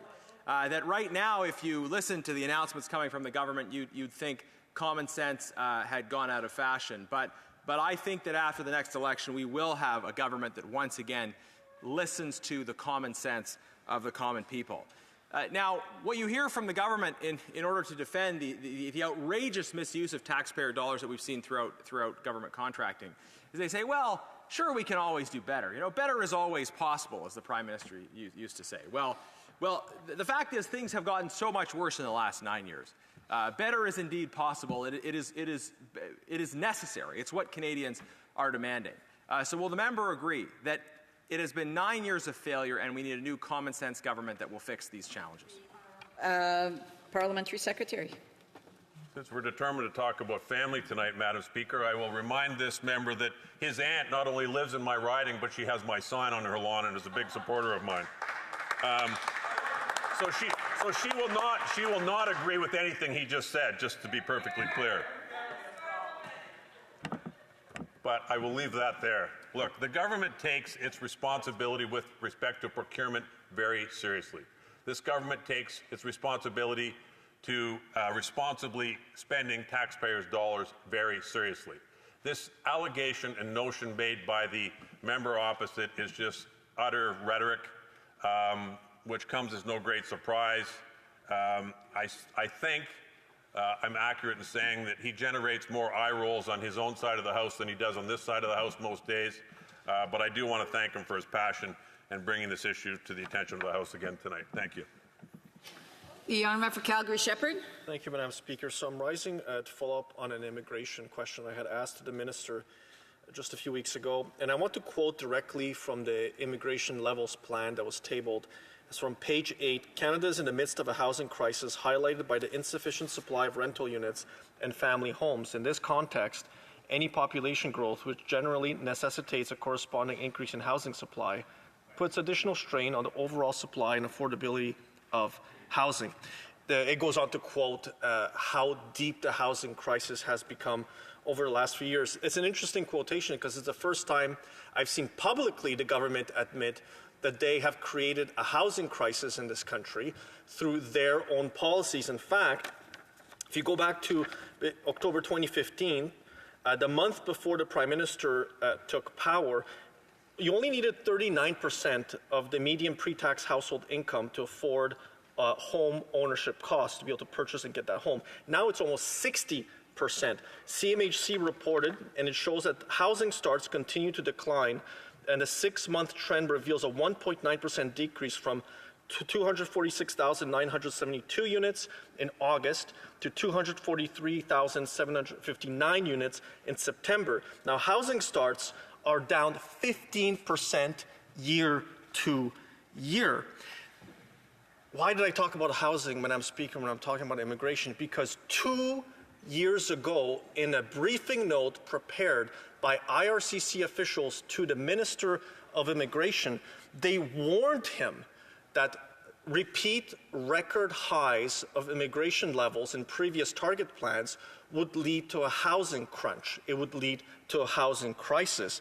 So my simple question to the Parliamentary Secretary is, why did the Immigration Minister ignore those warning of officials in 2022, and why did it take him 2 full years before he acted to reduce immigration levels from their record highs?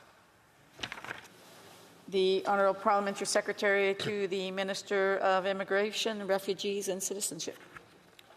Madam Speaker, I thank the honourable member for his question because it gives me an opportunity to talk about how our immigration plan is adapting to the needs of our economy and communities. We are listening to Canadians and taking action as we have done since we formed government in 2015. For the first time, our level plans sets targets for temporary residents, which includes international students and temporary foreign workers, as well as permanent residents.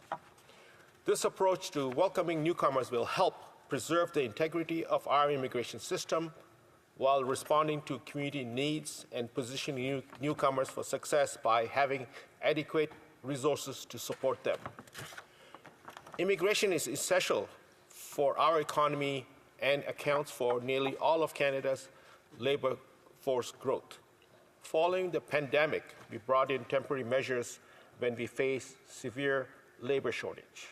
The plan worked by helping our economy navigate a challenging period and recover more quickly and prevented a recession. Our level plans reaffirms our commitment to reducing temporary residence volume to 5% of Canada's population by the end of 2026. While we also reduce our permanent residence target, we will increase our focus on attracting the skilled workers we need to build our new homes and provide patient care. We remain committed to reuniting families and are continuing our humanitarian tradition of resettling refugees.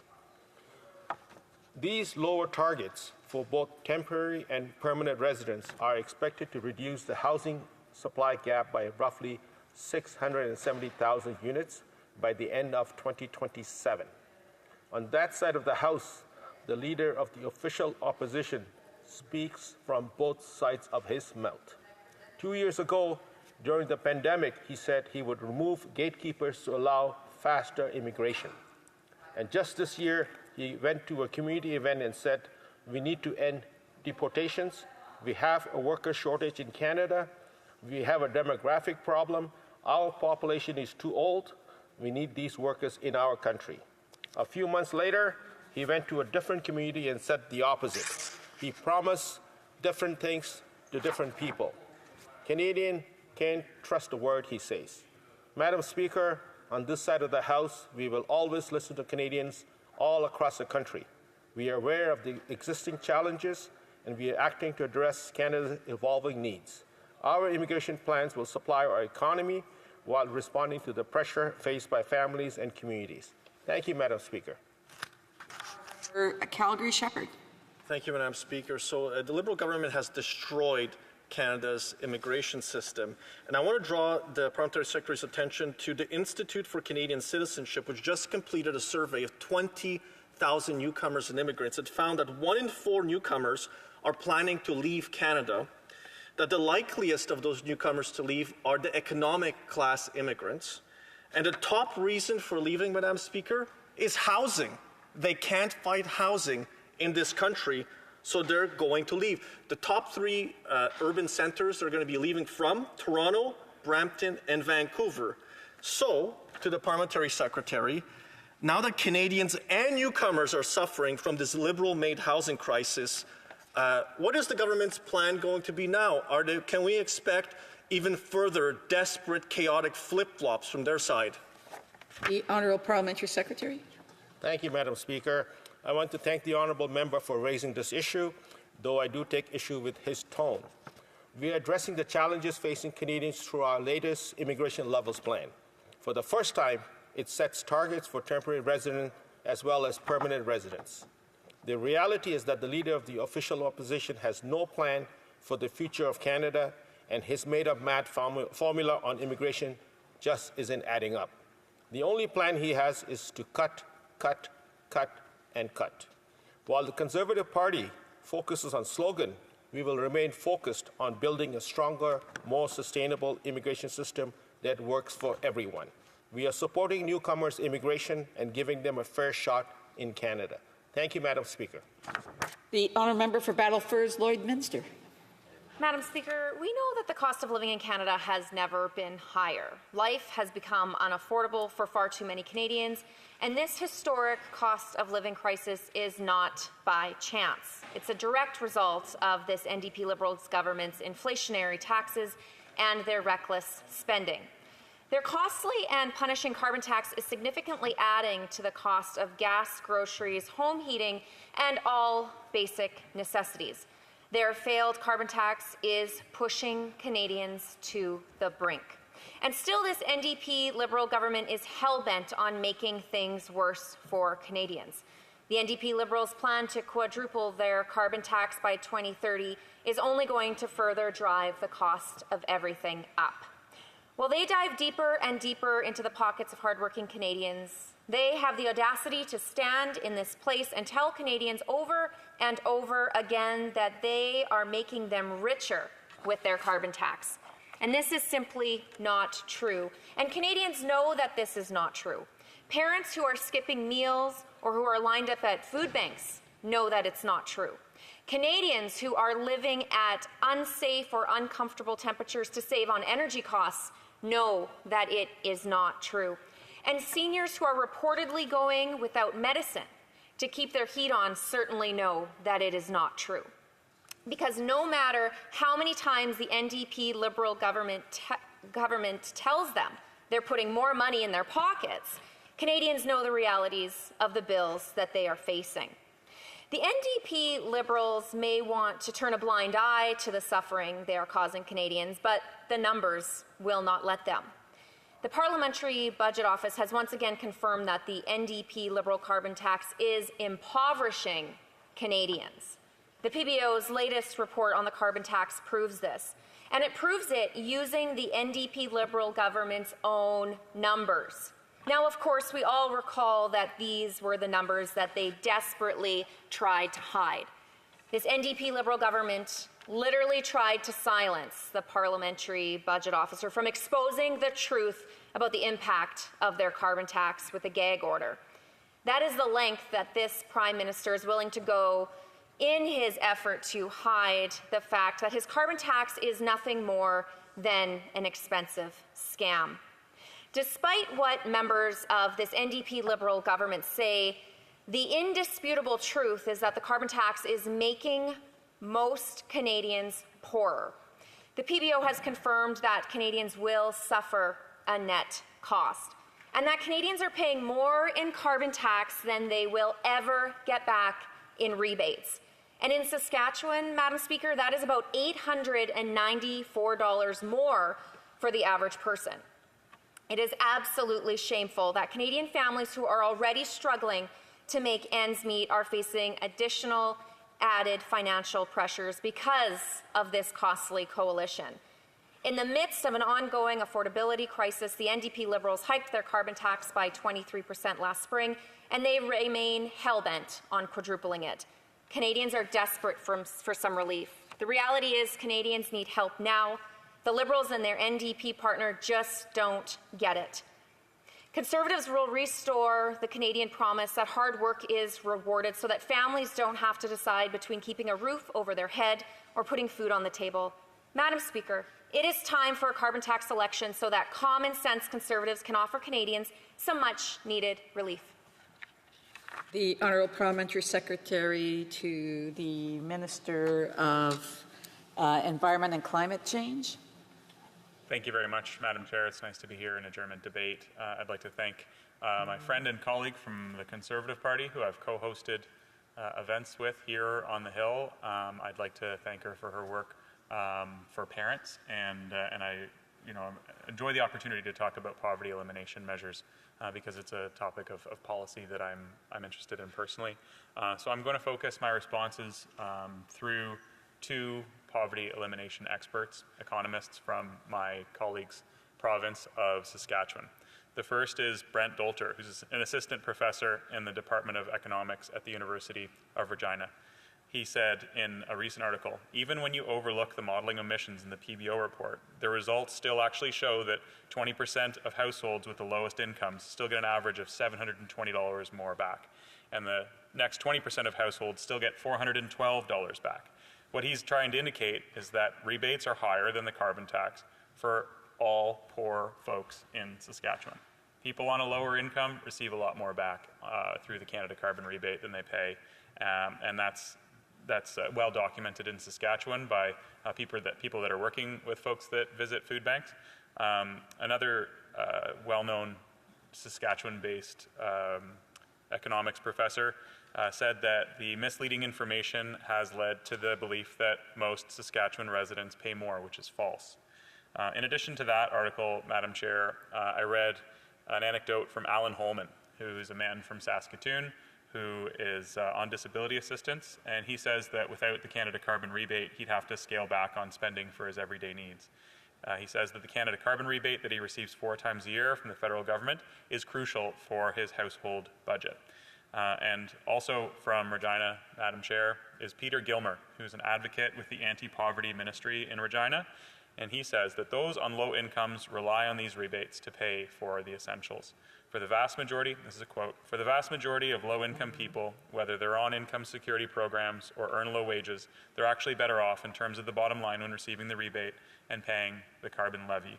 Madam Chair, time and time again, members from the Conservative Party stand up in this House and they talk about the hunger report from Food Banks Canada. The aforementioned event that my colleague and I have co-hosted here on the Hill was Food Banks Canada. So she'll recall that every year when Food Banks Canada comes, they make 4 recommendations. In their 108-page report this year, they didn't mention carbon pricing because they know that, 1, there's no tax on groceries. As the Conservative members continually stand in this House to mislead Canadians to suggest that carbon pricing applies to food, it simply does not, Madam Chair. The Food Banks Canada, hunger report would have indicated that. If it was simply, a case of removing the carbon price from food, then that would be a simple fix, but there isn't a carbon price on food. And actually the leading driver of higher food costs in Canada is climate change itself. So if we bury our heads in the sand and pretend as though climate change doesn't exist and isn't impacting our daily lives, and if we just say it's somebody else's problem because we're a smaller country by population, so other people ought to fix it first. Well, in Canada, I know that we all believe that we are leaders. So, Madam Chair, I'll finish by stating the 4 recommendations that Food Banks Canada have made to this and all governments across Canada. That's 1, rebuilding Canada's social safety net. 2, solving the affordability crisis. 3, helping workers with low incomes make ends meet. And 4, addressing the northern and remote food insecurity and poverty. Madam Chair, we have policy recommendations on all 4 which are addressing these key issues. We have been rebuilding Canada's social safety net. One of those things is through dental care, Madam Chair. So I just ask the member opposite, if she's going to quote Food Banks Canada, please rely on the insight and the perspective that they've shared, not their own political rhetoric. For Battleford, Lloydminster. Speaker, we know that the NDP Liberal carbon tax is an expensive scam. Saskatchewanians are not receiving back more than they pay into it. We know that the Liberals have failed to meet every single one of their own environmental targets, but what they have unfortunately succeeded to do is to impoverish Canadians. For the member on the other side to say that food is not taxed, he obviously doesn't understand how the supply chain works, especially when we're going into rural and remote communities.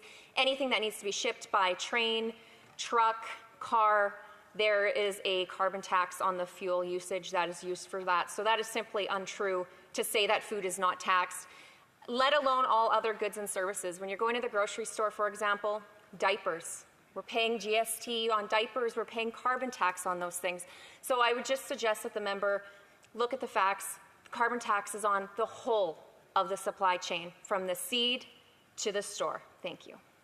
The Honourable Parliamentary Secretary. Thank you very much, Madam Chair. I'd go back to Saskatchewan resident and poverty elimination expert, Mr. Gilmer. And I'll just, again, read from this article because I think it's quite informing. And if the member opposite doesn't want to listen to Food Banks Canada, perhaps she could listen to Food Banks workers and poverty elimination experts from her riding, or at least from Regina.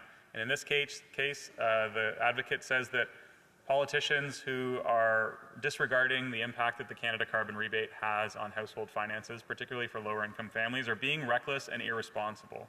And repeats that the law to impose carbon levy to reduce carbon emissions was held up by the Supreme Court of Canada. Mr. Gilmer also said that when governments get into squabbles, it's usually those with low incomes who take the brunt.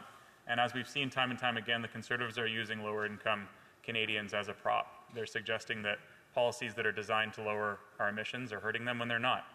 What he said is we need to make sure the rebate is in place. And I couldn't agree more with that economic. The motion to adjourn the House is now deemed to have been adopted. Accordingly, this House stands adjourned until tomorrow at 10 a.m. pursuant to Standing Order 24-1.